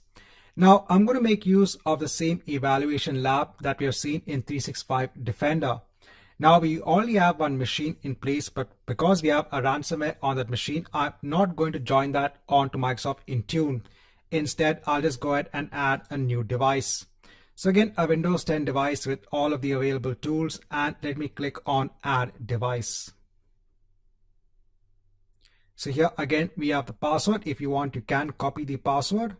The username remains the same, and then I'll hit on Done. And again, it will start with the process of setting up this machine. Now, if you want to go on to Microsoft Intune, you can actually go on to Admin Center, and here if you scroll down, you can choose Endpoint Manager. Endpoint Manager will also take you onto Microsoft Intune. So you have two features. You have Intune, wherein you can actually register your devices, you have applications, and then you have your endpoint security. So if I go on to devices, if I go on to all devices, so if you've registered any devices, it will come up over here. You can see that there is a support for different platforms, whether it be Windows, whether it be iOS, whether it be Mac OS, or whether it be Android. Here, if you actually go on to enroll devices, here it will actually tell you based on the platform, what are the different ways in which you can actually enroll your device onto Microsoft Intune. And once you have your devices in place, you then have a lot of policies that you can actually define. So these policies can then be applied onto those devices. For example, if you want to ensure that certain compliance policies are in place, you can create a compliance policy and it can be added onto that particular device. So there's a lot that you can do when it comes to policies. Apart from that, you also have endpoint security. So in endpoint security, you can manage various aspects such as the antivirus that could be running on the endpoint device. You can also look at disk encryption and firewall depending upon the device that you're actually adding onto Microsoft Intune. So you have this ability now to actually manage the compliance of your devices and also the security. So I'll just quickly show you how you can enroll a device. This is based on the Windows 10 machine that will have up and running in a moment's time. So we just need to wait for around 5 minutes. So let's come back once we have the machine in place. Now, once I have my test machine 2 also in place, I'll take the IP address. So I'll just copy it. I'll just open up remote desktop again and connect onto the machine. So I can use the same username. Just use the other password.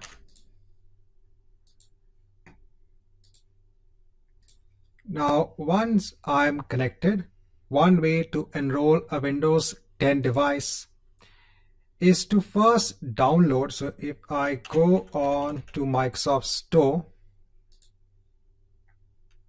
app to download a tool known as Company Portal. So I don't know why they've actually given this name, but it's Company Portal. Here I'll click on Get. Here I don't want to sign in at this point in time. I just want to install the application. So it's downloading the Company Portal. Once it opens up, that time we can actually do a sign-in process. Now once the sign-in is complete, I can launch Company Portal, and here now it will ask us to log in. So what I'll do is that let me use, let's say, user A for the login process. I'll go on to it and enter the user ID.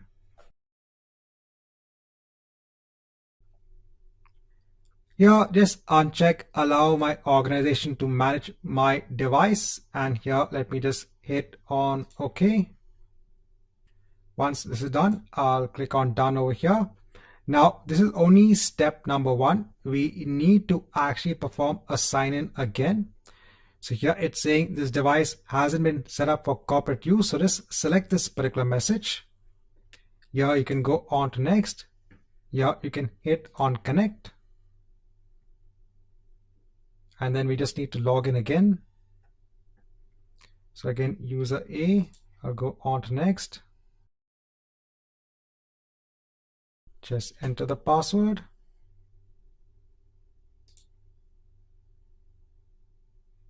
Once this is done,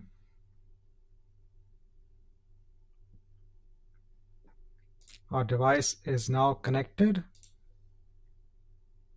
So we can see our device now in the company portal. Now let me just wait for around 4 to 5 minutes and then come back. I want to see if the machine gets reflected in Microsoft Intune. Now after some time, when I go on to my devices, if I go on to all devices, so I can see I have one Windows device in place. So if I go via the platform, I can see my test machine 2 is now managed by Intune. And then you can go ahead and have various policies defined that can be applied onto this machine. So if you want to manage your devices, you can go ahead and make use of Microsoft Intune. At the same time, if you want to manage the endpoint security of these devices, you can make use of endpoint security.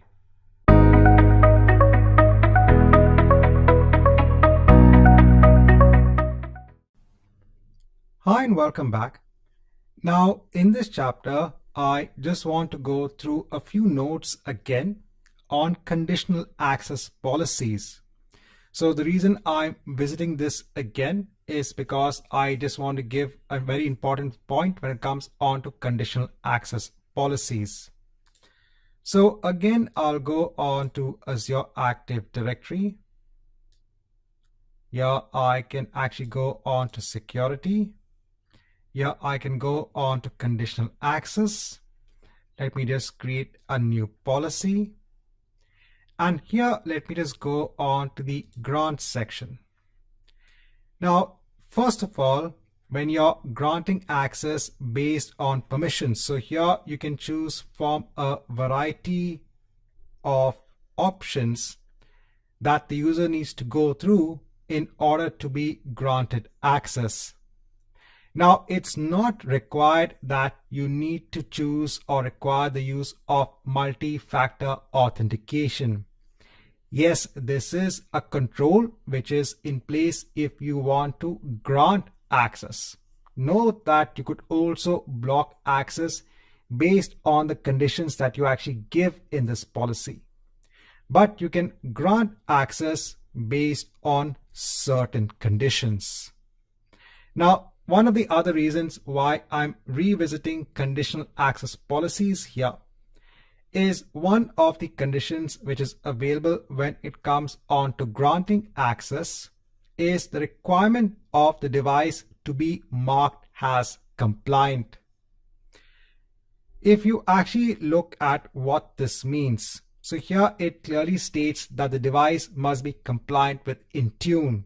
So if you have your devices that have been registered by Microsoft Intune, and if they have been marked as compliant, then you can actually grant access. If not, it clearly states here, if the device is not compliant, the user will be prompted to bring the device under compliance. So this is another aspect that is actually available when it comes on to conditional access policies. Here you can ensure that when the user is logging in onto, let's say, Azure via the conditional access policy, it needs to ensure that the device that the user is logging in from is marked as compliant in Microsoft Intune. Right, so this marks the end of this chapter, wherein I just want to bring one important aspect when it comes on to conditional access policies.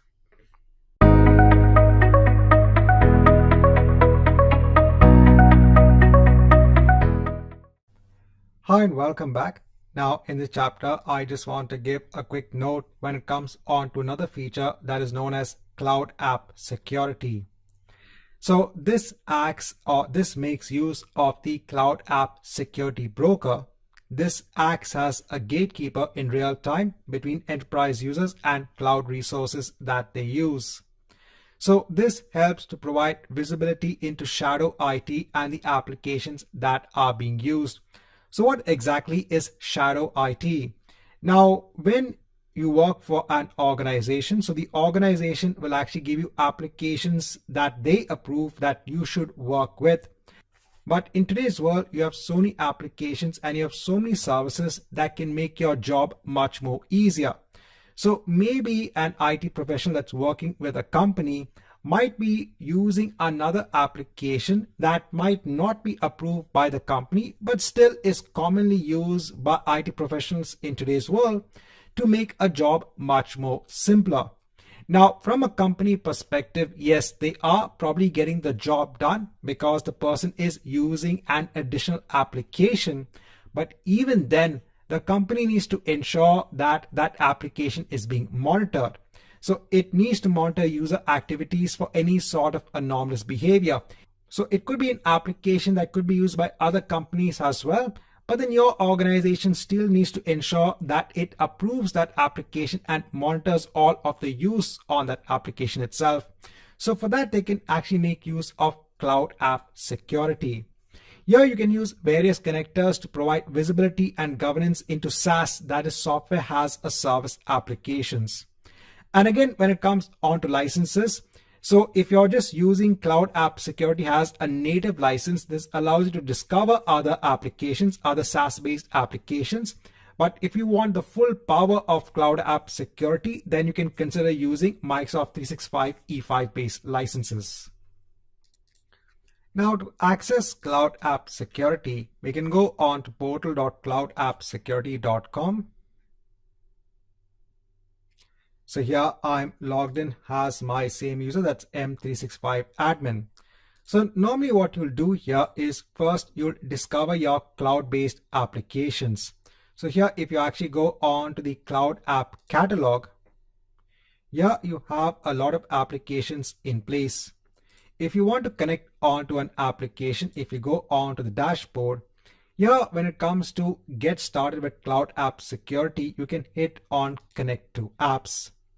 Here, then you can connect on to an external application. So for example, if users are using GitHub, they're using Amazon Web Services, you can connect on to those applications and then you can monitor the security of users that are connecting and working with those external services. So here, this entire feature is making use of that Cloud App Security Broker to look into what are the activities that are being done by users on external services. Because see, in today's world, you have so many services on the internet. And obviously, all of these services are open onto IT professionals and they are more than able to actually work with these services. But from an organization perspective, it is always important to monitor the activities on these services. That's where you can actually make use of Cloud App Security.